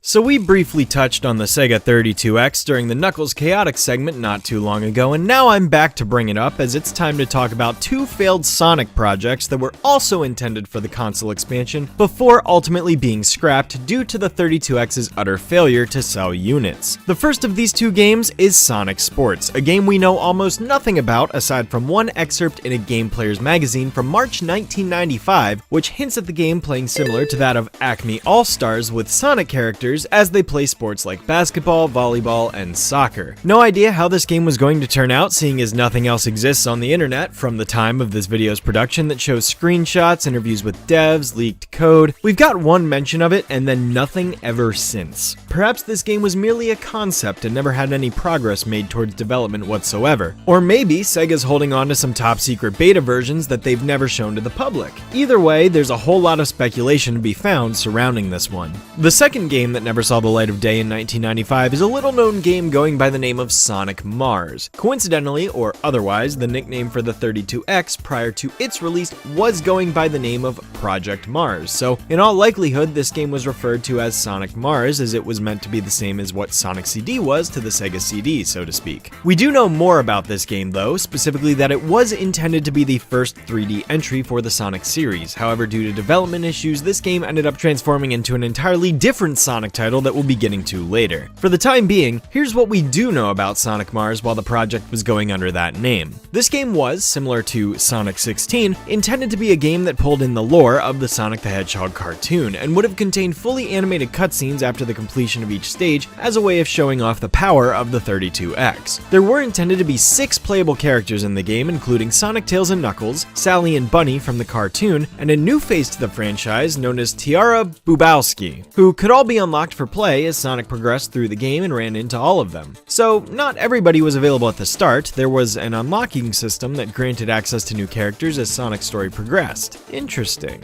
Similar to the dialogue boxes that occurred during the Meta Knight's Revenge sequence in Kirby Superstar, Sonic Mars was going to have the characters communicating to the player during the stages, commenting on events like acquiring power-ups or getting a high score. The gameplay was meant to be a 3D title, like I mentioned, with 6 3-act zones just like Sonic 1, along with bonus and/or special stages that would allow you to collect all 7 Chaos Emeralds. There's a lot of fascinating background surrounding this one, and interesting concept screenshots and test footage that exists online that ultimately never led to a completed title. Whether or not the final 32X concept would have been an optimal result or not, it's anyone's guess. Unfortunately, the SatAM Sonic crew had once again been rejected from getting featured in a mainline Sonic game, and Sonic Mars was ultimately met with the same fate as Sonic 16. But hey, like I mentioned, Sonic Mars' development eventually led to it becoming a different project set for release on the Sega Saturn, so hey, maybe it's not all that bad. There could be a happy ending to the story after all, right? Well, I'll be getting to that third game by the end of 1996, so stick around for a bit longer, and you'll learn exactly what the fate of the remaining concepts of Sonic Mars became.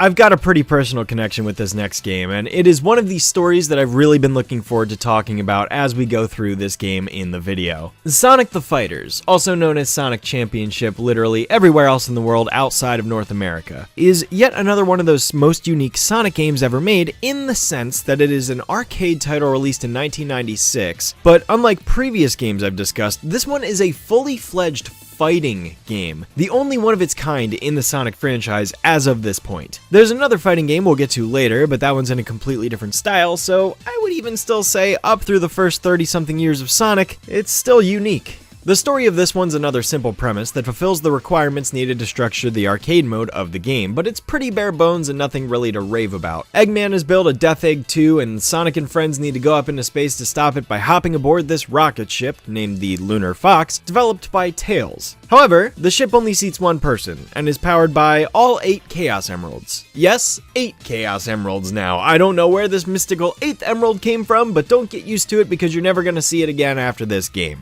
Anyways, all of Sonic's friends are guarding the Chaos Emeralds, and so they need to be acquired in order to power the ship. And how will the hero responsible for going up to space and defeating Eggman be determined? By holding a fighting tournament. Yeah, dude, I don't know. This whole premise is very shoddily thrown together. I mean, why build a rocket that only seats one person? Why are all the friends fighting to go beat Eggman when we all know Sonic is the main character and the most capable, and I'm sure most of his friends even know that? And why are there 8 emeralds now? Yeah, okay, maybe I'm nitpicking, but honestly the story should have just been the character you pick as the player needs to defeat the other 7 characters in a test of might to earn the 7 Chaos Emeralds and then go up into space to defeat Eggman. The whole reason there are 8 Chaos Emeralds here is because after you've acquired 7, Eggman comes flying down from space and zaps you with his laser, causing a carbon copy of yourself to jump out of you with such a goofy laugh. Seriously, what's up with his laugh? Anyways, this copy then starts fighting you for the 8th emerald that it somehow possesses? Wouldn't your character just possess that 8th emerald already? Why not just have the other 7 characters possess the 7 emeralds, and then this duplicate is just Eggman's attempt to stop you from going up into space without a Chaos Emerald attached to it? Wouldn't that make just as much sense? I digress. The story doesn't matter, just punch all your friends in the face till they fall asleep. That's it. Taking heavy inspiration from Fighting Vipers, given that a programmer on that game basically conceived this title while working on it, and both games share the same engine, Sonic the Fighters is a first for the franchise, also because it's the first time Sonic's ever been in the 3rd dimension. And graphics-wise, the game looks fantastic. Honestly, I still think it looks great today, no matter how many years have passed, and that's thankfully helped by the cartoony style the game has going for it. I mean, seriously, let's talk about the animation for a second here, because I want you to pay attention to it while I continue to talk about the rest of the game. The character animations here are absolutely stellar. They've got the old school Mickey Mouse kind of vibe to them, with the characters squashing and stretching and spinning and warping and bouncing all over the place in such a wacky, disproportionate fashion. There is so much personality here, with the characters constantly giving various expressions whenever they perform some of their moves or get hit and pushed into a wall. Watching Knuckles get flattened like a pancake or Sonic's head smashed down by Bark the polar bear is just so amusing, especially when Sonic continues to try and fight back while his spine is still touching the floor. There's so much detail in the way the characters fight too, you know. Sonic has his spin dash, which comes in the form of various attacks, while Tails flies, of course, and Amy uses her hammer, which this is actually the first game to feature her using one, so there's another first for the Sonic series. Granted, Amy is still in her original design at this point in the franchise, given we're still in the classic era, but it won't be sticking around for the games much longer. I like classic Amy's design though. It's more hedgehog-like, for lack of a better term, just because her spikes are pointed backward just like Sonic's are, and interestingly enough, she is name-dropped as Rosie the Rascal in this game too, so she's actually got both titles to her character here. I think that's actually kinda cool. I like her Rosie the Rascal name, it makes her sound mischievous, and I think could have been a cool character trait for her that sadly never really made it very far in favor of a different direction of the character. I don't know, a cheeky mischievous Amy sounds like a pretty fun character if you ask me, but instead I guess Fang takes that role as a villain character in the cast given his constant side smirk and pop gun projectile attack, which, come on, anyone using a pop gun is obviously cartoonish and snarky. Another small detail I like is that SPO has a spinning attack which mimics his spin dash from Knuckles' Chaotix, so that's pretty neat. Obviously, given everything I've just run through, the main cast of characters is the main 4 of Sonic, Tails, Knuckles, and Amy. SPO returning from Knuckles' Chaotix, Fang returning from Sonic Triple Trouble, and new faces Bark the Polar Bear and Bean the Dynamite. Most of these new characters will become super obscure as the years go on, but they did manage to establish themselves in the Sonic comics for what it's worth, and while I haven't read the comics myself, I hear they're pretty great characters in them, so hey, maybe I'll have to check those out someday and see what else the characters get up to. The game's fighting mechanics are standard for most 2D fighters. You've got a punch button, kick button, grab button, you can move back and forth and duck and jump, and you can block. I'm not going to get into all the character specific abilities and combos and fighting mechanics because I'm not a fighting game expert. I'm really not that good at this genre, although I do find them fun no matter how much I lose, but I will say that the primary implementation of this game that serves as kind of the main attribute that sets it apart from other fighting games is its shield system. Essentially, both fighters get shields that allow them to block incoming attacks, which is great because it prevents them from taking any damage. The catch is that each player only gets 5 for the entire match. That's right, not round, match. You get 5 of these, and once you're out, and you have to survive in the end as either the victor or the fallen. As someone who's unfamiliar with the variety of fighting games out there, I have to say I've always loved the way that Sonic the Fighters treats the 3D environment. You're always on a 2D plane against your opponent, but you have the ability to sidestep and jump step and run a 180 around them, and as hits are blown, you move around the map in a variety of directions. It's fun and takes full advantage of the 3D space that it's in. The level variety is fun too, as it contains a mix of references to old levels like Mushroom Hill and Casino Night, as well as a slew of other original environments like this raft that goes speeding down this river, which was always my favorite stage as a kid. I have such a soft spot for this game because, believe it or not, I actually got to play this game at my mall's arcade back when I was really young. Like, I'm talking 3, 4, or 5 years young. Yeah, a mall arcade. Hard to believe those things existed at one point in America, right? I mean, I'm sure some still do, but they're a dying breed, which is a shame because I used to love arcades as a kid. Sonic the Fighters was my first ever introduction to an arcade machine in general. Well, either that or I think maybe it was an arcade TMNT game at Chuck E. Cheese, which my mother had started taking me to around the same age. I never played those games though, I just crawled around in the tubes most of the time. Although I also remember a Jurassic Park arcade game now that I think about it. Anywho, yeah, Sonic the Fighters was one of those arcade cabinets that I would just sit in front of at the food court and watch for what felt like hours. I rarely saw anybody play it though, it was mostly just me watching the opening cutscene and demo footage over and over again, but damn, when my mom was feeling generous, she would let me jump up on that thing and I'd get my ass whooped because I absolutely sucked at it being as young as I am. But I didn't care. I loved the way the characters looked and it was 3D and colorful, which had me mesmerized. And that theme song.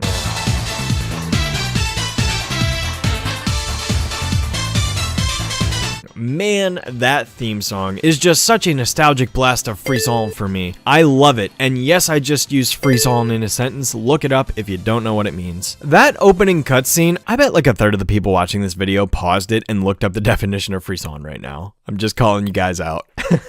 That opening cutscene with Metal Sonic flying right in front of the Death Egg 2 instantly takes me back to sitting in the mall food court eating a slice of pizza with my mom and watching this machine from a few feet away. Man, so many memories. What feels like at least a dozen different instances of me watching this one machine. I'm sorry, I just have such a nostalgic attachment to this one. Even if I'm no good at it, I just love the early 3D Sonic aesthetic. It's unmatched. Metal Sonic though, fuck this guy.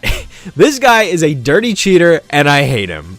Okay, maybe he's not actually, I'm just not good enough to beat him because Metal Sonic is actually competently programmed to demolish you if you haven't figured out the game mechanics by this point and just mashed your way the whole way through. He's punishing, and I remember getting so frustrated trying to beat this guy as a kid on the GameCube version, which is the version I'm playing for this section by the way. Yes, I realize I'm skipping ahead and kind of breaking my rules here by not playing the original release version of the game, but believe me, I tried to get the original to run on MAME and for whatever reason, I just couldn't figure it out. Between the colors washing out and whatever the heck is happening here in this footage with the profiles glitching plus having access to this Eggman robot and Metal Sonic when I scroll over far enough, which doesn't seem right, I have no idea what is going on, but either way, I couldn't get it to run, so I settled for the next best thing. My apologies, this will not happen too often. I tried to be as authentic as I could.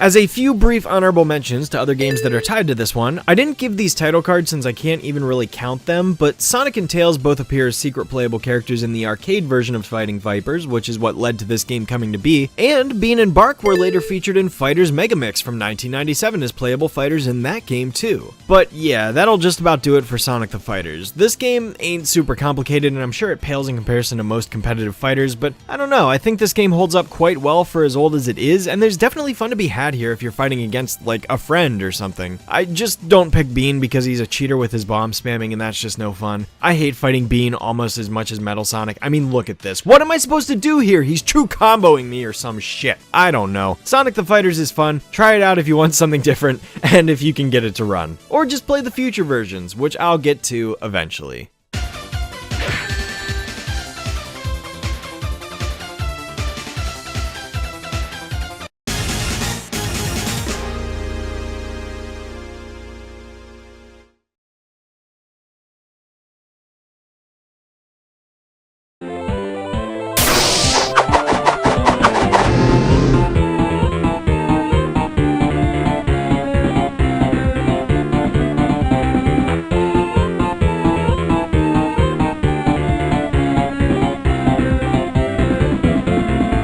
Alright, who's ready for some more edutainment? Because Sonic Edusoft's incomplete release and Tales in the Music Maker's restriction to the Sega Pico just weren't enough to cash in on the edutainment software craze of the mid to late 90s, Sega ended up publishing Sonic Schoolhouse for Windows PC in late 1996 for all sorts of children to jump into and be eager to learn about math and spelling and partake in a brand new genre for the character that's such a noteworthy side of it: school and education. Okay, you know what? No. What the fuck is this? Sonic's not about school, he's about being cool. Drop the S and the H. He's not about to read, the dude's all about running. Like, what in God's name is Sonic doing being in a Wolfenstein game that takes place in a school where you pick up letters and numbers to answer educational questions? Ugh, this game is steaming hot garbage. I get 3D games on PC back in the day were still very much in their early stages, and so games from that era in this style haven't aged particularly well, but damn, this game is a barren wasteland of nothing. No music, piss poor controls, a super shrunken down screen due to the resolution of the original computer application, and oh my god, Sonic, what did they do to you? Hi there, I'm Sonic the Hedgehog. You're going to play in my schoolhouse. Look at how they massacred my boy. I just don't see anything in this. My goodness, this software is ancient and dullened. I really see no reason for anybody to ever go back to this. I don't see this being worth 15 minutes of your time. I don't see it being worth 5 minutes of your time just out of morbid curiosity. This one isn't worth it whatsoever. It runs slow, it's basic, maybe the graphics were impressive back then, but this game came out after Doom, so I really can't say that's the case. I couldn't even get the video clips of the animals to load in the field trip section of the hub world because I couldn't be bothered to tolerate this gameplay. See, the problem is, you can't just type the number or letter in, you actually have to go over and pick it up physically and then walk back to the board and place it in, and you can only carry one letter at a time or number, so basically this is just the way of the game artificially increasing its duration by stretching out the time it takes to provide a simple answer. It's just bad. It's lazy. It's a time waster. It's what gives edutainment titles a bad name. With other games in this field like Clue Finders, Addy Boo, Pajama Sam that show how well this sort of thing can be done by creating an engaging environment for kids to explore and learn in, this is just insulting by comparison. Sonic Schoolhouse is better off being long forgotten at this point, and I'm sorry I even acknowledged it in this video. Honestly, the only good thing to come out of Sonic Schoolhouse is it served as the inspiration for an infinitely better game, Baldi's Basics, later on. Outside of that, I have nothing else to say about this game.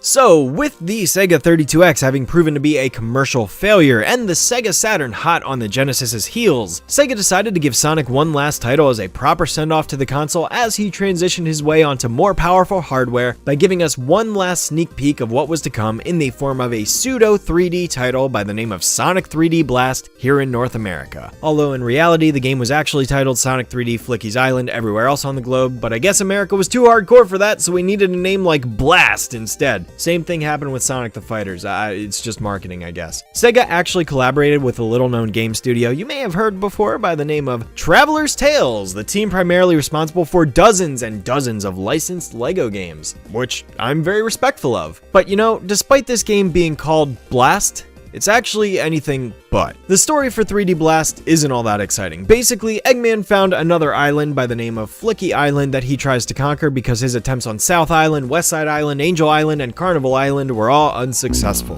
While on this island, he discovers a specific species of bird known as Flickies that seemingly inhabit the island, but also have the ability to warp through giant rings that whisk them away to another dimension. Before long, Sonic and Co. arrive and discover Eggman's scheme, and so Sonic takes it upon himself to release all the Flickies from their robot prisons and send them home to their own dimension.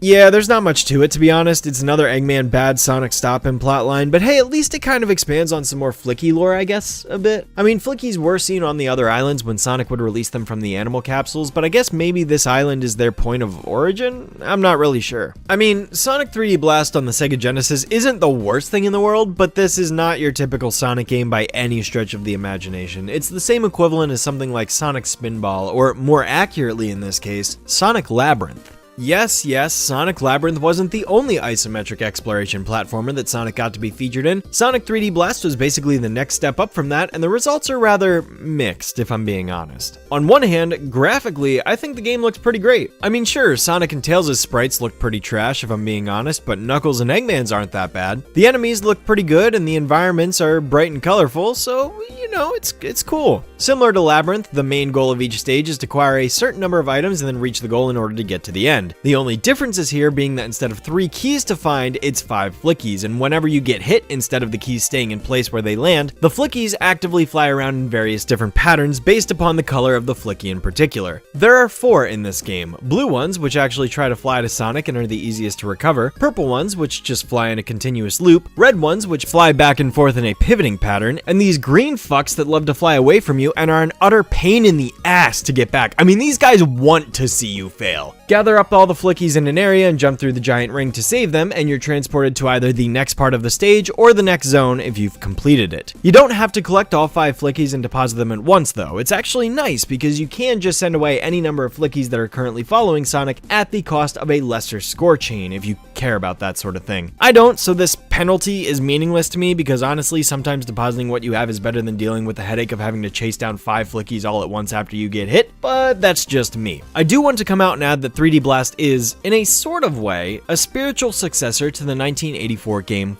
Flicky, in the sense that both this game and the arcade title feature you gathering up flickies and bringing them to the goal. Some people were actually probably wondering why I didn't start the video off by talking about Flicky, given that a lot of people like to cite this as the first ever Sonic game, or at least give it an honorable mention, but like, I don't agree with that. Not only did Sonic not get a game released until 7 years later, he wasn't even conceptualized when this game came out. Like, Flicky was its own thing at the time of its release, and it shouldn't just retroactively become a Sonic game because you play as a bird that also exists as a harmless sprite in a completely different game franchise. I'm sure some people won't agree with me, but based on the criteria I laid out at the start of the video, I don't consider Flicky a character in the Sonic franchise. It's just a bird you free from Eggman's robots. If anything, 3D Blast is a crossover game for all intents and purposes. I really don't care to count Flicky, but here you go. It's an honorable mention now, kinda, I guess. Really, I don't care about this game, and if you think it counts, that's good for you. I'm not changing my list. But hey, Sonic 3D Blast was the game this section's about, so let's move back to that.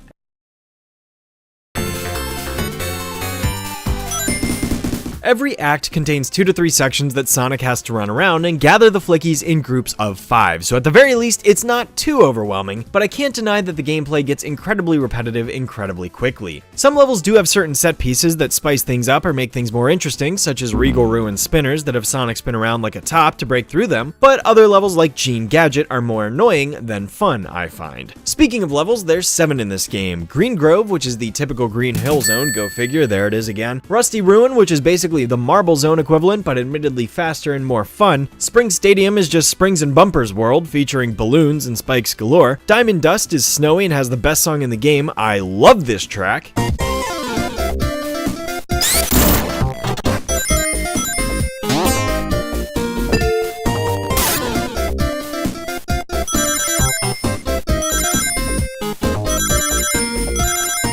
Seriously, this is a contender for the best song on the entire Sega Genesis. It's so good. Volcano Valley is the lethal lava level, and also one of the flickies burns alive as it follows you, which is kind of worrisome, not gonna lie. Gene Gadget sucks, not because it's the typical industrial level, but because it's slow and annoying with enemies that suck, and I absolutely detest these slanted platforms. And Panic Puppet Zone is the last level, which is basically just a better Gene Gadget in both theming and the fact that Act 2 is a simple race to the end of the stage, instead of collecting the 5 flickies objective that permeates every single other level. Honestly, if more of the game were like Panic Puppet Act 2, I'd probably like this a whole lot more. Honestly, make Act 2 of every zone of Sonic 3D Blast like this, and it's better. It just is. Get to the end. Done. Go figure, special stages are in this game too, and you can access them by collecting 50 rings and finding either Knuckles or Tails hidden somewhere in the level, and donating the rings to them.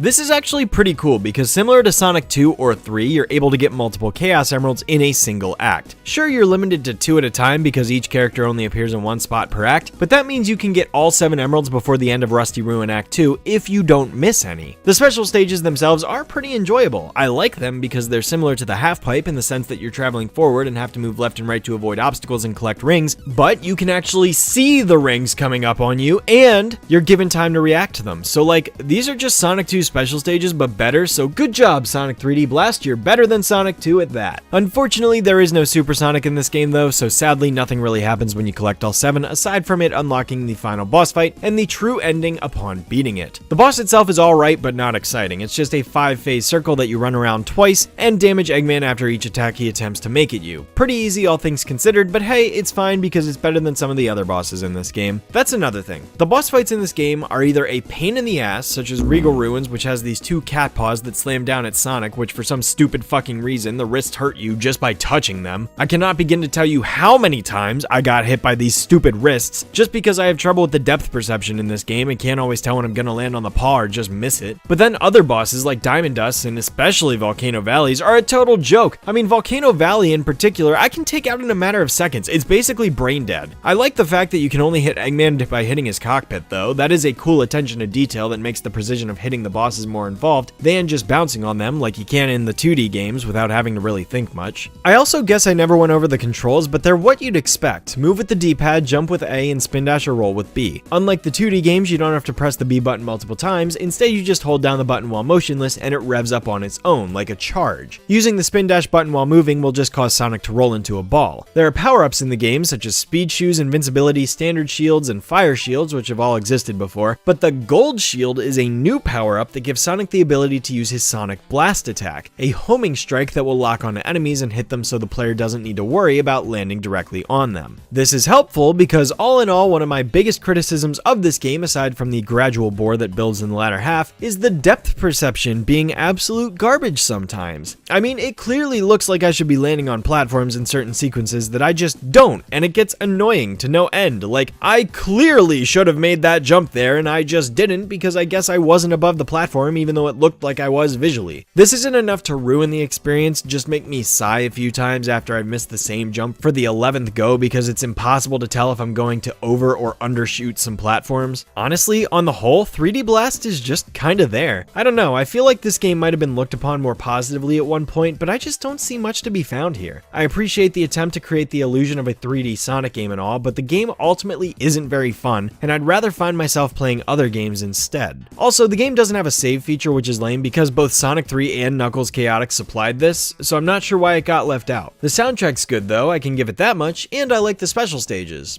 but that's about it.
Hey look, it's Sonic 3D Blast! Again, long time no see. In the wake of Sonic X-Treme's cancellation, Sega found themselves in a panic as they weren't sure what they were going to release for the holiday season that year. The second half was looking to run dry and things were getting desperate, so Sega did the only logical thing they could think of.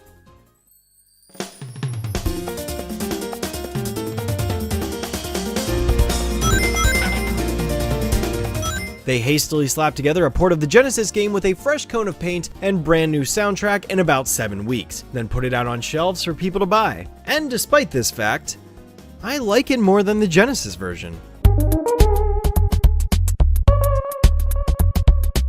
Okay, well, let me be fair. There's more nuance to the version differences than just new paint and new music. Visually, like I said, the game looks very nice on the upgraded Saturn hardware. I like the more detailed textures in the landscapes, and the upgraded water, fire, and snow effects are very appealing to me. I also like how the game has added more visual effects with things like fog, and the new scenery animations really bring the world to life, like when Sonic runs across this bridge. And the soundtrack is awesome. I get that not everybody likes the Saturn version soundtrack because it doesn't have the catchier melodies that the Genesis version does, but when you listen to this game's soundtrack from the perspective that it's meant to be more atmospheric and relaxed rather than upbeat and pronounced, it's great. I love this sort of thing. Atmospheric music has become one of my favorite genres within the last year, and this absolutely floored me going back to it. Here, have a comparison between both versions of Regal Ruin as an example.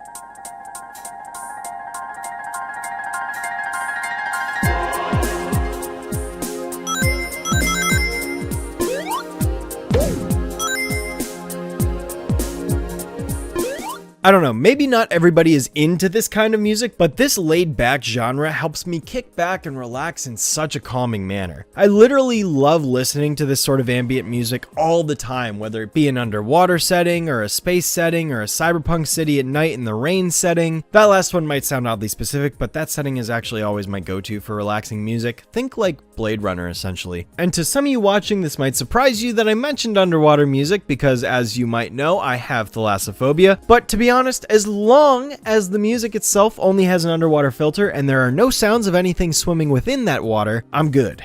As soon as I hear like a whale or a shark or something though, I'm noping out of there. The Saturn version also comes with the updated cutscenes for the game's intro and outro, as well as a new user interface for the menus, although still no save feature, which is ultra dumb. The game also shows a map of the island between zones, which was missing from the Genesis version. Gameplay-wise, the game is the same as before, so not much has changed there, although the special stages are completely different now.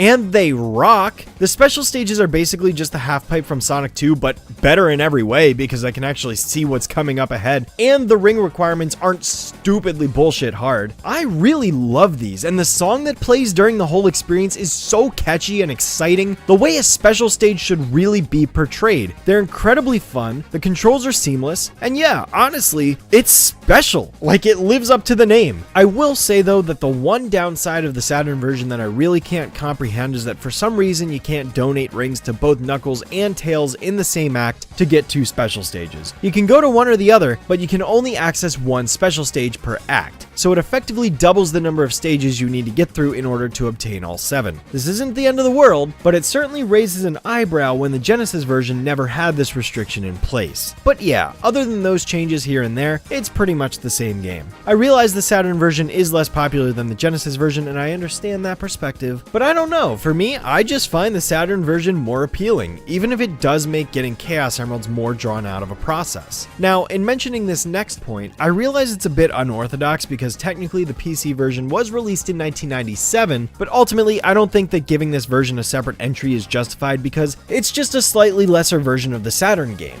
In essence, Sega just took the Saturn version, removed the weather effects, and changed the special stage so that it could run on PC. With these special stages, they were modified so that instead of full-blown 3D models like in the Saturn version, everything here is sprite-based like the Genesis version, and far easier at that. That's about it though. There really is nothing that the PC version does that the Saturn version doesn't, so I didn't really see the need to bring this up later when I could just include it now. Ending off the 3D Blast talk completely, I'd just like to bring attention to Sonic 3D Blast DX, a fan-made enhancement to the game that isn't technically fan-made, but rather developer-made. Yes, the Sonic 3D Blast Director's Cut is actually a hack of the original game made by John Burton, the game's original programmer, that he released online in 2017 as the true definitive version of the game, maybe not in Sega's eyes, but in one of the game's creators. This version comes with a whole slew of new features like a world map, supersonic, time attack mode, a level editor, a save system, game, improved controls and enhanced speed, etc. Honestly, I wasn't going to play it for this video when I've already gone through and played the game twice, plus the PC version for a little bit, so I can't give personal thoughts on it, but it seems really cool. I definitely consider checking it out in the future and just figured I'd point it out for those of you watching because from my impressions, it sounds like Sonic 3D Blast DX is just all around the best way to experience the game, so I'd recommend you try that version out if you're going to play the game at all. But yeah, it's super cool that the original programmer of the game went out of his way to do this. It's not often you see this sort of thing, especially for somebody in the industry, so that makes this one extra special and I just had to share it for that reason. I'll probably come to enjoy 3D Blast more once I experience the game through this hack, but until then, the Saturn version is still the best one.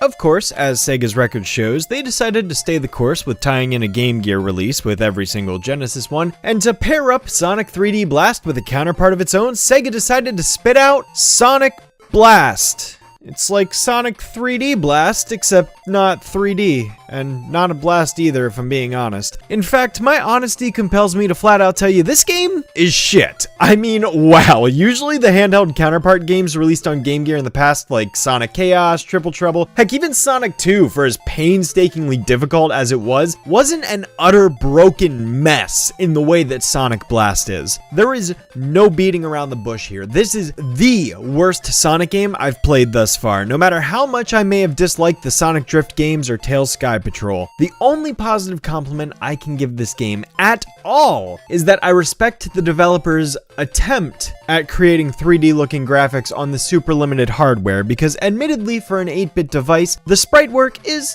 notable. It definitely seems to follow the same style as the Donkey Kong Country games in a lot of ways, graphically speaking, but while this attempt is admirable at best, in execution the game mostly looks like shit. I mean, Sonic and Knuckles look fine in most of their sprites, but the levels themselves, their backgrounds and hazards, as well as enemies, this is a super ugly looking game.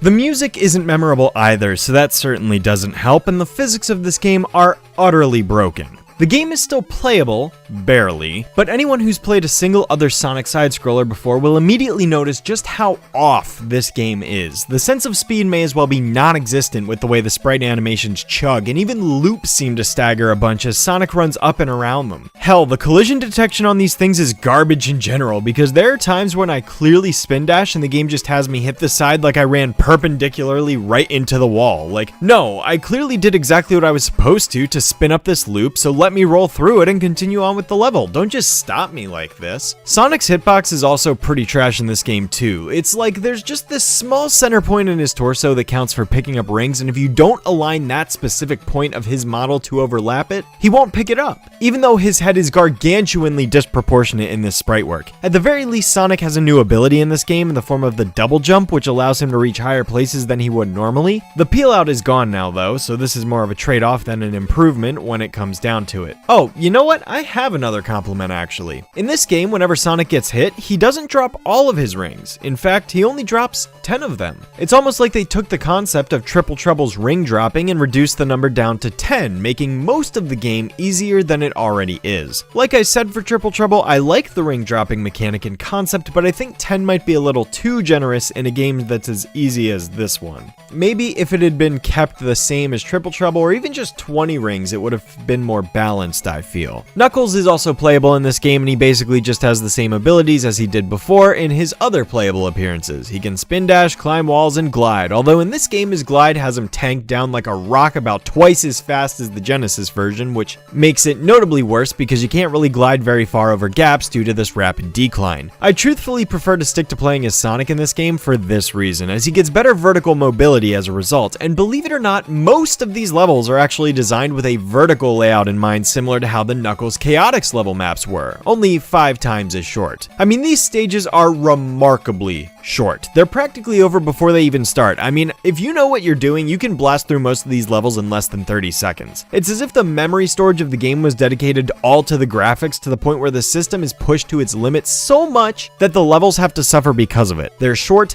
dull, easy, and ultimately uninspired. This couldn't be more obvious than in the blatant uncreativity in the names. Green Hill, go figure, Yellow Desert, Red Volcano, Blue Marine, and Silver Castle. God, why even give the zones names at this point? Just call the whole game Color Location Zone and then make 10 acts and call it a day at that point. Did I mention how ugly this game looks, by the way? Because it's ugly. And don't even get me started on Blue Marine Zone. Holy shit! And I said Labyrinth Zone was bad in the many alternate forms we've seen it in so far. I stated that Sonic 1, Game Gear Sonic 1 and 2 water levels were bad. Oh no, they don't even compare to this. This is the worst water level I've ever played in a single video game in my entire life. This is arduous. This is cumbersome. This is monotonous. The physics are slower than molasses. The entire level design is a giant tube maze. There's invisible currents everywhere that force your progression into a linear path you cannot visually identify. The enemy placement is offensive. You're always at risk of drowning, and air bubble spawning is super unreliable, even more so than in past games. And worst of all, the music is repetitive as shit.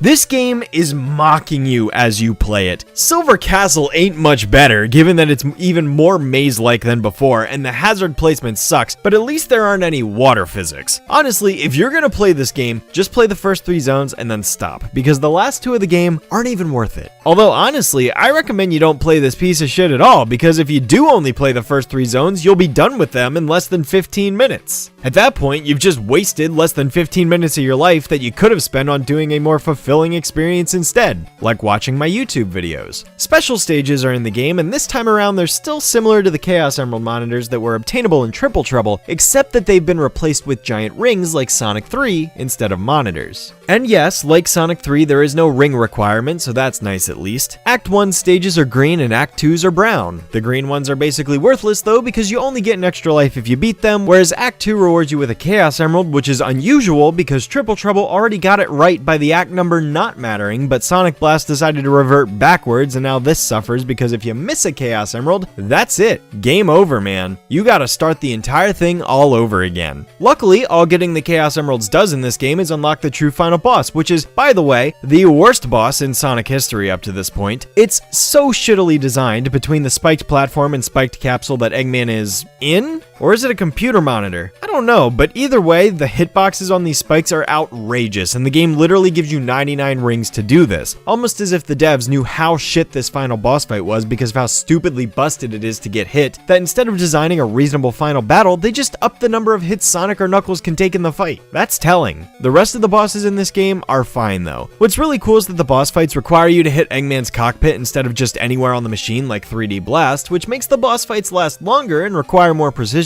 than the previous Game Gear titles, which, if you knew what you were doing, could easily be cheesed depending on the boss. You've probably noticed that I haven't acknowledged the story yet. Well, that's because there isn't one. Okay, well, there is. The story is that Eggman built an evil fortress to take over the world and Sonic needs to stop him. And Knuckles is there too, I guess. I was reading Sonic Retro to try and find more detail on what's going on in this game, and the site claims that supposedly Eggman zapped a Chaos Emerald Sonic had with a laser, shattered it into 5 pieces that are seemingly different colors, even though the emeralds are established to be one color, yet the special stages have these colored emeralds that are all colored the same color as the color of the zone they're in, so where's the color consistency here? Oh, Right, the story. Yeah, so Sonic zapped the emerald with a laser and then went home to his castle, and Sonic has to go get the 5 pieces and beat up Eggman because he broke the emerald. Thing is that none of this supposed story is in the manual, and I can't find a single source that proves this is the plot of the game, so for all I know, this was just made up. Or maybe I missed the source somewhere and couldn't find it, who's to say? Prove this for me in the comments or something, I'd love to have an answer for this. I've seen people call this game Sonic and Knuckles 2, but honestly, that's just an insult to Sonic and Knuckles. Speaking of that though, what's really weird to me is how this and Sonic Labyrinth were essentially flipped. I mean, when you think about it, Sonic Labyrinth is way more similar to 3D Blast than Blast is. The isometric perspective, the collection-based progression through the levels, well,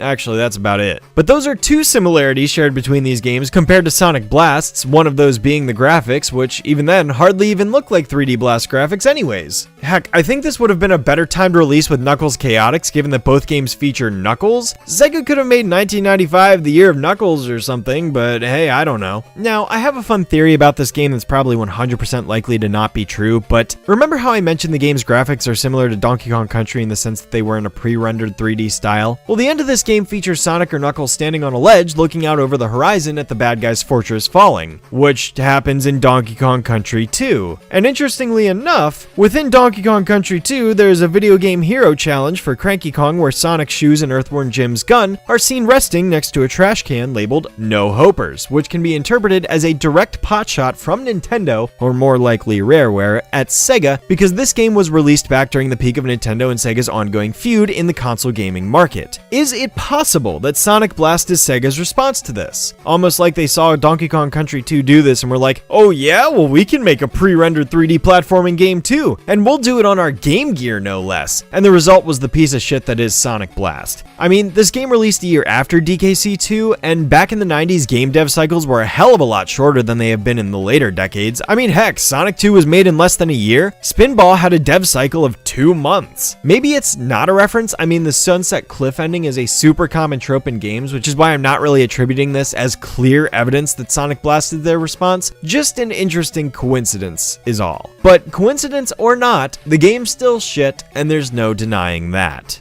Similar to Sonic Chaos and Sonic Spinball, Sonic Blast also had a plug-and-play variant released for it. It's shit. I really don't have anything else to say. It looks graphically inferior and it appears to run worse too, so don't even bother with it. Just giving it an honorable mention and leaving it at that.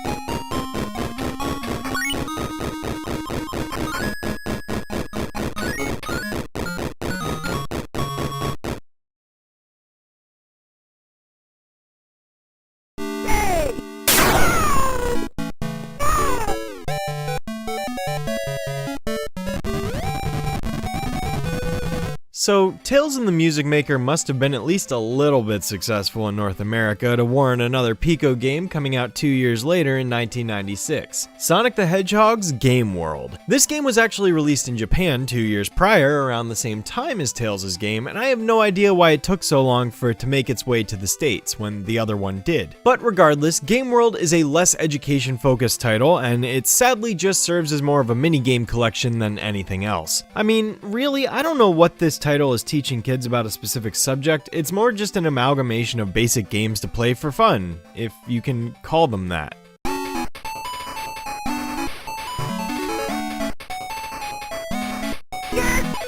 Wait, I'm sorry, Amy, what did you say to me? Okay, that's what I thought you said. The Sega Pico, teaching kids to swear since 1996. Yes, as was the case with Tales and the Music Maker, I was unable to get this game to emulate properly, so I ultimately had to settle for this YouTube channel's brief playthrough of the game. Given that they managed to show off the entire game in under 20 minutes, I think that really speaks to how shallow this game truly is. I don't need to play this one to see how simple, uninteresting, and downright monotonous playing all these different minigames might be. I mean, take this car race game for instance.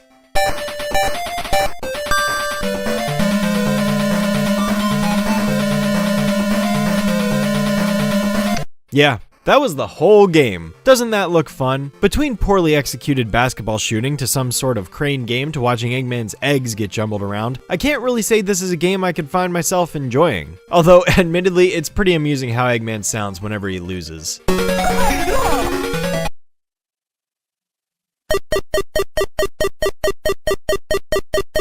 Oh my god, is the game threatening me now? What? Dude, I really can't say much about this one beyond its simplicity and lack of appeal. This one is probably up there as one of the games I'm talking the most out of pure obligation rather than curiosity. I mean, if I had to pick between this and Sonic Schoolhouse, I'd probably pick this just because it'd take less time to beat and at least has an occasional voice line that makes me smirk, but man, I had no interest going into it and my suspicions were correct. At this point, I'm just gonna move on now before Eggman breaks into my house at night and finds me in my sleep.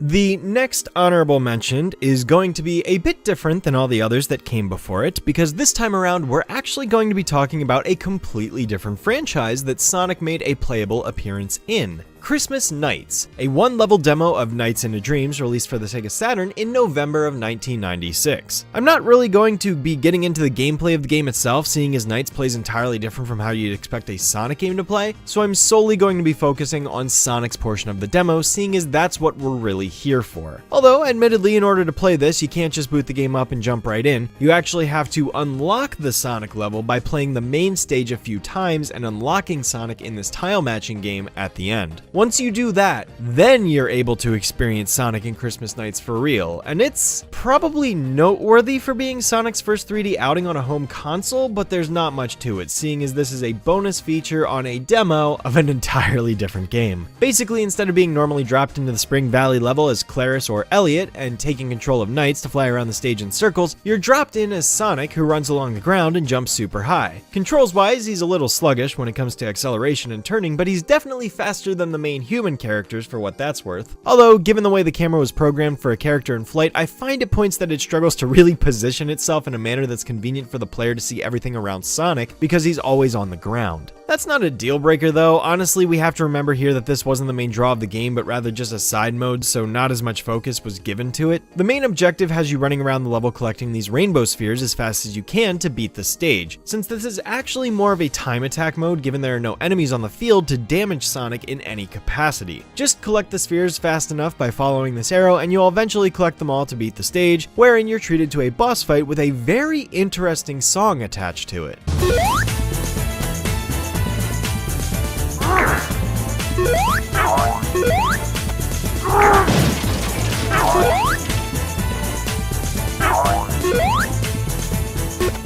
Sound familiar at all? Well, maybe not to those of you who've only watched this video up to this point, but to those veterans out there, you'd probably recognize it because it's a mashup between one of the boss themes from Nights itself and the final boss battle music from the Japanese version of Sonic CD's soundtrack. So, you know, that's pretty cool, even if the boss fight is pretty easy since you just jump into Eggman and then launch him into the wall until you get to the end of the stage, but hey, it's fun, so I can't complain. Yeah, I wouldn't call this cameo here anything super substantial, it's more just noteworthy for being Sonic's first 3D appearance that wasn't on an arcade machine, but rather playable inside people's own homes. But hey, even if I doubt I'd ever play this game again, it was a fun thing to experience, and I'm hopeful I taught some of you watching that this game even exists in the first place. Getting back in touch with the music of Sonic the Hedgehog once again, there were two more music albums created for him in 1996. The first of these two was titled Virtual Sonic and was an album created for Sega's Virtual Land in Las Vegas, Nevada. Virtual Land was basically just a large amusement complex containing tons of different arcade games by Sega within the Luxor Hotel at the time, and Sega had the goal of releasing like 100 more of these amusement centers across the United States, but sadly those plans fell through due to other corporate changes and deals made with other companies, causing Sega to abandon this by 1998, and about a decade later this facility closed entirely within the hotel anyways. But aside from that, this album contains a few new versions of songs from Spinball and SNK.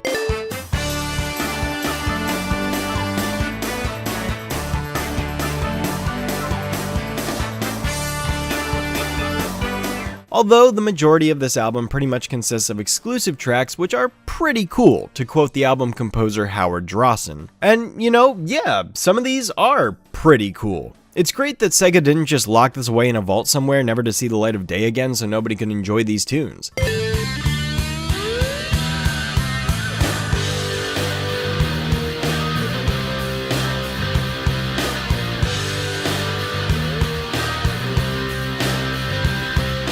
Thankfully, they had some common sense to sell an already finished product that would take minimal effort on their end and published it instead of using it for some sort of stupid tax write-off or something.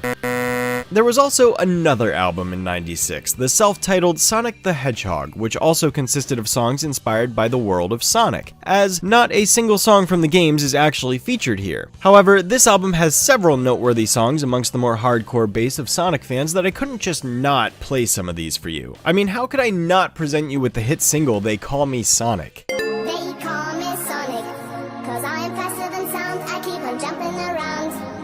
Blue Hedgehog Sonic, with incredible speed, I'm moving my feet.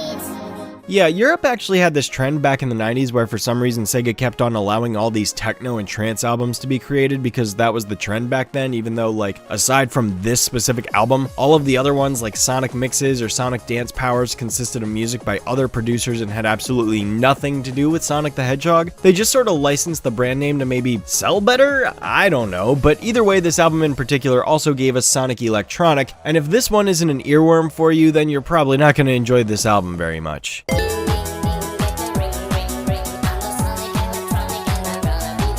It's just got such a catchy melody to it that it can't help but get stuck in my head. But yeah, anyway, those were two more albums released in the 90s. It doesn't stop there, however, because there's also a super obscure Australian exclusive album from 1997 that I'd also like to squeeze in here, titled Sonic Live in Sydney. This album exists as a live recording of an original stage show that was developed for Sega's own theme park in Sydney, Australia, Sega World, which no longer stands as it was torn down many years ago due to its lack of attendance. The stage show is said to have contained live actors performing in costumes that looked like the characters and primarily pulled its inspiration from both Sonic SatAM, as indicated by the designs of Tails and Robotnik, and the inclusion of Princess Sally instead of Amy, and featured a basic plot about Robotnik trying to take over the world. Unfortunately, no recorded footage of this show is known to exist at this time, but that doesn't mean it's not out there somewhere on somebody's old VHS tape collecting dust, just waiting to be uploaded to the internet someday. Supposedly, it was later adapted into a puppet show, but we never saw that either, and whether or not it had the same plot is up for debate. For now, it's all lost media aside from the CD release, which contains an audio-only recording of the show. Sonic, we thought we'd lost you. Nah,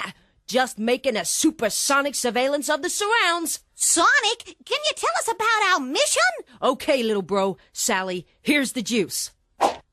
Since we defeated Robotnik on planet Mobius, he's fled to Earth with all the Chaos Emeralds and set up his laboratory somewhere right here in Sydney. Sydney?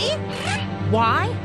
Because he wants to control all of Australia. Australia? It's pretty bad, all things considered. Very 90s and very cheesy. But hey, I appreciate that it includes musical cues from the games outside of the original 3 songs. Honestly though, this really does nothing for me, and I probably won't listen to this ever again. We won't be coming back to music albums for a long time now, since the next decade and then some only consist of compilations and original soundtracks, so I just wanted to share these albums because they contain original works. So get into Sega World, the coolest fun park in the cosmos. Take on Aquanova, Mad Bazooka, Magic Motion, and Ghost Hunter. And pick up your Sonic bag. Sega World, under the blue cone on the city side of Darling Harbor. Sega World, if it's in here, it's out there. Totally. Alright, now Sonic's back, but with the Saturn, and it's called Sonic X-Treme. This is the blue dude with the attitude going 3D this year. Really? Sonic hasn't had a game for 2 years, and this year he's on all 6 platforms. Now Sonic is full 3D. You see all sides of him like nothing you've ever seen before. You know, it's killing me. Look at this. Woo! I know, look at the reflections. Look at that character. That boss character is amazing. They really did a good job with this one. This is going to be hot for the holidays. It's a must-have.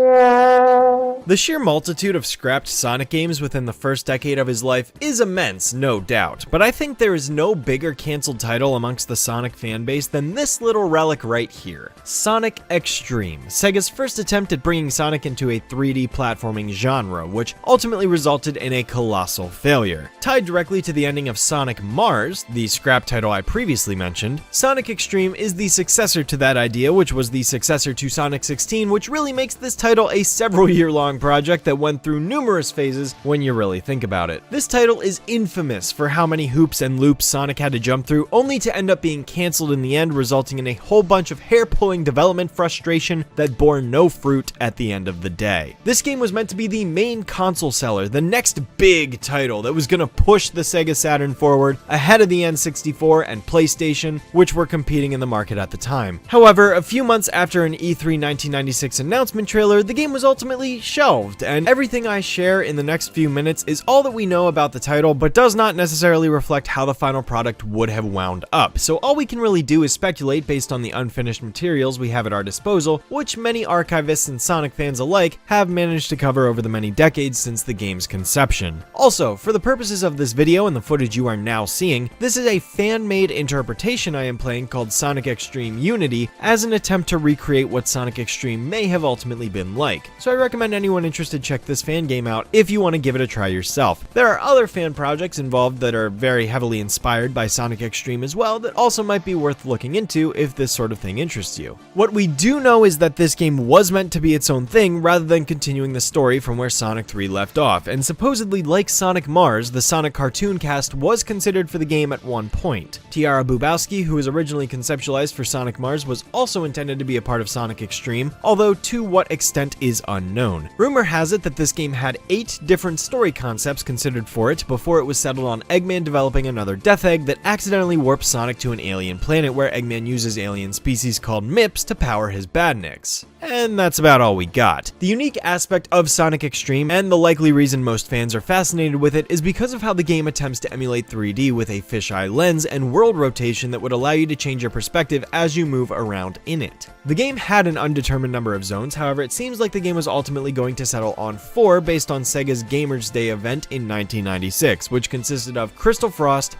Red Sands, Jade Gully, and Galaxy Fortress. Various prototype builds of the game do exist out there on the internet, but as you can surmise, these are unfinished, broken, and probably can't be representative of what the final game would have been like. Still, if you're interested in the history of Sonic X-Treme, there is a lot to dig into behind the scenes that makes for a very interesting read, so seriously consider checking out a site like Sonic Retro where you can read up on everything we currently know about this cancelled project. I don't necessarily think that I would have enjoyed this game very much based on the fan game I played and the footage I've seen, which, by the way, no offense to the fan game, I actually think it did a great job at replicating the footage we've seen in the trailers and test demos, but I just mean this style of game might not necessarily be my cup of tea. A lot of people compare this to the game Bug for the Sega Saturn, and I didn't really enjoy that for the bit that I played, but that's just me, and I know that game has its fans. Either way, Sonic X-Treme's probably never going to be picked back up and finished, so all we can do is continue to speculate and possibly keep digging for more archived footage and builds that may or may not turn up as the years go on. But a lesser known fact about the Sega Saturn is that Sonic X-Treme wasn't the only cancelled Sonic game for the system. Oh no,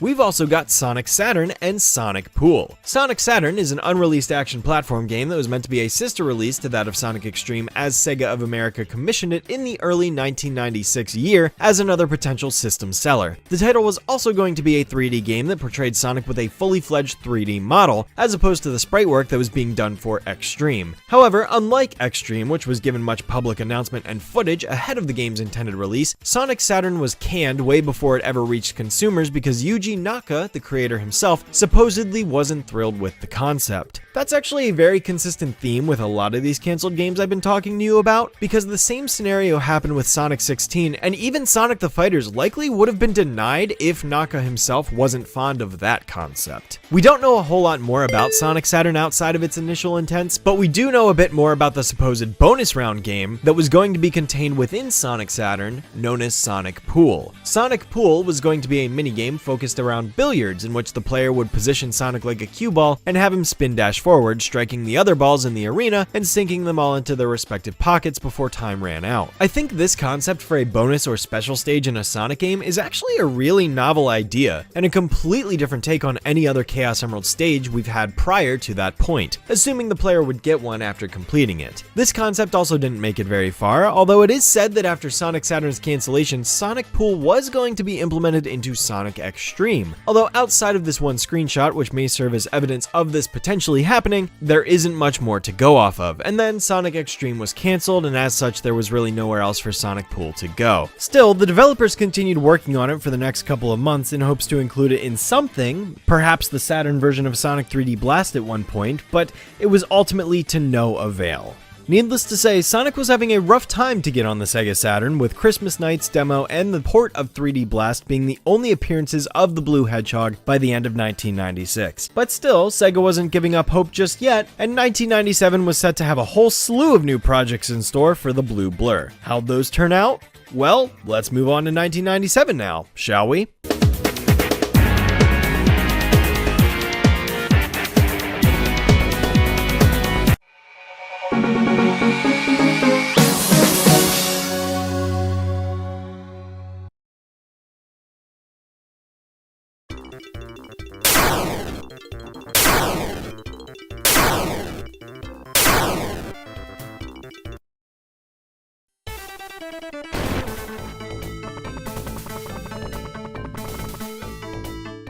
Alright, so for this next section here, I'm actually going to be throwing in a whole bunch of different collection type releases all together in one, seeing as 1997 wasn't really the best year for Sonic the Hedgehog on the whole. With the recent cancellation of both Sonic Saturn and Sonic X-Treme, the Sega Saturn wasn't looking too hot, and Sega was still trying to find other avenues to score some profit off of Sonic's success. And when there are no new games ready to release, what's the obvious thing a game company does? They re-release the old games that already sold well before, and that's exactly what Sega did. Starting with the Sonic & Knuckles collection, released exclusively for PC. This little compilation disc contains PC ports of Sonic 3, Sonic & Knuckles, and of course, Sonic 3 & Knuckles. And as a kid, this was actually one of my very first Sonic games, right after the other two that I mentioned in the intro. But this was coincidentally my third ever Sonic game, and go figure it was Sonic 3. Totally intentional. So, you know, in a weird way, I did have the authentic experience of Sonic 3 being my third Sonic game, but the first two weren't exactly the ones most other people would have expected to establish my love for the franchise. Either way, the Sonic & Knuckles collection on PC is a compilation that I played countless hours of as a kid. Whether it was booting up the main story of Sonic 3 & Knuckles and playing through Angel Island Zone over and over again as every character, occasionally going further into Hydro City Zone, and on the rare occasion even making it to Marble Garden, which is the furthest I ever got. Yeah, I never got farther than that. I never saw Carnival Night or any stage that followed until I discovered Let's Plays in 2010. Unless, of course, I would boot up the Sonic & Knuckles version, and then I would play through Mushroom Hill Zone and never go past Flying Battery. Yeah, despite the fact that S3 and K has like over a dozen different zones, I never played past the third one because I sucked as a kid and I was worried it would be too difficult. So instead, I just memorized Angel Island Zone and played that level over and over and over again like a million times. Yes, I can assure you that my most played Sonic Zone is, beyond any doubt, Angel Island Zone Act 1 and 2. I was a kid, I don't know, I can't even explain it much beyond that nowadays. I don't remember what I was thinking, I just really liked how the level started out lush and bright and green, and then it just slowly burned more and more as you progressed through the stage. Oh, and of course, I loved running from the plane as it dropped bombs near me. That was always thrilling, especially when Tails would continually get blown up by it. I've always loved booting up Sonic & Knuckles though, mostly because I'd get to see a different intro screen and play the Mushroom Hill Zone level, which I couldn't experience from the Sonic 3 side. And while I didn't play it as much as Angel Island, I was still pretty fond of the level. Nostalgia aside, I actually discovered while recording this footage that the game also came with Blue Sphere in the options, which I never actually knew as a kid, so that's pretty cool, but I have no nostalgia connection. That aside, going back to this port now left me with a rather middling perspective. I absolutely cannot deny my memories of this game on PC are positive as a kid, but looking at it now, it's definitely inferior to the Genesis version. There really are no extra added features to be found here. It's the exact same game as before, except with low quality music. Here, have a few comparisons.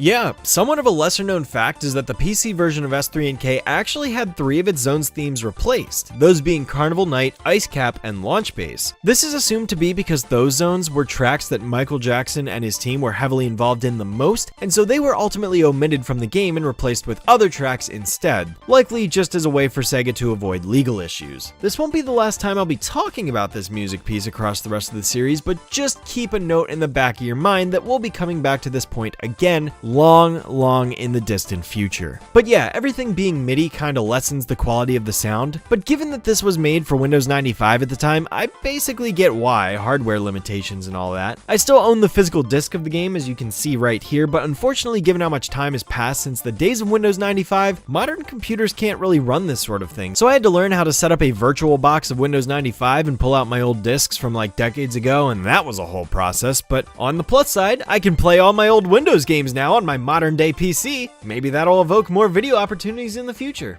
Tonka, anyone? So in summary, the Sonic & Knuckles collection is just kinda there. It's not really worth playing at all, unless you have nostalgic attachment to it like I do, but really just stick to the Genesis version. I wish I could be more positive on it, but hey, if there is one thing I can give it, it's this. The Sonic & Knuckles collection also came with another application that you can install directly onto your computer called Sonic the Screensaver, and it's exactly as its name implies. It's a screensaver. This doesn't really qualify as a game, seeing as it's just a compilation of artwork and little animation scans of the Sonic characters moving around on screen and deleting or restoring the various images that appear over the monitor while it's left on sleep mode unattended. It's nice. It reminds me of the good old days when screensavers were more of a thing, and I mean, they kind of still are, but I haven't had one on my PC since the mid-2000s. I actually remember my grandfather had one on his Windows 95 PC back in the day, which was a fish aquarium, and I used to be mesmerized by that thing for hours on end. I actually dug up and found the footage to include in the video right now, so hopefully some of you watching this that are around my age or older are having nostalgic flashbacks triggered in the back of your brain as you once witnessed the exact same screensaver 25 plus years ago. I love doing that sort of thing.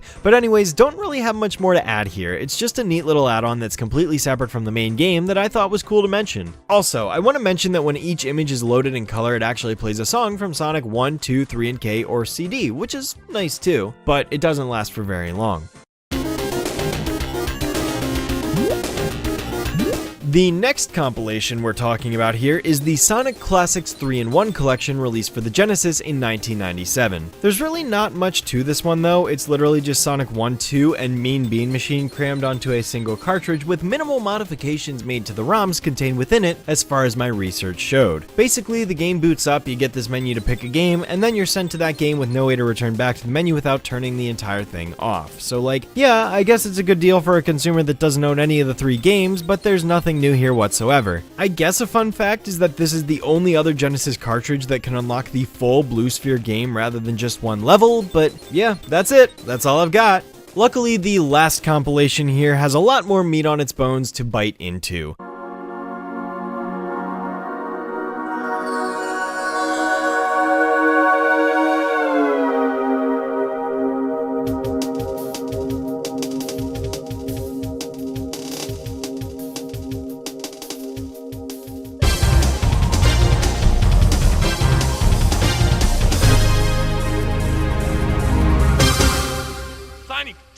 Sonic Jam, released for the Sega Saturn because apparently every platform aside from the Game Gear got compilation titles all around the same time frame. Sonic Jam is basically the penultimate combination of the 2 compilations that came before it and then some. You've got Sonic 1, Sonic 2, Sonic 3, Sonic & Knuckles, and the lock-on combinations of the games that came along with Sonic & Knuckles, all bundled together in one package complete with a fully rendered 3D opening cutscene. Sonic Jam is noteworthy because these games are not actually direct ports of the original original Genesis code. No, in fact, they are completely rewritten for the Saturn's hardware. And while the base games are the same, Sonic Jam added additional features such as an easy and normal mode, which rearranged some of the enemy and obstacle placements, as well as fixed various bugs and introduced the spin dash into Sonic 1. I didn't play any of the games in either of these modes, however, but from what I've read, easy mode actually completely removes acts and lessens the boss fights to only 3 hits, so it doesn't sound like I'm missing much there anyways. And interestingly enough, even though the Sonic and Knuckles collection omitted the themes for Carnival Night, Ice Cap, and Launch Base from Sonic 3, Sonic Jam does no such thing, as the songs are still in their original forms here. But the main reason I'm talking about Sonic Jam here isn't for these ports, it's for the additional bonus mode known as Sonic World, which is included as a neat side feature for the player to blast through in about 30 minutes or so.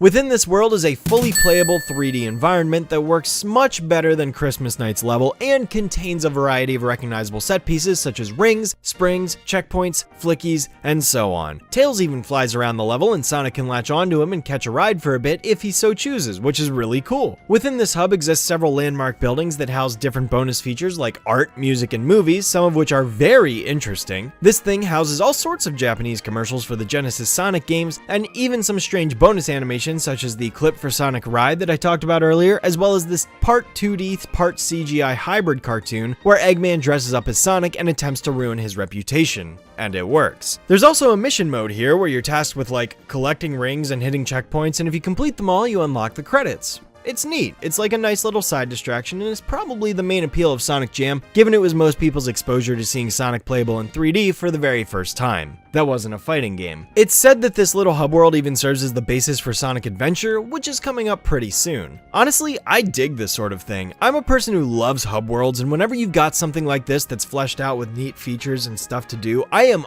all for it. I know not everyone likes hub worlds, but I love them. This is really cool, and just seeing all the history and neat features housed here in this area is just the coolest thing, as simple as it might be. So yeah, honestly, I can at least say that if you've ever wanted to experience Sonic's true first 3D outing in a game that was designed for him, check out Sonic World within Sonic Jam. It's pretty short, so it's not asking for much of your time, but it's fun for what it is, so I can't really beg for much more.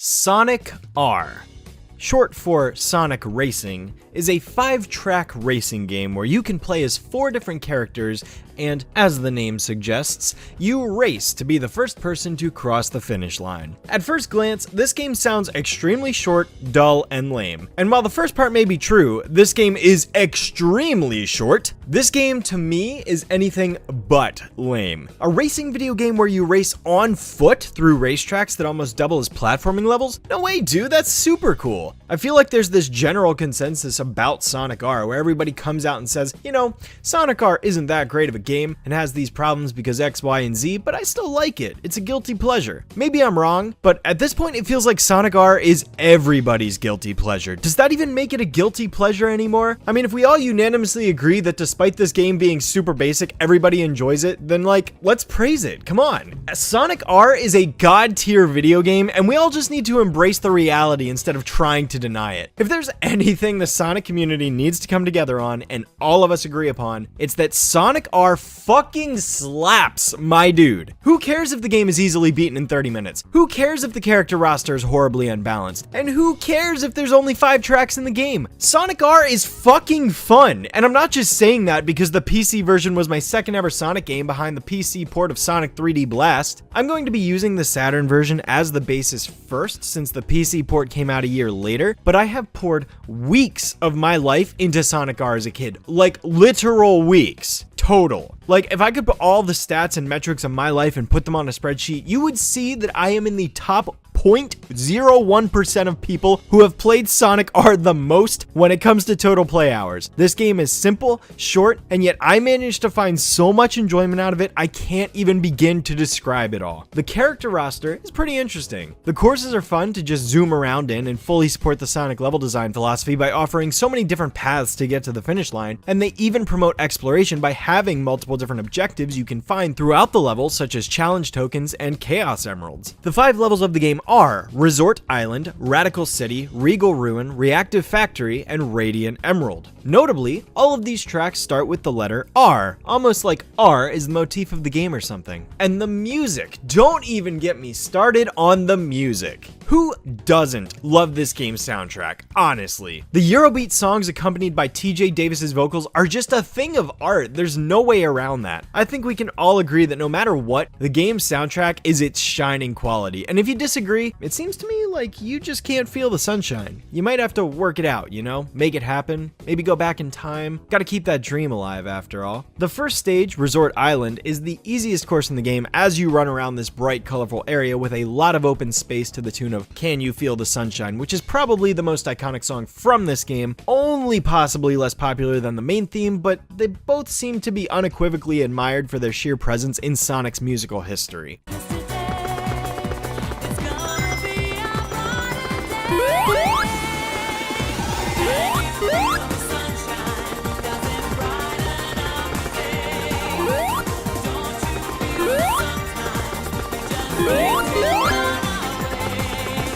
The second level of the game, Radical City, is my favorite, personally. It may be your basic figure 8 racetrack, but honestly while playing it, it never felt like one to me. And I think the shortcuts help a ton in that regard. Living in the City was also my favorite song in the game when I was a kid, but nowadays I love all of them equally to where I can't really pick a favorite except for one, which is definitely my least favorite. The third stage is Regal Ruin, an ancient temple-themed level that has sphinxes with echidna heads on them similar to Knuckles, and as a kid, I found that to be the most challenging course because of the sharp angular turns built into the track design combined with this final curve where it's sloped, because I used to always fall in the water at this part. Back in Time is the song that supports this track, and this one I feel is more of a sleeper hit that just sort of snuck up on me in the last few years. I used to not care for this song, but that's changed as I've gotten older. Reactive Factory has an awesome aesthetic to it that I really enjoy. I don't know why, because I'm usually not thrilled by pure gray, but this level being surrounded by a ton of water just makes me think of like a large aircraft carrier or something like that, and as a kid, I thought aircraft carriers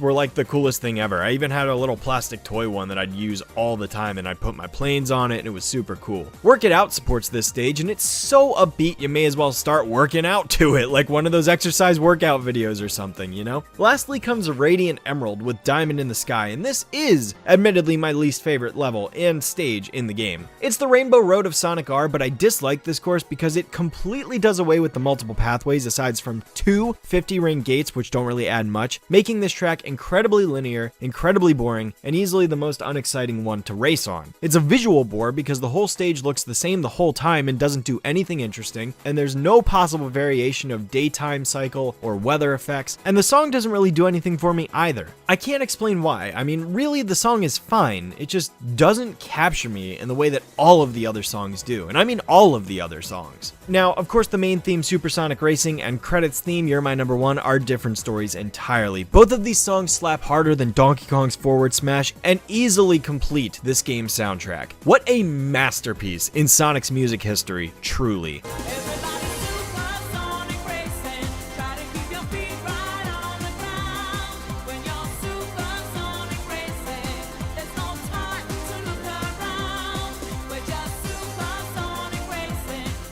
I used to just sit on the title screen every time I started the game up just to hear the theme. It's that good. Fun fact, by the way, did you know you can actually control the R on the title screen and spin it around however you want with the control pad? I used to do this all the time as a kid, especially when I tried to line it up so that the R reflected the bright, vibrant red perfectly. That was always fun to do. Now, before I get into the second half of my review, I'd like to switch gears and footage over from the Saturn version to the PC version, which was released in 1998, seeing as A, it's my nostalgic choice of course, and B, there's actually a modded version of the PC game that basically becomes the default definitive way to play Sonic R. This mod creates fixes like improving controls, better sound effects, better lighting, and more, so what you're looking at right now visually is not the original PC version, but rather an upgrade, and I wholeheartedly recommend you all use this version if you are ever going to play Sonic R for yourself in the modern day. So with that out of the way, let's continue. The base PC version of Sonic R introduced a couple of new features that were not present in the Saturn version, most notably a weather and time of day system. Now, it's possible that each of the 5 racetracks take place on a sunny day, a cloudy day, sunset, nighttime, in the rain, and interestingly,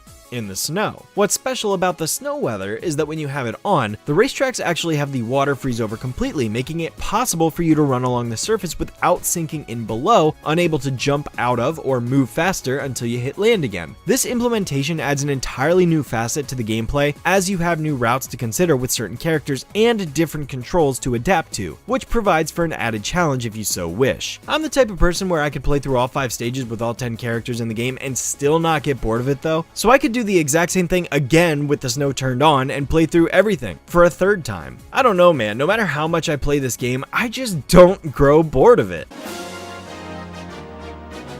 Ready, set, go!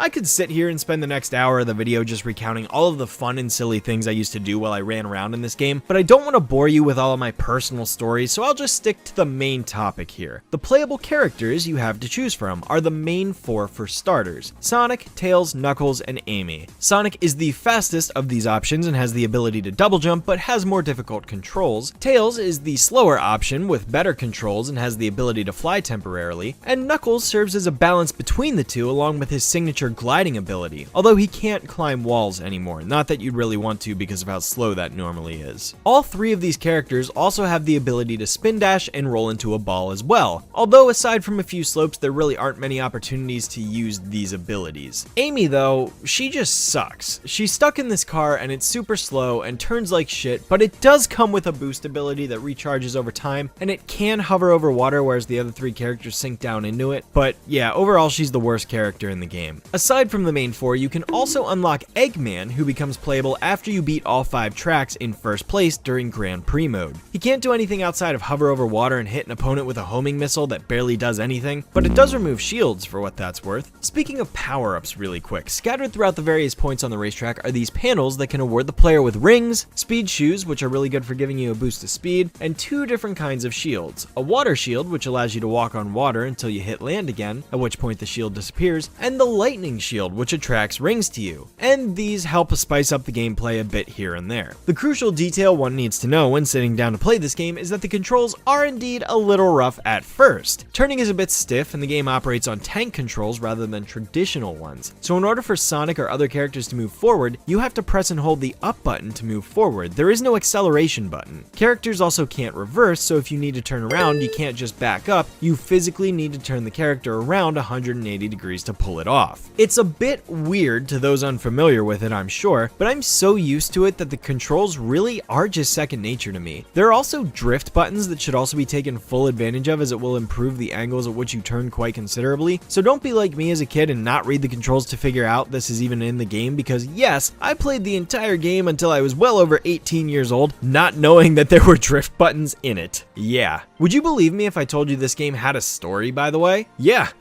Turns out Eggman set up a trap for Sonic in the form of a World Grand Prix, a race that is sure to prove who's the fastest thing alive and award the winner with Chaos Emeralds. Sonic sets off to beat Eggman, Tails joins in, Knuckles never turns down a challenge, and Amy will be there too. Words taken directly out of the manual, not mine, by the way.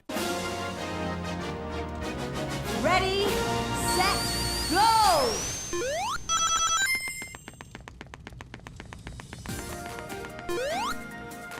But yes, I said 10 characters and I've only talked about 5, so let's cover the other half of the roster now, as you've clearly seen them appearing in the footage provided. Those challenge tokens that I mentioned earlier, well, they obviously serve another purpose besides just encouraging you to explore the level and find all of them. If you collect all 5 and complete a race in 1st, 2nd, or 3rd place, you get the chance to race against a secret character: Metal Sonic for Resort Island, Tails Doll for Radical City, Egg Robo for Regal Ruin, and Metal Knuckles for Reactive Factory. history. Until 2023, Metal Knuckles and Tails Doll would never appear in a single Sonic game after this, so we will not be seeing them for a very long time. Metal Sonic has a high single jump and can temporarily hover over water, although if you do what I do and jump as soon as you touch the water, you can basically just stay above it infinitely. Pretty good, and definitely one of my favorite characters. Tails Doll is similar to Eggman in that he hovers and can float higher for a brief period of time without losing momentum, but that's all there is to him. Metal Knuckles is my favorite character in the game, although his ground speed was nerfed by the improvement mod to balance him because Metal Knuckles was the second most broken character in the game, seeing as he's basically just a faster Metal Sonic and he can glide on top of that. Being the second most game-breaking character of all, he's basically the go-to. And lastly, there's Egg Robo, the enemy that Knuckles fights against during his storyline in Sonic and Knuckles. This robot is faster and controls better than Eggman and has the same missile attack, but he has Metal Sonic's water hovering ability rather than Eggman's infinite hover. Plus he can't jump, so he's really not all that great. If he could jump though, he'd probably be one of the best by far. And the final unlockable character is, of course, you guessed it, none other than Super Sonic, who can be unlocked by acquiring all 7 Chaos Emeralds across all 4 racetracks. He is the fastest character and has the double jump with improved height, and he can hover over water, so he's basically just the best character in the game by a landslide, but that's not to say it's not super fun to race through the time trial mode as him and see how fast you can complete each racetrack. I'm no speedrunner, but I feel like if I gave it enough practice, I could get really good at this. And speaking of other modes, the game provides you with 4 different options outside of Grand Prix. There's Time Attack, which is just as the name implies, but there's also Reverse Time Attack, where you get to run around the courses backwards to get the best time. Honestly, this is a feature that I wish would be in more racing games. Like, imagine if instead of mirror mode, Mario Kart had a reverse mode, where you got to race all the tracks backwards. Honestly, making a racetrack backwards seems like such a simple thing, and maybe you could argue it's lazy, but I don't know, man. I used to hop on Double Dash and try to race all the tracks backwards all the time, so clearly Kid Me loved the concept, and I still do to this day. Making a racetrack backwards, if designed well, can turn it into a completely different course than driving forwards. It's more interesting than mirror mode, 100%. It honestly surprises me that this isn't a more common idea implemented into racing games. Instead, we always get mirror mode, which isn't nearly as fun or different. I'd rather race a course backwards than race a course that's just flipped, you know? Ready, set, go!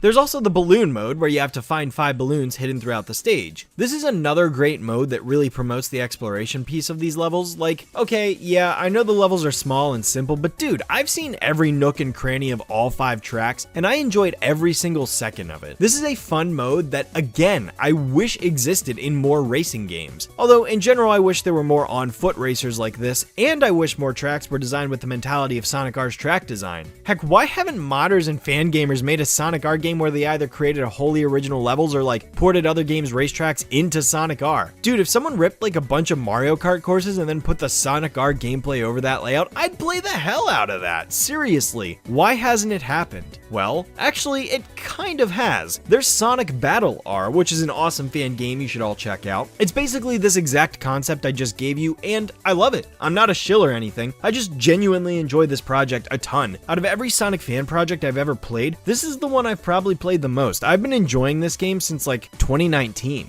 Okay, anyways, that tangent aside, lastly there's Tag Mode, where you can run around the courses with 4 AI opponents just like Grand Prix mode, but unlike that mode where you're racing to the finish, now your goal is to tag all 4 opponents and knock them out by running into them, which is another fun twist on the formula. This was always my favorite mode as a kid, and I would have a blast just chasing around everyone and running into them. It's so simple, but again, it promotes another fun way to play the game. Honestly, where I think Sonic R makes up for its lack of course diversity is in these side modes that just continue to invent new ways to run around the tracks. There's also a 2-player versus mode, which features both Grand Prix and Balloon Hunt, so if you're looking for fun with a friend, you can also partake in that optional mode as well. All in all, I think Sonic R really has a lot of fun to offer if you look for it. Maybe it's not everybody's cup of tea, and I can respect that, but for me at least, this game is like top 5 material right here. Not my favorite Sonic game ever, but I say that unironically. I really adore this game. It will forever be an all-time favorite in my eyes, as imperfect as it may be.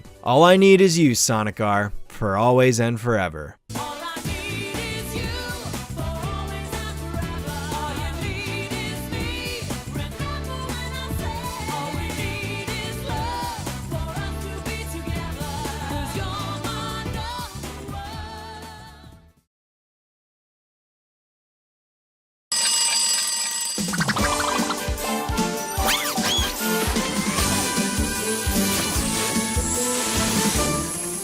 what the heck, I may as well cover this too. Even though these technically aren't video games, Sonic the Hedgehog has had his fair share of cartoons over the course of his history, and I may as well talk about them as well, why not? Don't expect fully in-depth reviews as this is a video game focused video first, but given that I'm all about Sonic here, I'll at least give my brief thoughts on these. I mean, it's not hurting anything, right? So Sonic had 3 major cartoons during the 1990s, all conveniently produced by Deke Entertainment, in which Sonic was voiced by none other than Jaleel White, a typically forgotten voice of the Hedgehog. Did I do that? The first of these television series went by the name of Adventures of Sonic the Hedgehog, or AOSTH for short, and was a 65-episode series that primarily followed Sonic and Tails as they attempted to stop Dr. Robotnik's evil schemes of the week. This was your typical Saturday morning cartoon-styled show that was very simplistic in its premise, as it was basically just a Sonic and Tails show where they fight against the main villain.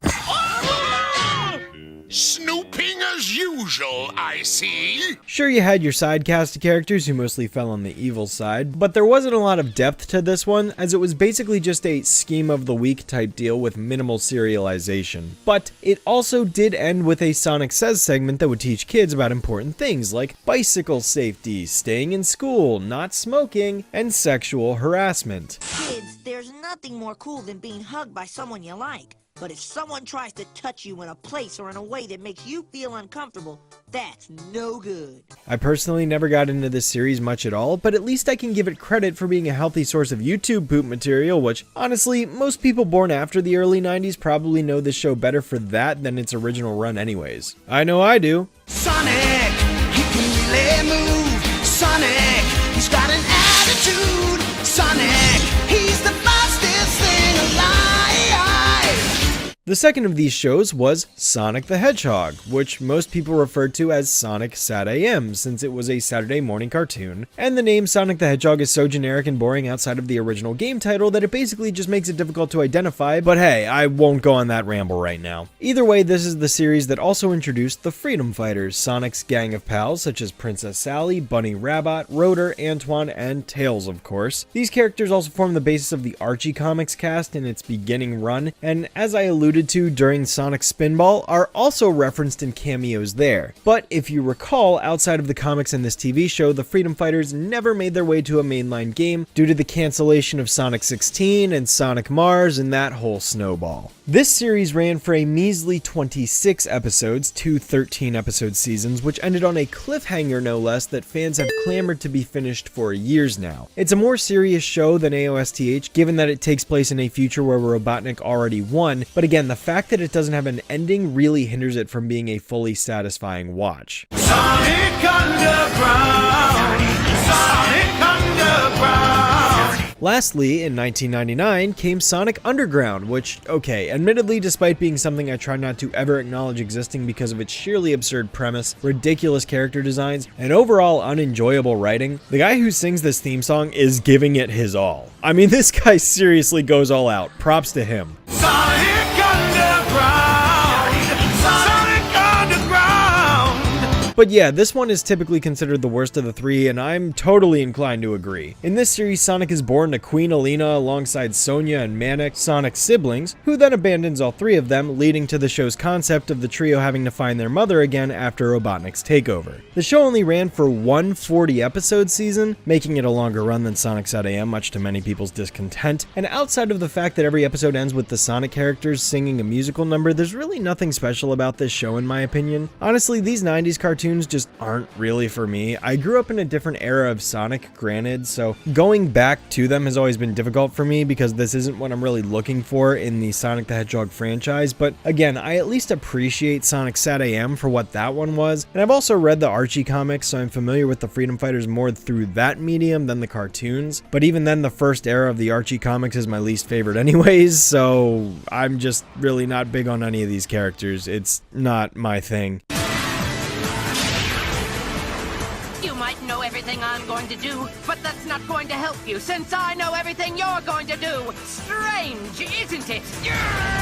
Lastly though, I do want to give a final acknowledgement to the Sonic OVA, a 2D animated direct-to-DVD hour-long movie that features Sonic fighting Metal Sonic in the famous "You may know everything I'm going to do" scene that gets memed to death. Tails and Knuckles show up here too, with Knuckles wearing his signature cowboy hat while he levitates through the air, and Eggman has taken the president and his daughter prisoner, and it's weird. It's super weird, and its age definitely shows. This was certainly before Sega and Sonic Team truly figured out what these characters were, and it's just such a stark contrast from who we've all come to expect these characters to be like. The voice acting is atrocious, but truly the fights with Metal Sonic are pretty cool, all things considered. Honestly though, the song Look-alike is my favorite thing about the whole film, because it's just catchy as all hell, what can I say? But yeah, that about does it for Sonic's animated escapades, at least during the 1990s. We'll be back to discuss other Sonic shows in the coming years though, so keep an eye out for those. This won't be the last time we visit this medium.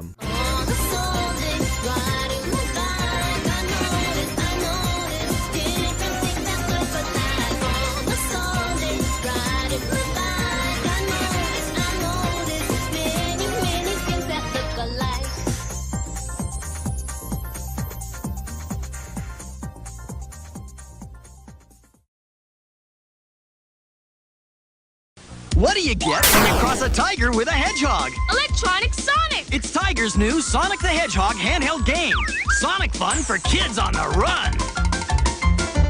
Energize yourself with power sneakers and the invincible cube. Use the supersonic spin attack to smash Dr. Robotnik's evil robots. Sonic the Hedgehog, supersonic fun for kids on the run. New from Tiger.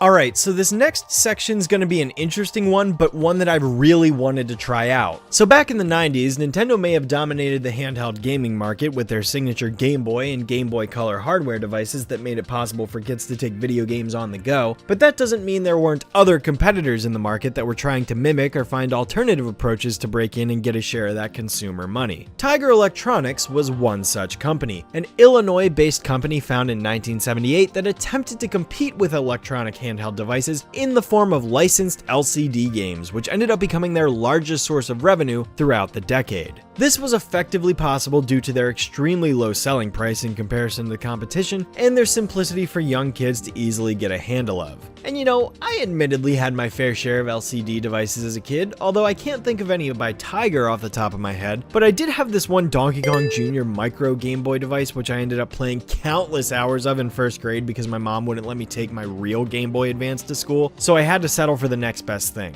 Hey, now that I think about it, that was probably another advantage that Tiger had. Parents were probably more willing to let their kids take their Tiger devices to school rather than a super expensive Game Boy in case it would get broken or stolen or something like that. It wouldn't be nearly as difficult to replace financially. Well, either way, Sega and Tiger ended up forming a deal which resulted in a ton of Sonic handheld devices getting created by the company, and while I don't physically own any of these games, I can at least report on their existence because they were officially released Sonic games, and some copies probably still exist out there in the vast expanse of our world. Some of these games are more obscure than others, but any of the ones that footage exists of online, I will be showing and listing credit of the original YouTuber who uploaded the footage in the bottom corner for reference, because credit is deserved for this, very much so. If anyone's wondering why I'm including these, well, I ran this poll on my community page and my YouTube channel a while back asking the community about whether or not they would personally consider LCD handheld games to qualify as video games, and apparently 4 in 5 people argue that these are indeed video games, and considering I'm trying to be as much of a completionist as possible with this project in particular, I'm including them because they do meet all of the criteria I laid out at the beginning of this video. Plus, despite the fact that I specifically specified in my SpongeBob video I would not be talking about LCD games or plug-and-play games or online flash games or anything like that, people still criticized me and said, you didn't talk about all the games because you didn't talk about these things, even though I personally don't consider those to be in the same category as regular video games. But hey, that's just me. Based on the definition of video game, it can be argued LCD games are indeed video games, even though I personally don't consider them in the same vein as like anything else. They're kind of their own thing, but for most of you, they're video games, just a different form of it, so whatever. I'm talking about them now. I probably won't do this in the future, so don't get used to it. But anyways, let's just run through these really quick, why don't we? Because there's a lot. Allegedly, in 1991, because I can't actually confirm this one with a legit source anywhere, Sonic LCD Risk Game is the first. This is a game with 4 stages where Sonic has to use spin attacks to score points by rolling either forwards or backwards and jumping. The player gets 3 lives and 4 hit points each, and after finishing each stage, it ends in a boss fight with Robotnik. 1992, Sonic the Hedgehog, a game we actually have footage of. This one sees Sonic blazing through 6 stages, beating Badniks and making it to the end of the level by using his supersonic spin attack to defeat all the enemies and fight Robotnik at the end of the stage. 1993, Sonic the Hedgehog 2, set in Oil Ocean for some reason, has Sonic playing through 7 stages featuring the standard running, underwater sections, and actually loop-de-loops, which is interesting, but it's the same idea of get to the end and beat Robotnik to win the game. Honestly though, between this and the first game, it really is difficult to fully understand what's going on most of the time. 1994, Sonic Spinball. Honestly, this one seems easy to comprehend as you basically just use the left and right bumpers to play an LCD pinball game against a background seemingly inspired by the machine, which is cool with me because at least it's not Showdown. There's a whole point scoring system implemented too, if you're into that. 1994, Sonic the Hedgehog 3. Contains 6 zones and is the same idea as Sonic 2. Run to the end and don't get hit too many times. This one seems to feature a Tails ability that will call him in to lift the player up as an assist, while the pickup button causes Sonic to pick up items because apparently just overlapping them isn't enough anymore. There's also bonus stages apparently based on the gumball machine, and best of all, this whole thing takes place against a blue sphere background with Angel Island music playing.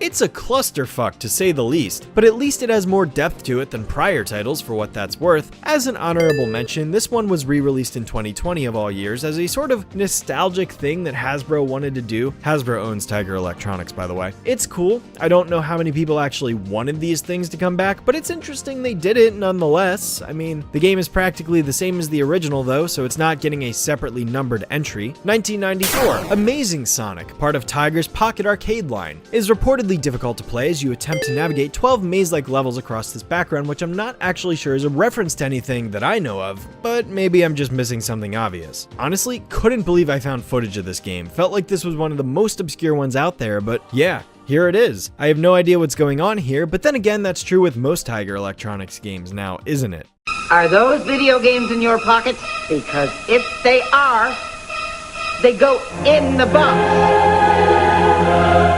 New Pocket Arcade from Sega. The only handheld games with flip-out screens. So they're here, they're gone, and they're back. Amazing Sonic with 5 games, 12 levels each. This game is serious. 1994, the year that keeps on giving. Sonic Blast. Completely unrelated to the Game Gear title of the same name, this was also a part of the Pocket Arcade series that featured Sonic being launched from his tower and then bounces around while you place launch pads to keep him from falling to the bottom of the screen. This one was easily the most obscure game out of all of these that I really struggled to find much proof of. Also, on the subject of the Pocket Arcade series, Sonic 3 and 3D Blast were also released in the Pocket Arcade format, with the former being the already discussed title and the latter being the one I'm discussing now. 1997, Sonic 3D Blast, a 7-stage game which does take place in an isometric background at a green grove as Sonic has to dodge a cannon shooting at him while destroying a Badnik to rescue Flickies. The same basic premise of 3D Blast is here, but obviously nowhere near the level of complexity. And of course, you fight Eggman at the end. 1998, Sonic. Yeah, literally. This was a keychain game which plays exactly the same as Sonic 1 and 2 and 3 with slight differences, and I feel like I'm just starting to be a broken record at this point. Do the nuances really matter in this case? I mean, they just named the game Sonic. Like, if they're not going to give an effort in the name, then why should I give an effort describing it? You run to the end and fight Eggman. 1998, Sonic R. Yes, Sonic R had an LCD game too, because we're still not done with these. This one has you on a generic background that can maybe pass as Resort Island, but you essentially just move left or right as you run through a course in an endless runner style that mobile phones would later popularize. The game contains 5 levels and is as mediocre as all the other games, I'm sure. Skipping ahead a bit with these last two, we have 2000, Sonic Underground, based off the TV series of the same name, and features a standard move, jump, and spin dash buttons, with the goal of being to destroy SWAT bots and get to the end of the stages like all other games. Also in 2000, Sonic Adventure. Yes, even Sonic Adventure, which we haven't gotten to yet in the video, got an LCD LCD game released in 2000 as part of Tiger's arcade series, which it's pretty clear what they were going for given the device itself was designed like an arcade machine. This one's actually more unique than the rest given that this game actually has a ton of built-in levels and boss fights that follow. Loosely, the same story as the console game. I'm actually kind of impressed with this one more than the rest because of this. It's got 7 total levels and a few boss fights. Now, of course, the device only follows Sonic's story, so no extra playable characters or anything like that. But you know, this one's actually kind of cool. I think this one could sort of justify itself back then with being a legitimate game that you can actually play through with an actual end goal to understand. I respect this one. Out of all of these, it's certainly the best option available. Still not a fan of these sorts of games in general though, but hey, that's all the Tiger Electronics games released through the year 2000 that I could find. And the only reason I went ahead is because I didn't want to create another section for 2 games, so here we are. Also in 1992, Sega released their own LCD game called SegaSonic the Hedgehog, completely unrelated to the arcade title of the same name. Why are these things continuing to copy the names of real games? I don't understand. Anyways, in this game, the player is required to dodge missiles by tapping the left and right buttons to dodge from side to side. Seems pretty simple in all honesty, but the game did come in 3 different colors, so that's cool, I think. These were found in UFO catcher machines in Japan only, so the US never saw the release of this title. These LCD titles aren't going to be the only time I'm doing a compilation section like this, as there are other categories of games in the future that sort of fit into this boat as well. I mean, yes, I could just continue to talk about these in the same order as the regular games, and I thought about doing that, but ultimately that would just screw up the pacing of this video and become cumbersome to edit, as I just have to stop everything and be like, okay guys, we're moving on to the next game. Oh, but first let me say 2 sentences about this one LCD game on its own in a separately edited section or something like that. Kinda dumb. So instead I'm going to be sectioning things like this off as I see fit and just sort of addressing all of them when I can find the best time to do so. There won't be too many of these sections if I do it this way, so I see this as the best way to go about it. That, and I've been trying to put off the next game as long as possible, but I guess there's no avoiding it now, is there? Alright, let's just get this over with.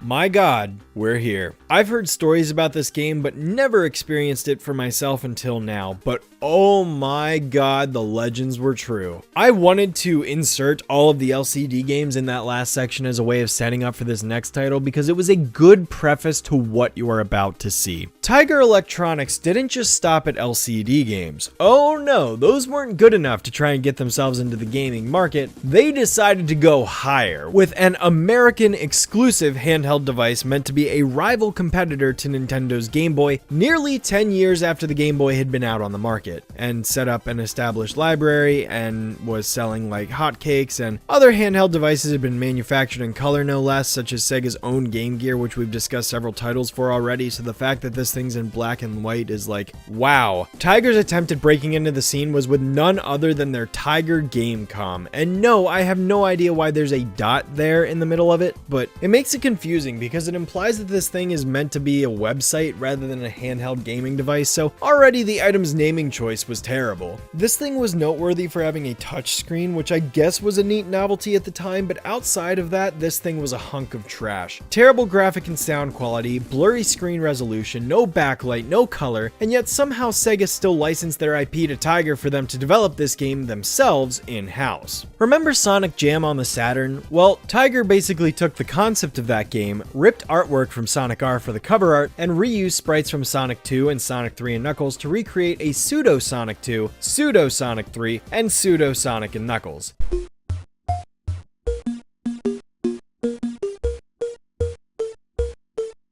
Guys, I shit you not, this is real. Yeah, despite sharing the same name as the Saturn collection and attempting to replicate the same concept of a compilation, all 3 of these games are wholly original and entirely unplayable. I mean, unplayable. I'm sure there are like 20 people out there in the world that can say they've officially beaten all 3 of these games, but that's not an achievement because my goodness, do not waste your time on these. All 3 of these games are colossal pieces of shit. I mean, I shouldn't even have to say anything. The footage of what you're seeing right now speaks for itself. The graphics are terribly compressed, the level design is borderline inexcusable, the physics are irrefutably the worst physics in any Sonic game known to man. I mean, just look at me trying to crawl up this slope. It is excruciating. It doesn't matter which game you pick between the 3 available options. All of them play the exact same way aside from a different level motif. Sonic 3's in particular is noteworthy for being nearly impossible to complete, at least as Knuckles. I managed to get to this point, which is similar to that giant tunnel thing you run around in Angel Island Act 1, where the game just straight up failed to carry Knuckles up the cylinder. No matter what I did or what buttons I pressed, he refused to run up the cylinder, making this level impossible for me to complete. This is absolutely inexcusable for a game to be released in this state. Or maybe they knew it wasn't finished, but Mr. Tiger Electronic himself said ship it anyways, so he's to blame. I don't know. Either way, it's insulting that Tiger thought this game was good enough to release. Incredibly hard to believe there's a single sane person out there on this planet that could look at Sonic Jam for the Gamecom and say they actually enjoyed it unironically. If anyone ever says that, we all know they're a lying contrarian. I mean, just listen to the beauty of a soundtrack we were given to accompany these levels.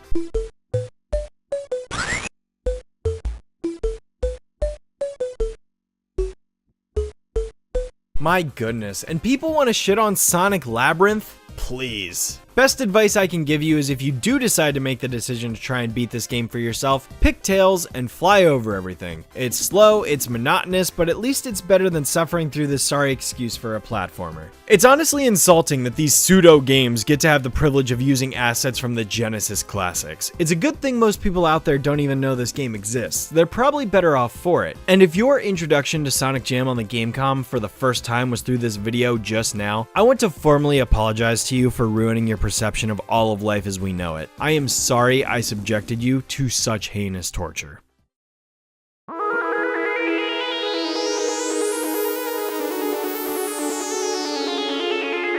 So moving on, I really don't have much to say about this one, but unfortunately there really wasn't a good spot for me to slot it in, so I'm just tacking it on to the end of that other dumpster fire I just got done talking about. Sega Smash Pack Volume 1 was a compilation of 12 different Sega games on prior systems ported over to the Dreamcast, one of which just so happened to be Sonic 1. Ironically enough, despite being titled Sega Smash Pack Volume 1, there was never a Volume 2, or any subsequent volumes for that matter. Kind of audacious to just assume there would be more made, kinda like Doug's first movie.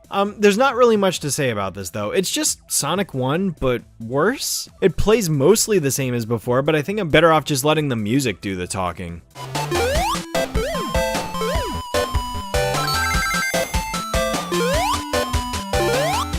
Yeah, what the hell happened here? This emulation is terrible and the sound is just grating. Wow, garbage. Thankfully, despite this poor outing, this wasn't Sonic's only venture on the Dreamcast in 1999, because in September of that year, everything was about to change.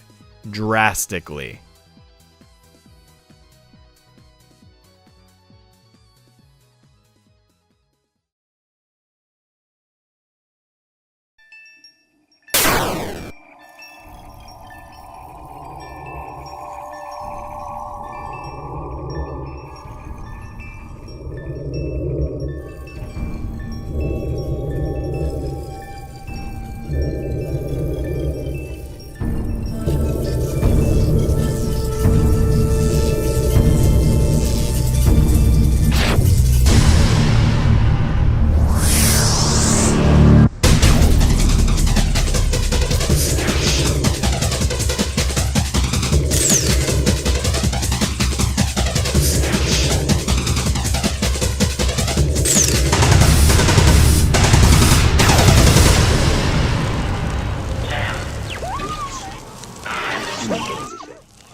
Oh yeah, this is happening. Buckle up, folks. I have a lot to say about this one.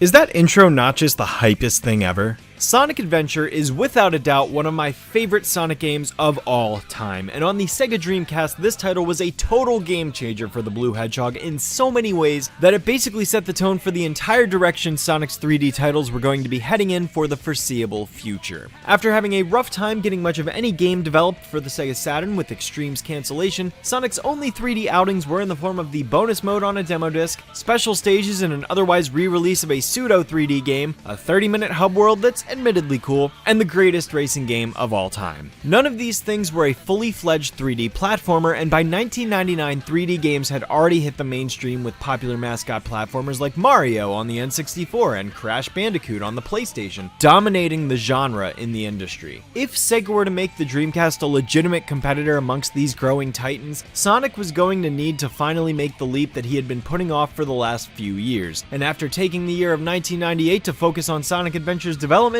Sonic Team and Sega finally had the answer we'd been waiting for. Or at least the people at the time probably thought they did, even though Sega ended up pulling out of the console wars just a few years later and ended up becoming entirely third party, but you know. Interestingly enough, the game was actually released in Japan in December of 1998, so the game took 9 months to make it over to the States and an additional one on top of that to Europe. But Sonic Adventure, to me, is one of the most noteworthy games in the entire franchise because it serves as the first transition from the classic era of Sonic to the era that I've personally coined as the adventure era of games. Since Sega only seems to want to refer to a classic and modern era, and there's apparently no other eras in between, I've appointed this term myself for my own reference, and I'll be using this era to refer to every game from now all the way until about Sonic Unleashed, wherein it will become the Boost era because I find it silly that there's no distinction made for the official modern era after 1997. Modern Sonic has consistently changed since the term was first used in like 2011, but the inherent problem with the term modern is that modern things will eventually age. It's the new Super Mario Bros. Problem where the new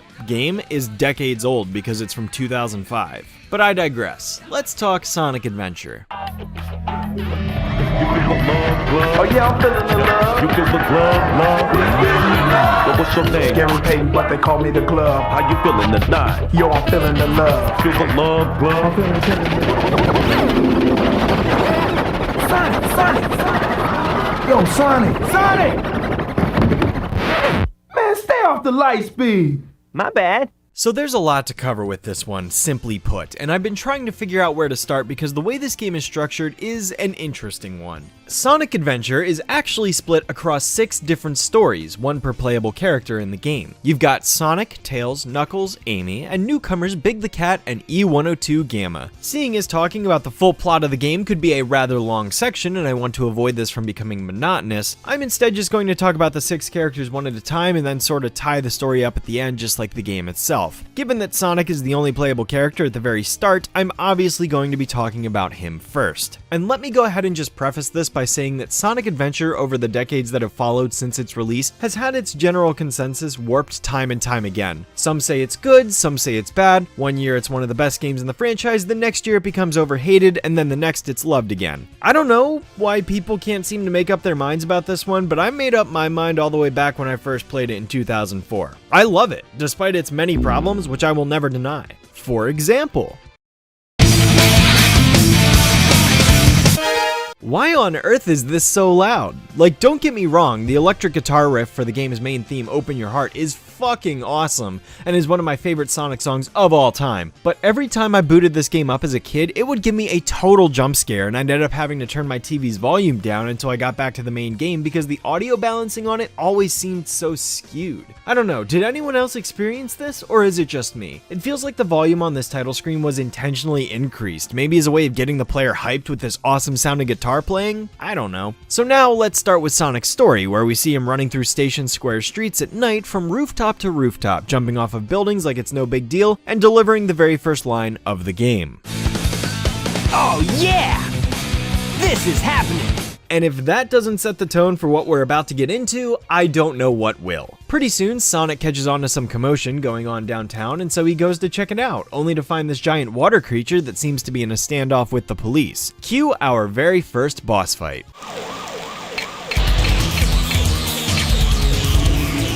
Yeah, interestingly enough, we don't actually start the game with a level or anything like that. It's just straight to a fight with Chaos Zero here, so I guess I can talk about Sonic's controls and abilities while this is going on. Obviously, Sonic can move and jump with the A button, but now we've got a 3D space to work with rather than a 2D one. What's cool is that he can actually do this maneuver called the homing attack, where he homes in on a target to land a hit, similar to the yellow shield power-up from Sonic 3D Blast, but now it's a permanent ability instead of just a temporary one. He can also... oh, and the boss fight is over. Okay, well, I guess I'll come back to this in a minute. Sonic then proceeds to chase this guy down the drain, and then we get this awesome shot of Eggman standing on top of a building and laughing maniacally.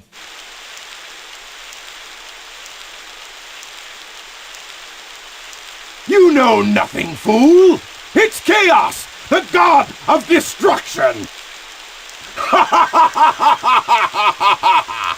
I always thought this was silly considering he's laughing at like full volume, but Sonic just doesn't hear him, I guess? I don't know, that's just humorous to me, but hey, he's got a cool new redesign, so that's awesome. I actually prefer this design to the classic one, although his model isn't that great in Adventure 1, so the transition isn't the best, but the actual concept artwork of him looks awesome. This is the iconic Eggman that most came to know as this design remained from this point forward. So moving on from here, Sonic's story gets set up for him to figure out what's going on and what perhaps Dr. Eggman's latest evil scheme might be. He meets up with Tails after rescuing him at Emerald Coast. The two head to Windy Valley where they have an encounter with the nefarious Doctor, then split up to collect the Chaos Emeralds before Eggman can get them all and feed them to this water creature known as Chaos, as is established after a brief boss fight with Eggman. This little game lasts a while as the two heroes get the emeralds only to lose them at various points, allowing Chaos to grow and grow into a more powerful beast that the characters still defeat with ease. Eventually they come across Knuckles and duke it out with him, which is a prime opportunity for Eggman to come in and feed Chaos 2 more emeralds, only for the 3 characters to defeat it, so he makes his escape in his egg carrier with Sonic and Tails giving chase. This, however, results in failures. The two get shot down and split up, where Sonic then runs into Amy, which partially ties her into the story for a bit, only for her to get captured and taken away. Sonic manages to find Eggman's egg carrier and gives chase, where he rendezvous with Tails and they chase after it a second time, crash landing on the egg carrier, rescuing Amy from this red robot that Eggman ordered to attack them, and taking down Chaos 6 along with the carrier after helping this purple cat get his frog back. Eggman escapes once more with Sonic giving chase, and after a brief detour and flashback through some ancient ruins, he fights Eggman in one last machine before defeating him and heading back to the Mystic Ruins to relax. That right there was the abridged version of the story, but obviously the main game's narrative has more depth to it than that. Honestly, I don't want story to be too big of a focus in these 3D titles unless it's really necessary to talk about, for better or for worse. An adventure story for the most part is just alright. It's different from most other Sonic games actually, and it's not the worst thing ever, but the story itself doesn't wow me in the way a few other games in the franchise do. My main purpose for illustrating Sonic's story is because while it is pretty basic, just a lot of back and forth between chasing Eggman and fighting Chaos mostly, it is used as a vessel to set up most of the other characters in the game. That's the ironic thing about Sonic Adventure. Despite Sonic being the main title character, his story is only really good for setting up all of the other stories in the game. Sonic doesn't experience much character growth here. He's a way past cool hedgehog already who fights Eggman at the beginning, and he's the same character at the end. He's already the hero. He's developed. He doesn't need to grow much because he's already the pure-hearted main character that saves the day. But that's not a bad thing because all of the other characters, well, 4 of the 5 characters, have a story where they grow. Sonic Adventure, funnily enough, is the game that develops all of Sonic's friends more than it does Sonic, as we'll see. Gameplay-wise though, Sonic's gameplay is easily the best of the whole game, no question, as it should be.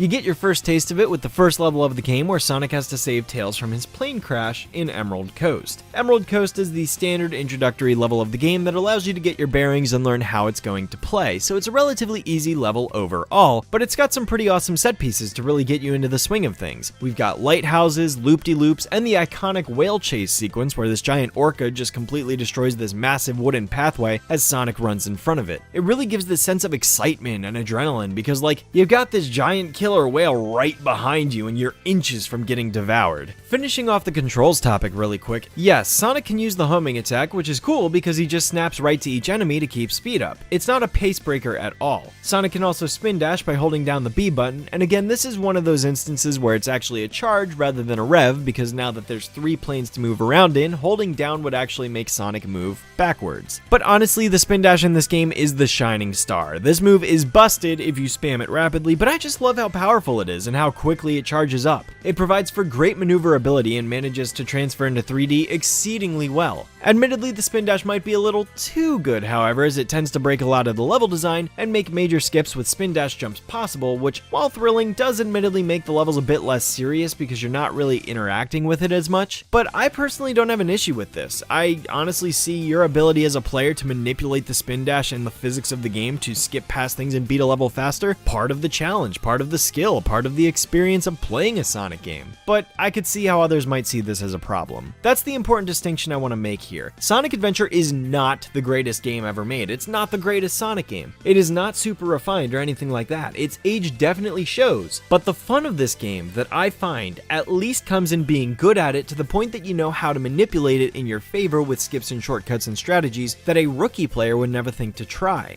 The next 3 levels of the game are Windy Valley, Casinopolis, and Ice Cap Zone, all of which have the simple objective of get to the end of the stage and grab the Chaos Emerald. Windy Valley is separated into 3 different sections, as are most of the levels in this game actually. We've got the first sequence where you get to run on these giant invisible paths of wind, which is exhilarating to witness. It's mostly up in the sky, so there's plenty of breathtaking views, but then after a bit you get sucked into this tornado where you have to climb up to the top to escape it. And while the camera angle isn't really the easiest thing to work with, it is a pretty awesome sequence to think about. Like, hell yeah, we're literally just climbing up a giant tornado. It's creative, it's fun, it gives that sense of adventure, wink wink, and the best part is when you make it out of the top.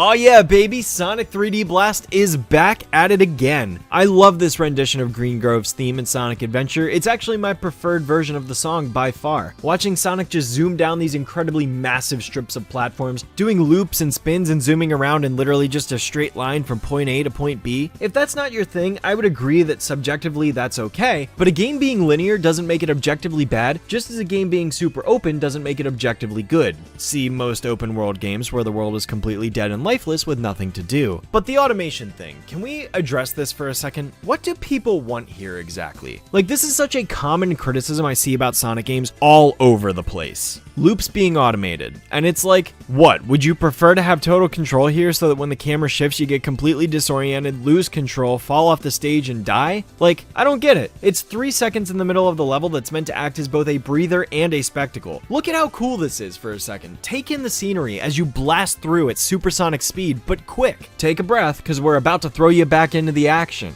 Now, if the entire level were automated, that'd be a different story. But it's not. You are actively playing 98% of the level. There's just a little 2% sprinkled around here and there that serves to give you a quick rest before you start playing again. It's like music composition. Rest can be a very beneficial factor in the writing of a song that can serve to keep a song from feeling like it's a run-on sentence that never takes a break, stumbling over itself. Sonic games take this rest concept and implement it with spectacle sequences that make things more exciting. If the rest was literally just, once Sonic hits this checkpoint, he actually stops moving and sits down for 5 minutes, that would be terribly destructive to the experience. It would completely disengage the player from the game. But that's not what Sonic Adventure does. It takes the concept of a rest and incorporates it into long and short versions of this with the rhythm of the stage, where that rhythm is defined by how well you as a player play the game and can keep Sonic speed up, just like the classic games. I have never and will never understand why automated loops are such a common complaint about Sonic games. In the footage I've been playing, you can see I'm actively testing the momentum of the game. Sonic can't just walk up a slope. There are still momentum-based mechanics at play here that need to be met in order for Sonic to make it up the ledge. Now, maybe there's an argument to be made about the speed booster being placed right here, sure, but I don't really see how this is such a problem in the game design. People also make the argument, well, what if I want to skip the loop to beat the stage faster? Then just spin dash around the loop like this if you want to skip it so badly. I don't know. It's almost like jumping through a loop instead of going around it is less fun or something. But even still, there will always be those that defer to the belief that the original classic games were never automated, and those games never ever ever played themselves.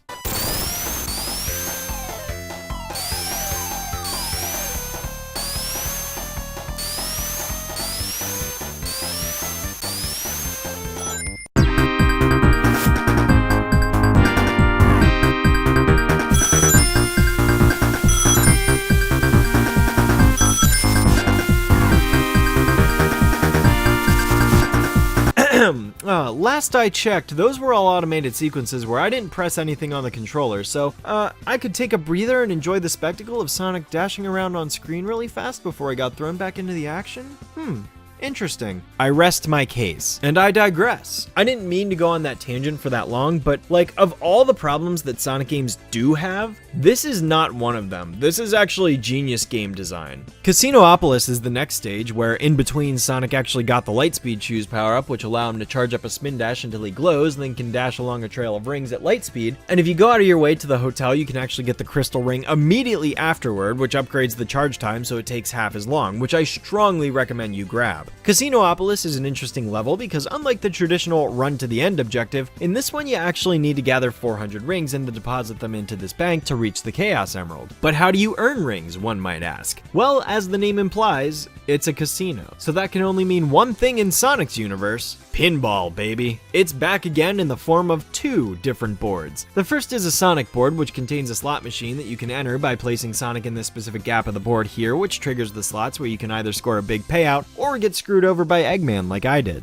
The second board of the game is themed after Nights into Dreams and is more card focused than slot focused. On this board, the main gimmick is to try collecting as many of the same card profile as you can to get different payouts. 2-pair, 3-pair, full house, etc. all award you with varying amounts of rings. The real secret here is to get up into the top right and enter the bonus room where you have this huge layout of cards in front of you where you can really earn the massive payout that you need. And once you fall out of it, you're treated to this flying sequence where you can zoom around Nights in Spring Valley, the same level, conveniently, that Sonic ran around in during the Christmas Nights demo. Guess Sonic decided to return the favor to Nights since he was allowed to be featured in their game. There's also a sewer section you can enter if you leave one of the pinball boards with less than 100 rings, which acts more as a platforming level where you can also score rings by running through these hallways and grabbing the item boxes. The fourth level of the game is just Ice Cap Zone. It's an ice level, which is fine enough, but the real appeal is the final sequence where you can actually snowboard down this giant cliff while an avalanche chases you to some sick rock music again.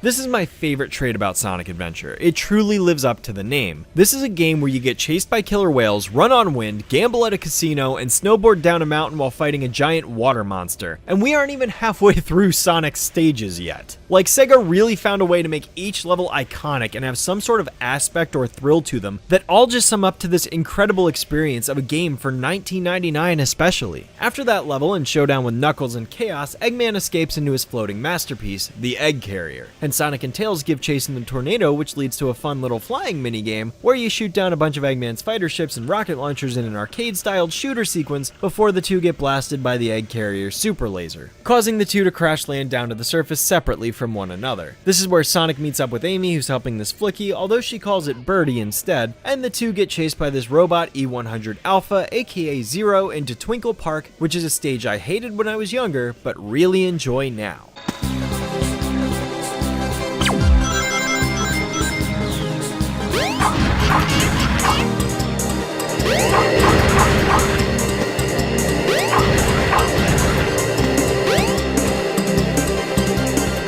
More 3D blast music? Yes, please. Unlike most stages, Twinkle Park is broken into 2 sections, with the first being the zero-gravity kart racer, and the second being more of an amusement park, complete with a roller coaster that sends you flying, and bowling, because who doesn't love bowling, am I right? After getting out of the park, Sonic loses her, so he ends up taking a brisk run through Speed Highway and Red Mountain back to back. Speed Highway is, without question, the best level in the whole game. It's exactly as the name implies, a giant highway where Sonic can run at high speed all over the place, spin dash up buildings to get extra lives, run through a construction zone of sorts, and latch onto helicopters which bring him over to the next section of the level while coconuts and police cars speed after you. Then you eventually get to the second section where you run down a building at supersonic speed avoiding helicopters and pipes and the like, only to crash through these giant panes of glass with your face and then run through the city streets below while enjoying the musical bliss that is At Dawn.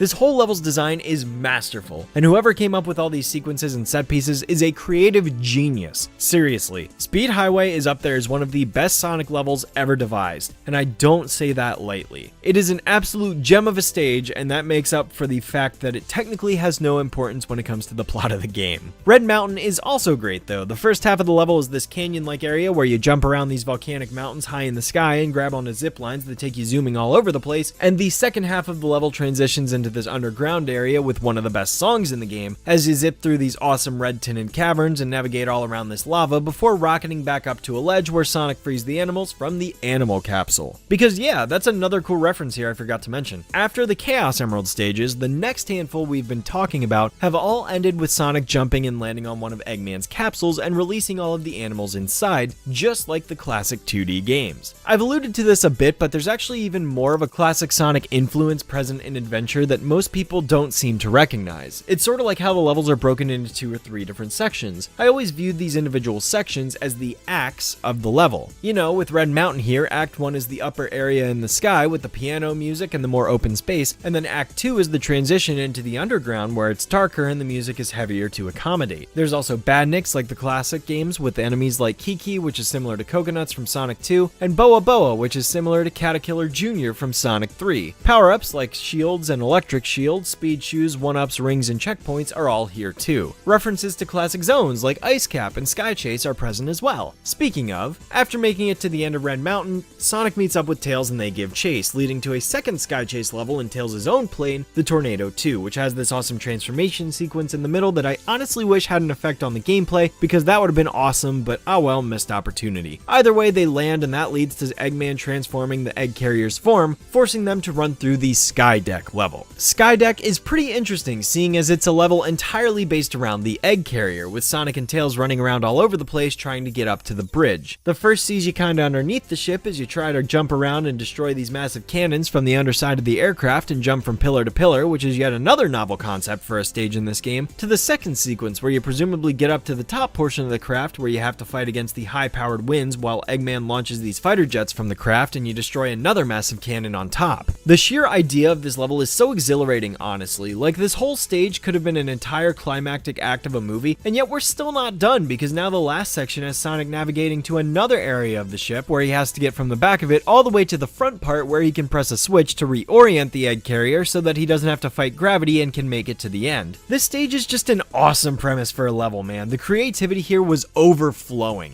Finally, after taking down the Egg Carrier, Gamma, and Chaos 6, Sonic gives chase through the last 2 levels of the game, Lost World and Final Egg. Unfortunately, the 9th level here is the worst stage in the game in my opinion. I don't want to berate Lost World too much because it is important for explaining the story and prophecy that Eggman supposedly discovered surrounding Chaos, but the level itself is pretty boring and I find it to be the most glitchy out of all the stages in the game. Between this water snake, which can just randomly send you off down to your death below, and these anti-gravity platforms that have wonky detection of Sonic's positioning, as well as a finicky camera and a lot of different sequences to boot, the only thing I really like about it is the boulder chase, but otherwise I'm not the biggest fan of this temple level, even if there are a lot, and I mean a lot, of different set pieces that attempt to really diversify the level. These long hallway sequences are actually fun to run through too, I'll admit, but this tunnel sequence and the dark section where you have to angle mirrors of light aren't as cool as you'd hope they would be. At least I don't think so. Final Egg is a bit better though. The middle section has an awesome song that I wish continued for the whole stage, but the third part of the level ain't bad either, especially because this is like the one time where the light speed attack is actually useful in a level for doing something fun.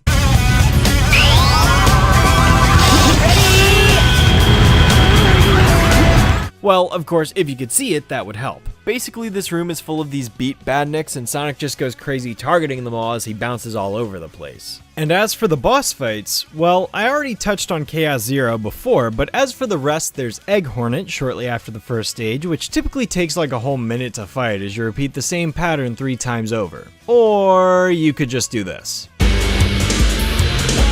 All systems, full power!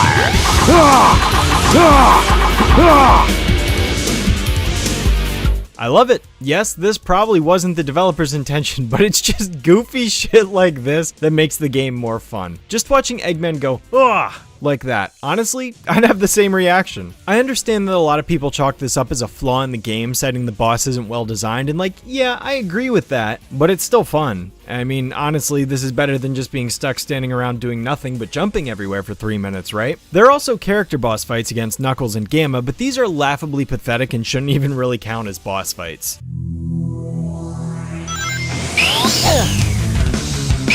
Oh no! Oh no! Give it your best! Oh no!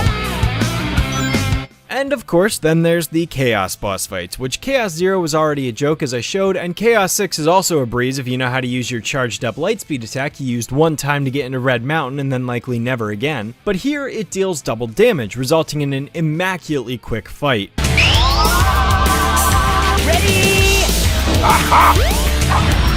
Aha! No way! I can't believe this! Chaos 4 though sucks, because it's nothing but a whole bunch of waiting around doing nothing. I mean, it's not even that you can't cheese this one the way you can most of the others, although believe me, I wish I could. It's just that it's basically a mandatory 3-minute fight that you can't speed up, so you're just stuck jumping from lily pad to lily pad waiting for one moment to strike and then repeating the pattern. His attacks aren't hard to dodge either. Honestly, the hardest part is just when you land in the water and get stuck trying to jump out of it. Aside from that, this really ain't hard, just tedious and boring and easily the worst boss in the entire game, bar none. The best boss though is the Egg Viper, because it's a fight where Eggman constantly adapts as the battle goes on. After the first blow, he kind of exposes himself point blank for Sonic to get an easy hit, but then for the next few, he instead puts distance between them, which Sonic then homing attack chains across until Eggman wisens up once more and stops doing that, and instead sends these spike spinners at him. It's neat, and I always loved fighting bosses that adapt to the fight as it goes on, instead of just repeating the same pattern over and over again until it finishes. I actually found this boss fight kinda hard as a kid too, but nowadays it ain't so bad. It's pretty invigorating. But yeah, beating the Egg Viper results in the end of Sonic's story, an all-around blast from beginning to end that I really have minimal qualms with. I love most of the levels designed for the game. The gameplay is fluid and Sonic's control is so precise. I've truly never once been able to complain about Sonic's control not working well. It is perfect, and I really can't imagine him controlling better if I'm being honest. I know some people have an issue with his floatiness, especially when it comes to jumping, but that has never bothered me, and I honestly prefer it this way. Helps me have better control of my height and better accuracy when it comes to landing on platforms from the air. As a few final notes on Sonic's story, his main theme song, It Doesn't Matter, is an awesome tune that really fits the spirit and coolness of the character that is Sonic the Hedgehog. I really like his redesign, and the people who cry and whine about Sonic having green eyes need to get over themselves. Ryan Dremmond's performance as Sonic is great, and he still is to this day my preferred voice of Sonic. Dean Bristow's Eggman is also an awesome portrayal of the character that fits his redesign perfectly, and I guess while I'm on the subject, I really don't mind any of the character voices aside from Tails, who is voiced by a kid named Corey Bringus, so I have to cut him some slack, and Big the Cat, whose voice is intentionally stupid because the voice actor John St. John was asked to make a stupid voice for it, so I don't blame him for that. Michael McGarn as Knuckles is great, Steve Brody as E102 Gamma does a great job, Jennifer Doolard as Amy Rose does a great job. Honestly, the whole cast of Sonic Adventure 1, while not the most amazingly talented group of voice actors ever, they do a pretty good job, and I like them. Most of them are my signature voices for the characters in my head. So yes, that is, in its full essence, Sonic the Hedgehog's story. Okay, 1 down and only 5 more to go. Are you kidding me? Well, yes, but I'm not going to be as detailed in the rest of the characters. Seeing as Sonic was the main character and he gets to play through 10 of the 11 stages in the game, I've already covered most of the stage details, so instead I'm just going to be talking about the summarized story threads and the general gameplay of each character, because as I mentioned earlier, most of the interesting stories in this game are actually about all of the other characters rather than Sonic himself. And Tails, arguably, has the best story, plus he's another one of my favorite characters to play as, and honestly, this appearance is the best Tails has ever played in any 3D Sonic game, period. He's fast, he controls great, he can fly within reason, and his story is great character development to boot. It just sucks that he only has 2 great levels that fully take advantage of this. Basically, Tails' story of the game is him looking up to Sonic, but also wanting to become his own independent person in a similar vein to Amy. Tails doesn't want to have to rely on Sonic forever. He wants to be able to accomplish things himself instead of always living in Sonic's shadow. And this couldn't be made more obvious than by his main theme song of the game, Believe in Myself.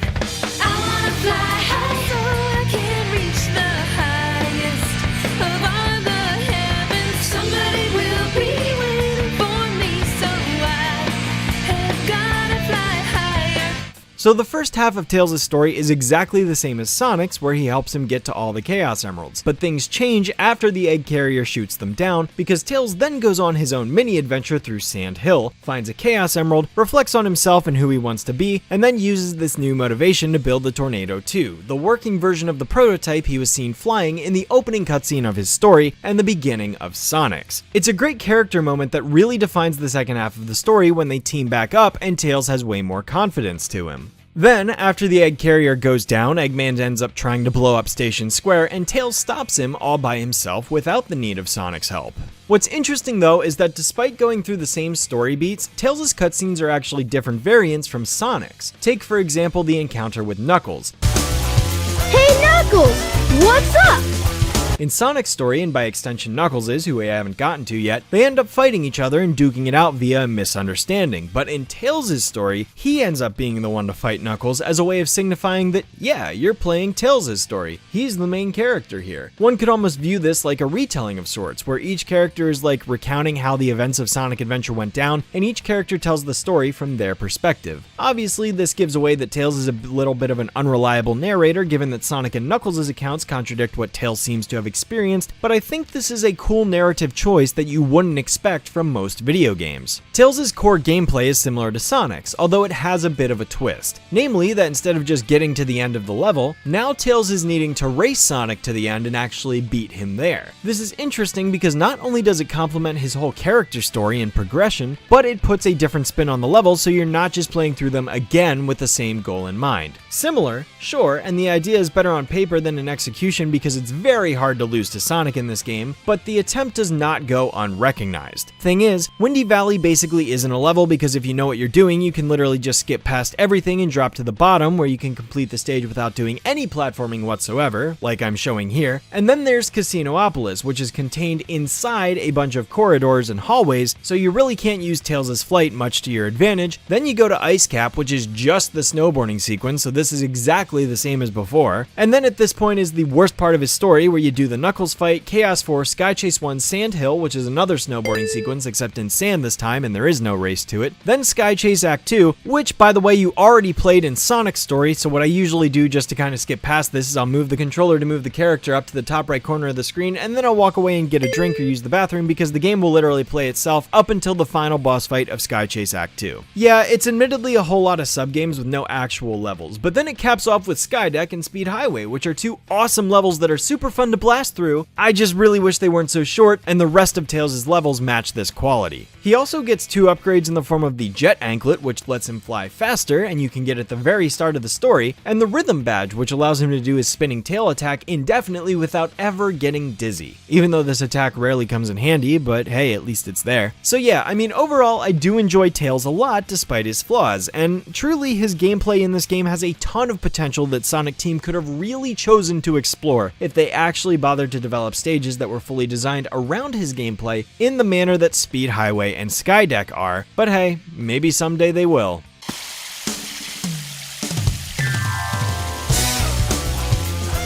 There's Sonic. Eggman was right. What's that in his hand? It looks like a piece of the Master Emerald. He has no right to have that.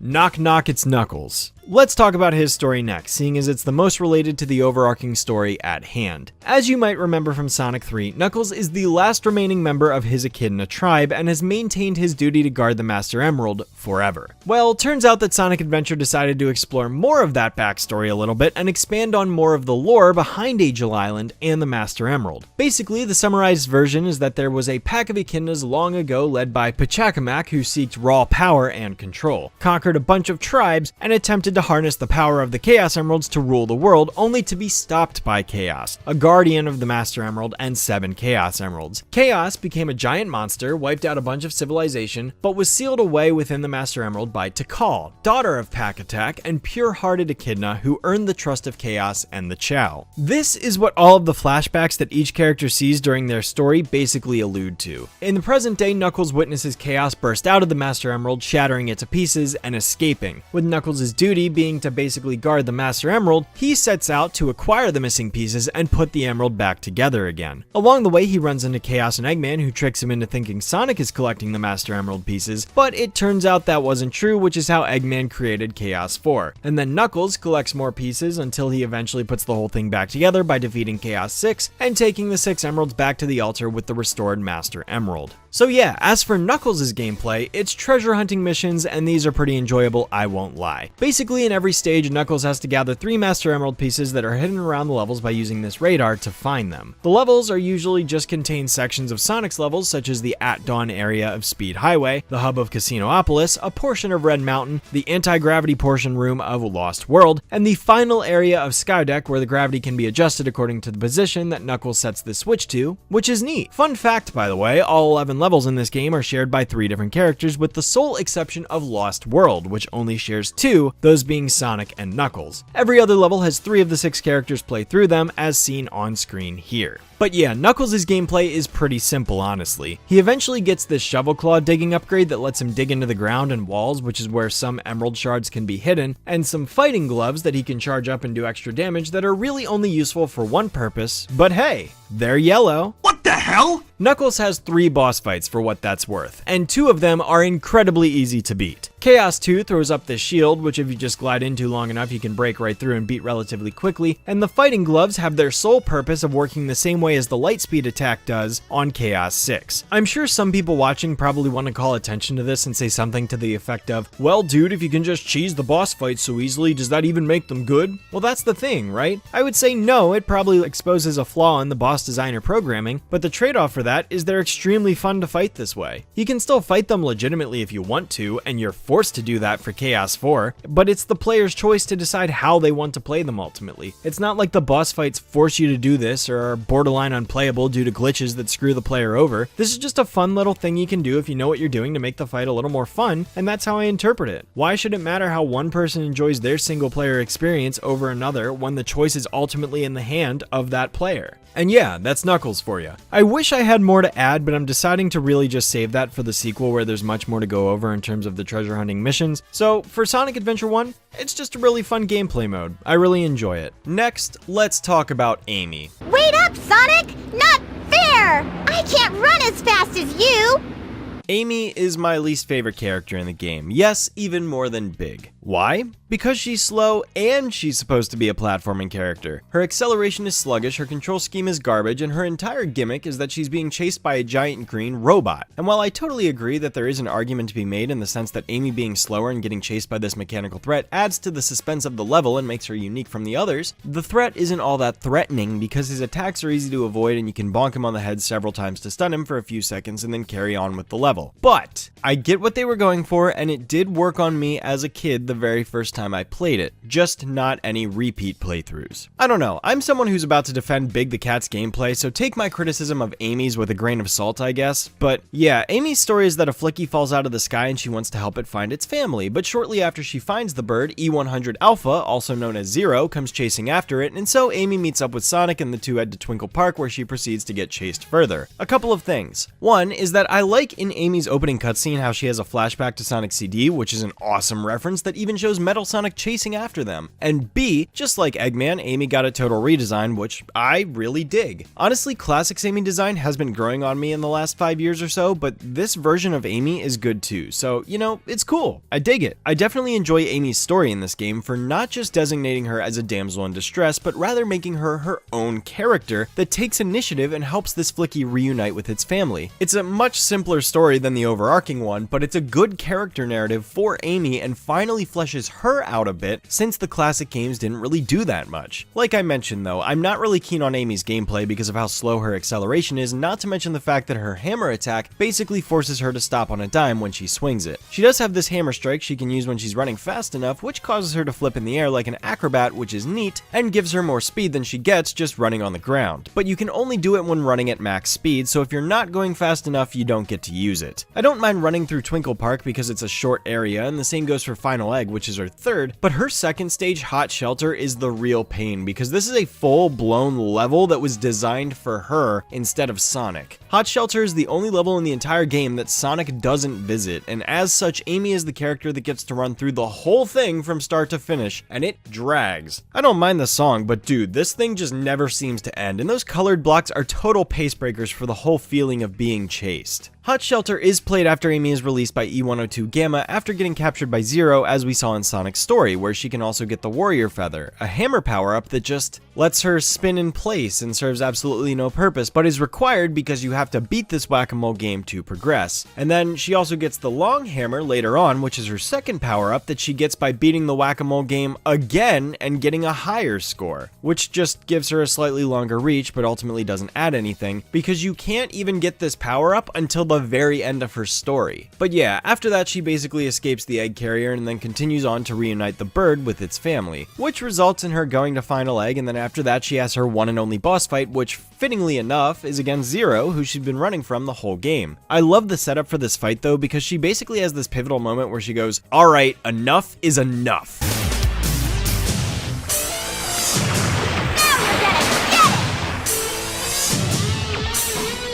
Which just gives her such a badass moment in her story. It's my favorite moment of like the entire thing. The boss fight's pretty easy though. I mean, if you just know how to jump swing at him pretty easily, you can manipulate the fight and be done in 30 seconds. But yeah, that's Amy. She's alright. I don't mind her story like I said, but her gameplay is my least favorite by far. Just because she's my least favorite doesn't mean I think it's bad though. It's just kind of But here's a hot take. Big the Cat does not suck as much as people make it out to.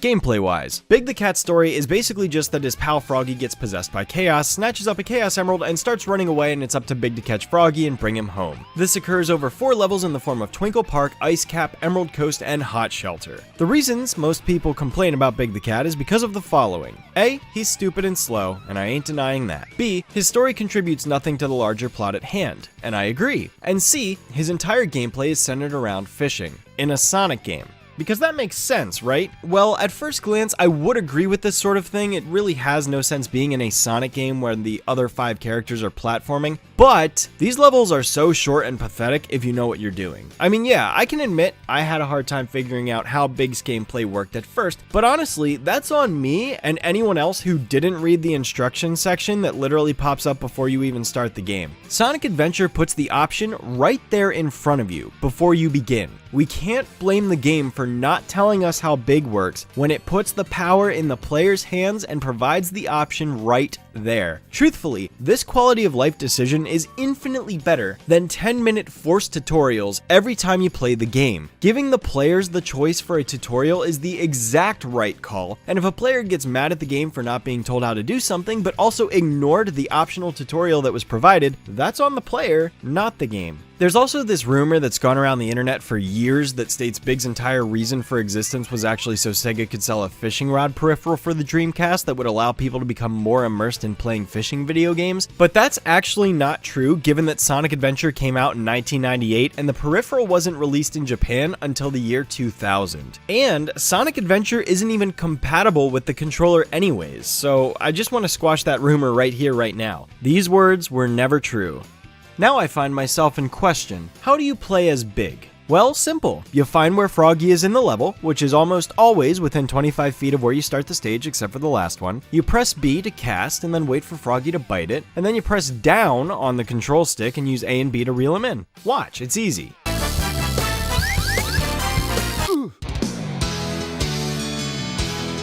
Okay, you know what, admittedly that does happen from time to time where the line breaks. I can't deny that. I'm not perfect. Here, let me show you for real this time.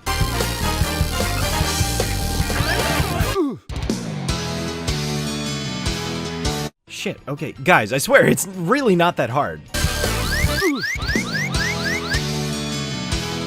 Fuck. Okay, I honestly have no idea why I had such a hard time with this. I promise you. I could have been a coward and not acknowledge my failures, but considering that, well, for starters, the life counter is going to sit down there in the bottom left corner on 1 for the rest of the playthrough, and you guys would totally pick up and call me out on that, so I wanted to be open and honest with you. Yes, I died 3 times in Twinkle Park. I have never in my last 20 years of playing this game died more than once on a single playthrough when catching Froggy. I have no other explanation to give for this, other than the fact that Fate knew I was recording my footage and was going to go on record and prove how easy it was, and then said, no, actually, we need you to look like an idiot. After my first 3 attempts in Twinkle Park, though, I never failed again for the rest of the run, so here's all 4 of my Froggy catches from all 4 of Big's levels played simultaneously. Something's biting!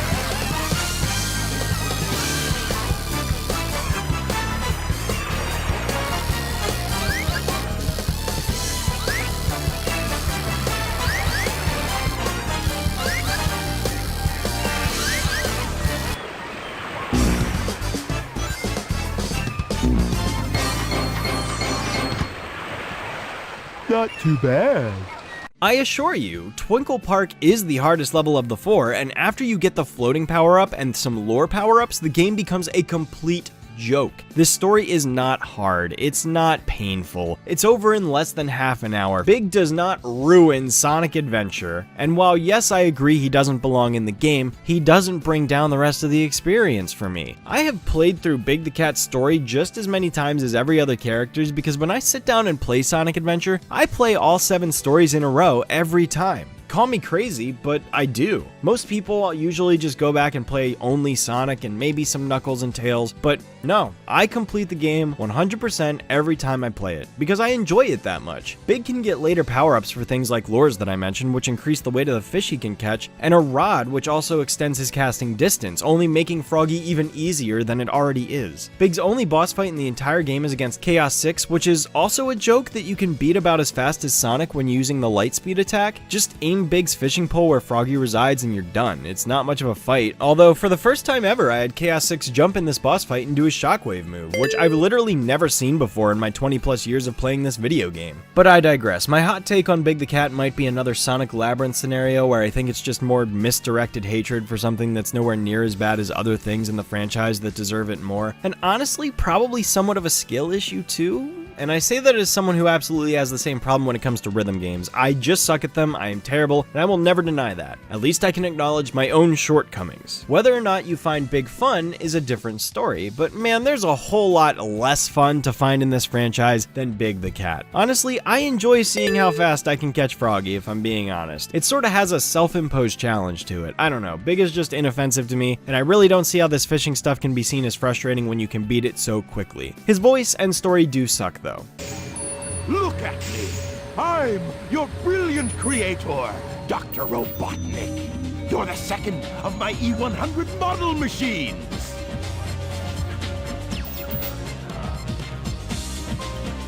E102, codename Gamma. Now, let's switch over to E102 Gamma, who has a different gimmick to his stages, namely that all of them have a 3-minute timer that counts down to 0, and the only way to extend the time is by comboing enemies with his lock-on shooting, and then getting to the end before time runs out. It's neat, although I'll admit the timer never really matters until the final level, which of course is, go figure, Hot Shelter, where he has to defeat E105 Zeta. As you're probably deducing, E102 Gamma is one of several of Eggman's E100 series robots, all of which are named after a Greek letter of the alphabet. The first is E100 Alpha, the one who's chasing Amy, also referred as Zero. Then there's E101 Beta, Gamma's older brother, and the robot that Gamma seems to have the closest relationship with. Then of course there's E102 Gamma, E103 Delta, E104 Epsilon, and E105 Zeta. Gamma's story begins by proving he is the most capable robot of Eggman's entire line, and beats Beta in a battle in order to earn his spot as part of Eggman's crew, who then gets sent out to recover Froggy, which he does, admittedly very humorously,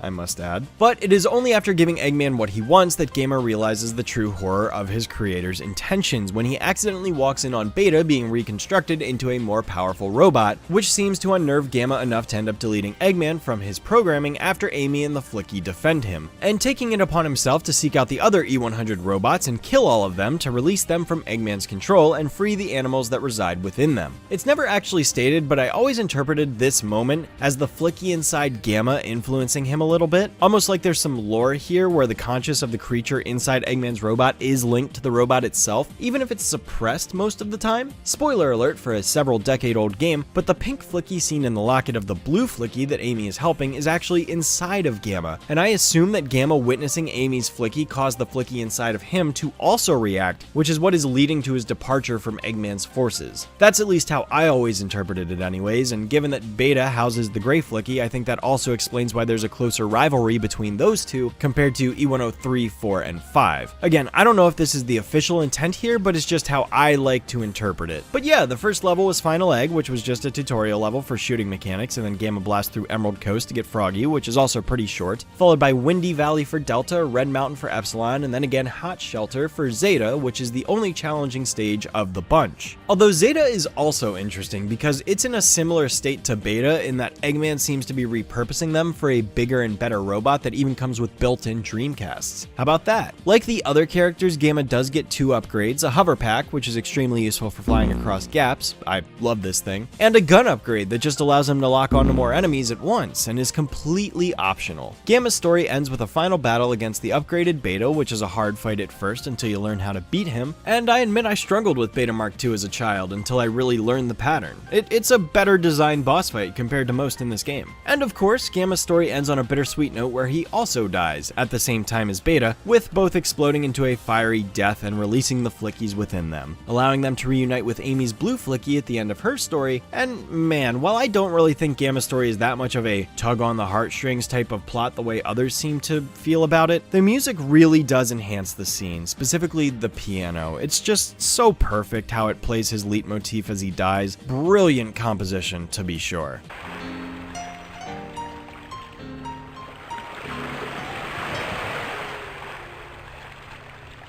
Gamma's theme is also one of my favorites in the game too for this reason. What starts as a chill robotic-y piece of music quickly gains new meaning after having seen his story the whole way through. Somber is the word I would use. It has a very somber mood to it, very unique from the entire rest of the soundtrack of this game. And then rounding things out is the last story, a concept established in Sonic Adventure that would continue into every subsequent mainline Sonic game for years to come. But in this game's case, it consists of nothing more than a bunch of cutscenes that basically tie the overarching story with the Knuckles clan together, explaining how Chaos became a giant rage monster, and then Sonic deciding he has to stop him after the entirety of Station Square gets completely drowned out.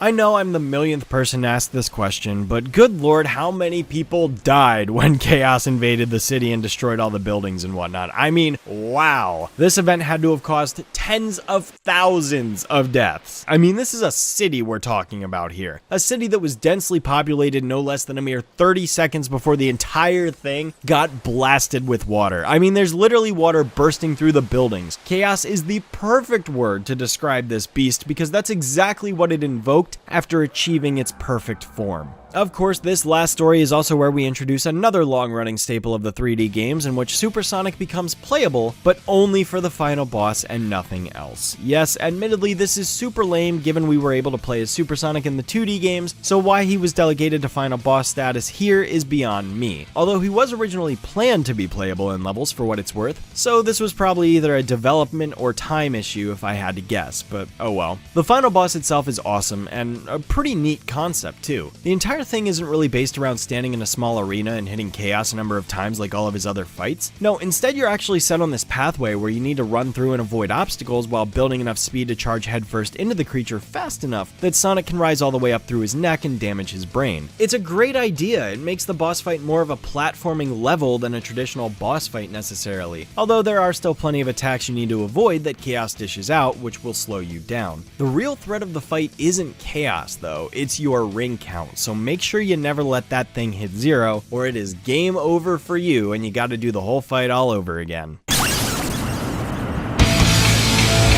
fucking go.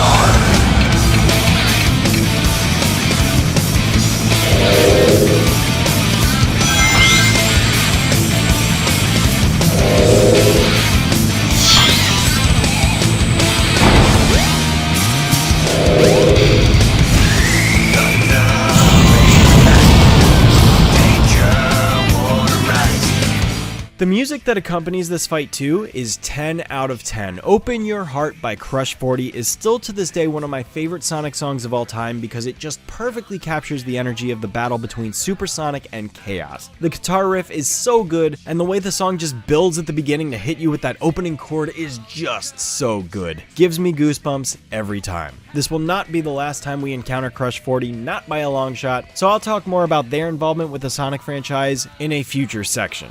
So yeah, that's Sonic Adventure. In summary, while I fully admit it's not the greatest game in the world, I really don't understand the hate that so many people give this thing. It's a flawed game. Yes, it's flawed, but that doesn't mean it's not fun. Honestly, I get a lot of people don't like the game's story and think the cutscenes are poorly done and the animation quality's low and the audio's not great, and hey, that's fine, just replay all the levels in trial mode and then you don't have to sit through the story again if you don't want to. I personally enjoy the story for what it is and enjoy the multi-perspective method of telling it, even if it makes no sense in-universe, which I fully agree with. I mean, why the hell Tikal felt the need to talk to Big the Cat or Gamma is beyond any logic I can comprehend, but you know, I really do enjoy most of the character stories because they're all these individual journeys that each character goes through that all just so happen to tie together into a larger narrative that's going on around them. Tails has a great arc about overcoming his inferiority complex to Sonic. Amy has this arc about wanting to become her own independent hero instead of relying on him all the time. Gamma's has so much nuance and is open to so much interpretation that it's easily the best story in the whole game. I feel that Knuckles is kinda weak, unfortunately, because there was a good idea in there for him with him questioning what his purpose is and why he still guards Angel Island alone and the whole history of his clan, but it never really gets developed as his story carries on. And Big has no story, so there's nothing to that one. Sonic's is basic and he doesn't even really go through an arc. It's, like I said, as if Sonic is already established and just trying to stop another one of Eggman's plans, which admittedly makes it less interesting, but at least his narrative is what basically drives the story with Chaos through to the end, so there is payoff eventually. So yeah, story-wise, I enjoy it, and gameplay-wise, I love it. I guess let's just talk about a few extra features the game has really quick, and then we can wrap this up.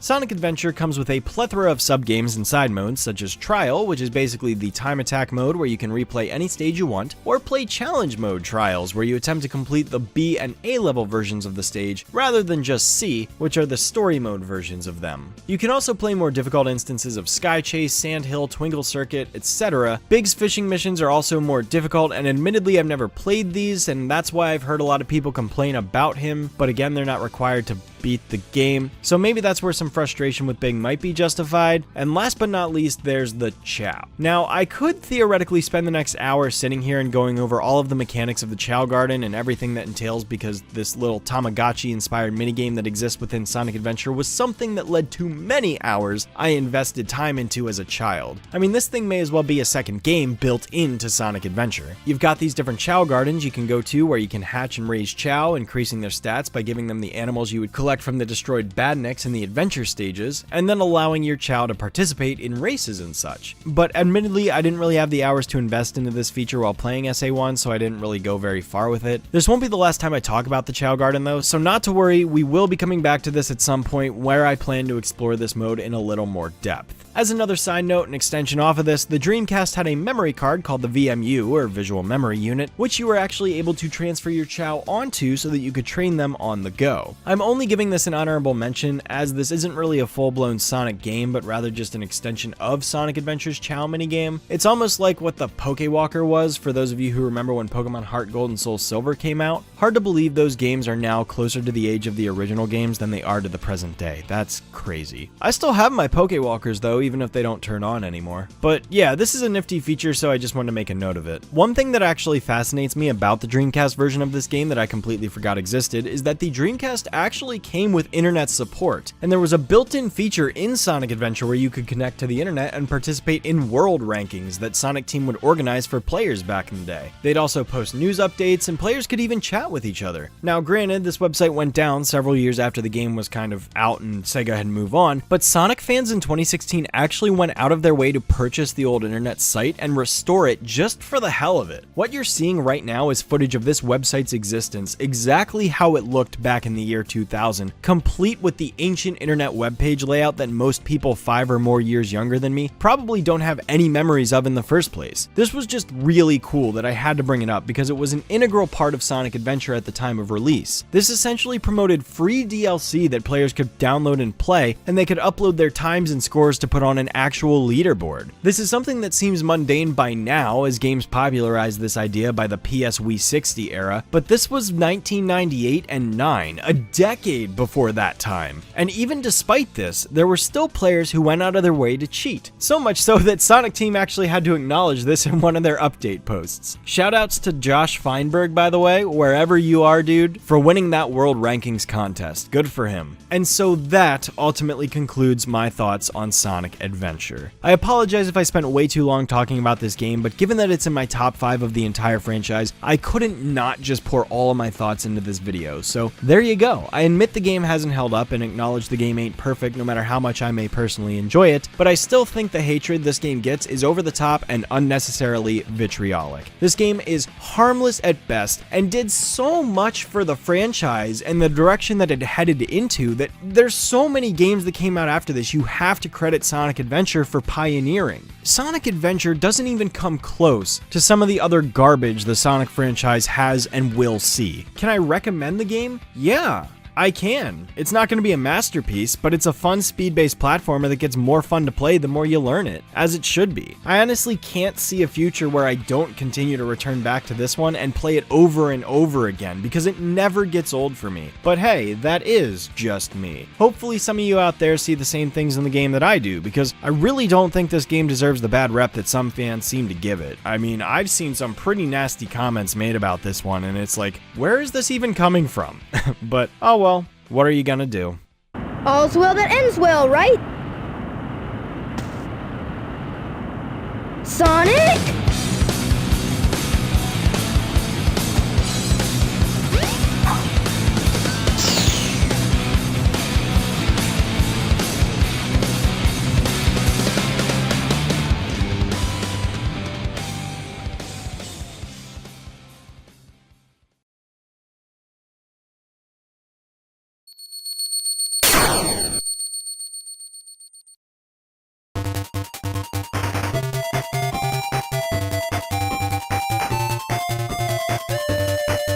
Despite that deep dive into Sonic Adventure, we're not quite out of the weird handheld woods just yet, because the next immediate title following suit was none other than Sonic the Hedgehog Pocket Adventure, co-developed by Sega and console manufacturer SNK, who worked on this title together for SNK's very own Neo Geo Pocket Color. This console, like the Gamecom and Sega's own consoles, was incredibly short-lived, having been released in August of 1999 and discontinued in June of the following year. That's right, this thing didn't even make it a full 365 days before being disowned by its producer. Among the titles that did manage to see the light of day on this thing was Sonic Pocket Adventure, a game, while graphically appealing in my opinion, is very lackluster in terms of content within it. Ironically, Sonic Pocket Adventure is basically what Sonic Jam on the Gamecom wanted to be, a handheld romp through classic Sonic levels complete with lower quality reused music and level motifs, only this time with better graphics, music, and physics. I'm very split on Sonic Pocket Adventure for the very reason I just described. On one hand, Pocket Adventure is a fun hour-long handheld Sonic game very much in tune with a lot of the Game Gear platformers. You've got 6 levels to run through with 1 Chaos Emerald each, followed by a final boss where you get the 7th, and then there's a supersonic fight in this one if you get them all. Each level in the game is themed after a zone from Sonic 1 and or 2 and features stage music from a few different Sonic games, with the most being recycled from Sonic 3 and Knuckles. The 6 levels are Neo South Island, aka Not Green Hill, Secret Plant, which is Chemical Plant, and oh my god, we've already started using Chemical Plant as the second stage in repeat Sonic games. Ugh.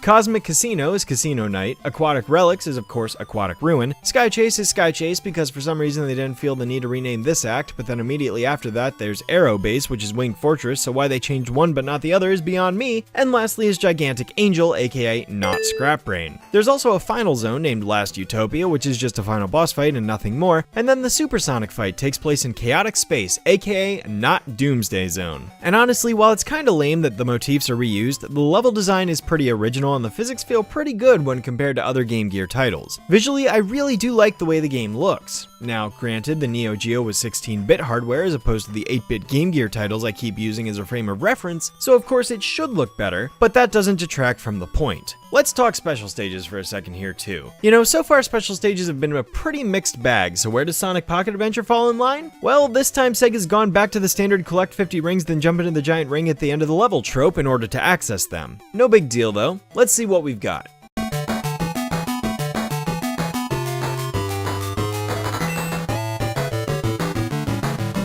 Gosh dang it, again with this shit? Okay. In reality, these aren't actually as bad as Sonic 2. I mean, yes, my criticism of the game not giving you enough of a view for the rings to pop in is a problem, especially when turning or going down a slope where you literally have no physical way of seeing a chain of rings appear after you're already missing them. But you know, there seems to be way more leeway in these special stages compared to Sonic 2. There definitely seems to be more groups of rings you can collect to where you can afford to get hit once or twice and still have a little wiggle room in getting all of these. Still not ideal because I load these special stages, but you know, it's an improvement. You can only get the Chaos Emeralds in Act 1 of each level since Act 2 ends with a boss fight though, and despite the game having a save feature, you can't just replay the same level over and over again to acquire all 6 emeralds. Each emerald is assigned to a specific zone, so you have to get to that specific zone's giant ring, or else you can't get that zone's emerald. Bosses are also original rather than being redos of previous ones from older Sonic games, for what it's worth. Although there's one boss fight in particular where Sonic actually has to jump off of explosions akin to the Hydro City Act 2 boss, except it's a bomb, not water, so it has me scratching my head a bit here, like, what? As I mentioned, there are 7 emeralds total in this game, but you only get 6 of them. The 7th is acquired during the fake final boss fight, in which you actually have to knock it out of Eggman's contraption, which is more difficult than it looks. Yes, even if you get all 6 emeralds prior to this battle, if you don't knock the 7th one out of Eggman's machine and pick it up before defeating him, you will still get the bad ending. I'm personally not a fan of this idea. I think it's kind of garbage, but hey, whatever, I did it anyways. The other weird thing too I need to mention about these boss fights that's kind of dumb is that the game basically punishes you for trying to hit Eggman more than once because every time you bounce on him, he gains a protective damage box around him that actually hurts you and causes you to drop your rings on contact, even though it makes literally 0 sense because you just landed on the same spot and damaged him, but whatever, I guess. I actually think this is the most obnoxious trait of the whole game, truly, because the levels are great fun to run through and the bosses are fine, but this one aspect is just stupid. Like, just give him invincibility if you don't want me spamming him with hits so fast, but don't actually damage me. That's just unnecessary punishment, and it makes no sense.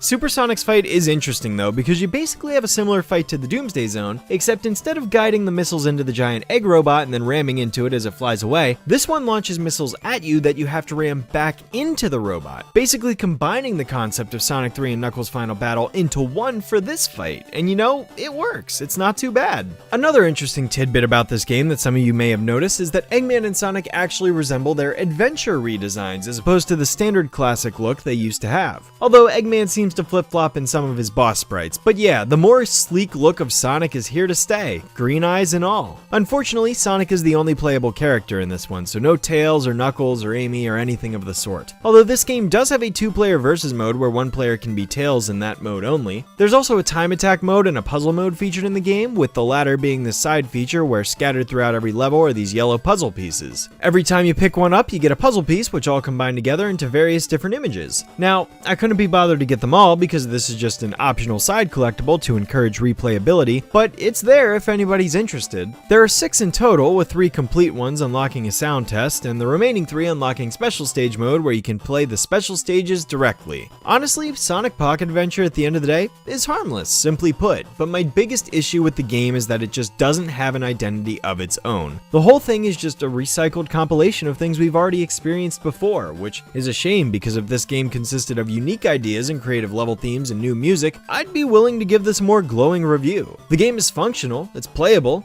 It's just fine. Which is a shame because the game could be so much more than it is. But hey, better than being a forgettable piece of trash, or worse than that, so, you know, take it for what it is. This is probably a one and done title right here, no real incentive to ever go back and play it again, but it's fine. It served its purpose for the console it was on.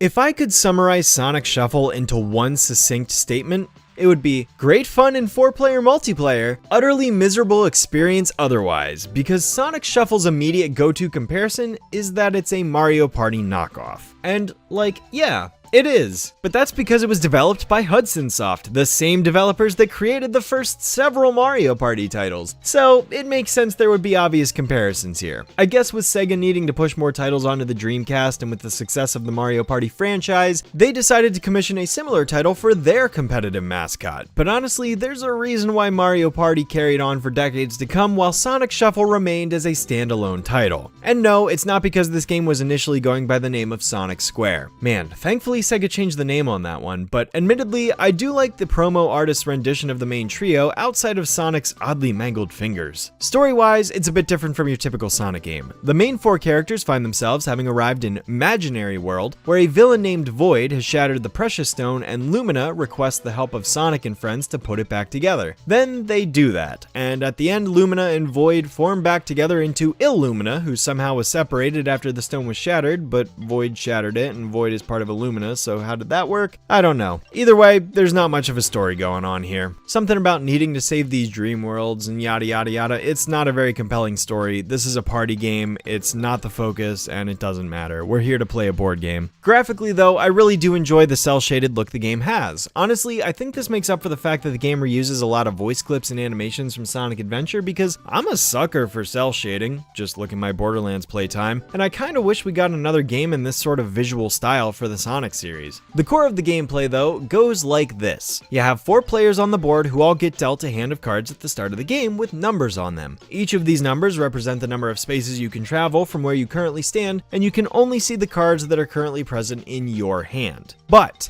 that doesn't mean you're limited to the cards in your hand. The other 3 players' hands are also up for grabs, albeit face down from your perspective, so if you have a certain numbered card that you're hoping to save for later, you have the certainty of knowledge that you possess that card. But you also run the risk of opponents taking that card from you on one of their turns. It's a very interesting idea to be sure, and I actually think it adds to a unique level of strategy to the game that allows you to plan or take risks for bigger payoffs. And, fun fact, on the original Dreamcast, the VMU reader on the controller itself would actually tell you your hand directly to you. So when you're playing this game in multiplayer with other people, your hand does not flash up on the screen for the others to see. That is strictly kept private on your controller, which I think is a brilliant and innovative idea for a game based around this concept. Honestly, kind of feels ahead of its time in a way. There's 4 cards of each number 1 through 6, and then 2 kinds of wild cards. The Eggman card, which summons Eggman, this game's version of Bowser, who curses the player that pulls the card for a few turns, and the other is the S card, or the special card, which can be used to either swap cards with another player, steal cards from other players, or run a roulette that lets you move a set number of spaces if you time it right, and it can act as a 7 in special circumstances. What's also cool is that in this game you can actually travel in almost any direction. You aren't just stuck traversing one set loop or loops, which also leads to more strategy needed. I'm not going to get into every single mechanic beyond this base stuff with great depth though, because there are a lot of different mechanics at play here with the board spaces. But to give a brief summation of a couple of the more general ones, blue spaces grant the player rings, and red take them away.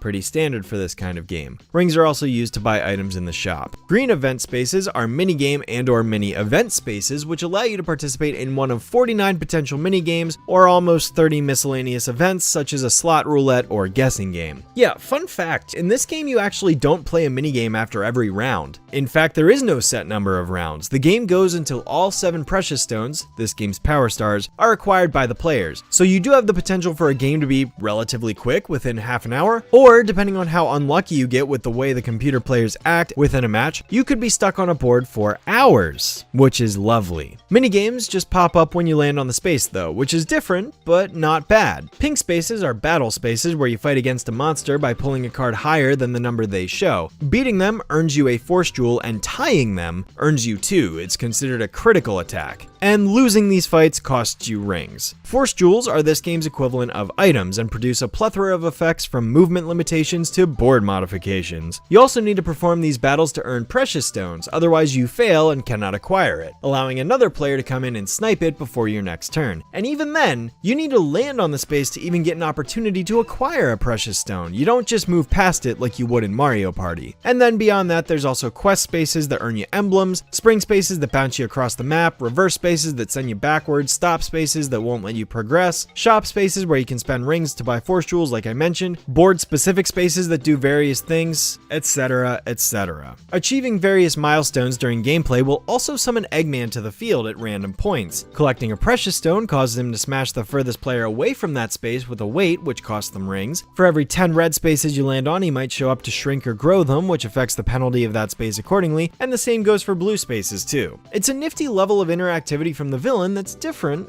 but fun. There are no Eggman spaces on the board, so this is kind of how he shows up from time to time. Each board also has special spaces that do different things, like the dolphin spaces in Emerald Coast, which catapult the player to a random square. And speaking of which, there are 5 boards in this game. Emerald Coast, which is frozen over and needs to be unfrozen so that it can be a relaxing vacation spot again. Firebird, which is a high-flying aircraft with a phoenix trapped inside of it that the players must free. Nature Zone, which has had its life force drained and Sonic's gang needs to bring the life back to it. Riot Train, which has a gigantic locomotive set on a crash course unless it can be stopped. And lastly, Fourth Dimension Space, which is the final board of the game and takes place in an astral plane. I think the board variety in this game is certainly unique, but it's kind of disappointing that there's only 5. I think the game honestly could have used 1 or 2 more. I mean, every Mario Party game from around that time had at least 6 of them. I don't really feel the need to go through every single minigame because we'd be here all day. I mean, there's like 49 of them, but there's a good amount of them here, and a lot of the ones I played are pretty fun and kind of silly to boot. You got 4-player minigames where every character's for themselves, 2v2 where the characters are split in partnerships with the same goal to try and beat the other partner, and the 1 versus 3 games where the 1 player has a different setup to try and beat the 3 players and the 3 players are trying to beat the 1 player. Personally, I feel that after having seen the in-game tutorial videos as well as having read the manual, that the game does a terrible job of explaining things to players though. So if you are interested in playing this game, I recommend you look up a brief guide or something online just to get a general sense of how the rest of the game works mechanically, so you're not just thrown into this with no idea what to do if you want a fighting chance. Again, my intent with this review is not to give you a 10-minute tutorial on how to play the game, just the basic summary of what you would know to get started, I guess, or to give you a general impression. Now, as for who you can play as, the game comes with a total of 8 characters, 4 to start and 4 unlockable after beating the ruthlessly difficult story mode. Sonic, Tails, Knuckles, and Amy being the former squad, and Big, Gamma, Chao, and Super Sonic being the latter one. Only the first 4 characters are playable in story mode though, the others are versus mode exclusives. Each character has 2 special abilities as well, one for movement and one for the special wild card. Sonic can spin dash by playing the same numbered card 2 turns in a row and move double the distance on the second turn. Careful though, this isn't optional if you pull it off, which means you can get completely screwed over from getting a precious stone like I did here. Playing a special card gets him a 7 on the roulette wheel as well. Tails, Knuckles, and Amy all get the ability to move across their designated flight, climb, and hammer spaces that no other characters can travel along, and their attack ability allows them to combine 2 cards for 1 move, but pulling Eggman negates it completely. Except for Amy, she just gets a fixed 5 every single single time. Big can move wherever he likes whenever he plays a 6 card within 6 spaces of him, and he attacks by rolling 1 card and adding 1 to that number. Gamma does not drop rings when he rolls a 4, 5, or 6 on a red space, and his attack is the sum of 2 small 1 to 3 roulette cards combined with no chance for Eggman. Chao does not have a special move ability, and the opponent cannot retaliate against it if it plays the special card in combat. And lastly, Supersonic does the same thing as Sonic but can chain more than once. So you could play a 4 on 4 consecutive turns and move 4 spaces on the first one and then 8 spaces on turn 2, 3, and 4. His attack allows him to roll a 4, 5, or 6 only as well. At the end of the game, when the last precious stone is acquired, a final board challenge presents itself where the 4 players must compete in one last minigame with the winner earning an emblem for it alone. Bonus emblems are also awarded for various feats like the most minigames won, most rings at the end of the match, and fulfilling the board's quest, as well as one for each precious stone collected. Truthfully, just based on everything I described, yeah, you know, Sonic Shuffle sounds like a decent party game, right? Well, yeah, with 4 human players, this game sounds like a blast. But I played this in single player.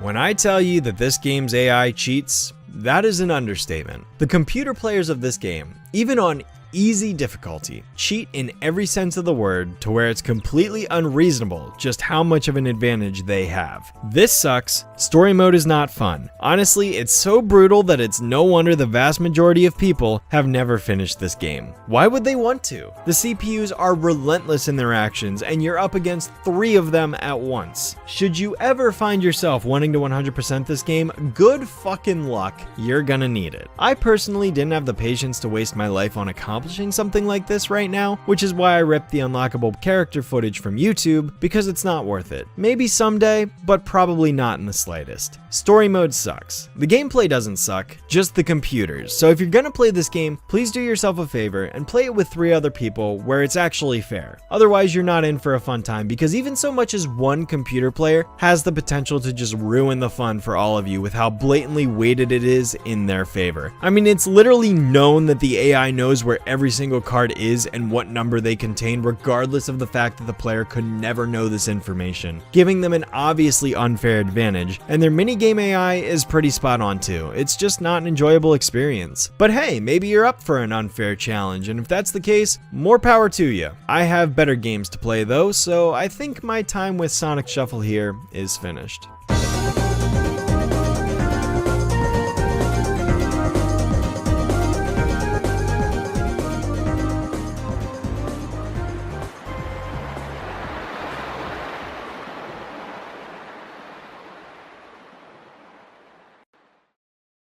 And that's just about going to do it for part 1. If you guys enjoyed this video, feel free to let me know what you thought down in the comments. Feel free to subscribe to my channel as well and check out my other videos in the cards and end slate. Feel free to support the channel in any way you wish, whether it be a like or joining as a channel member, and be sure to stick around for part 2 where I pick everything back up with Sonic Adventure 2 on the Sega Dreamcast. If there's anything I missed prior to SA2's release that I didn't cover in this video, please let me know as well. I did my absolute best to try and capture everything, and if there is something that I missed, let me know. Maybe I can make an addendum in a future video. All your support is extremely helpful to me, as these videos take an incredibly long time for me to make, as I am just a singular person doing it completely on my own. I don't have a team, I don't have an editor, I'm by myself. So yeah, I really appreciate it. This is easily the largest video project I've ever attempted, as clearly you see how long this video is, and it's only part 1. So I appreciate your patience in between uploads. Let me know what you think, and until next time, Shadow Streak signing off.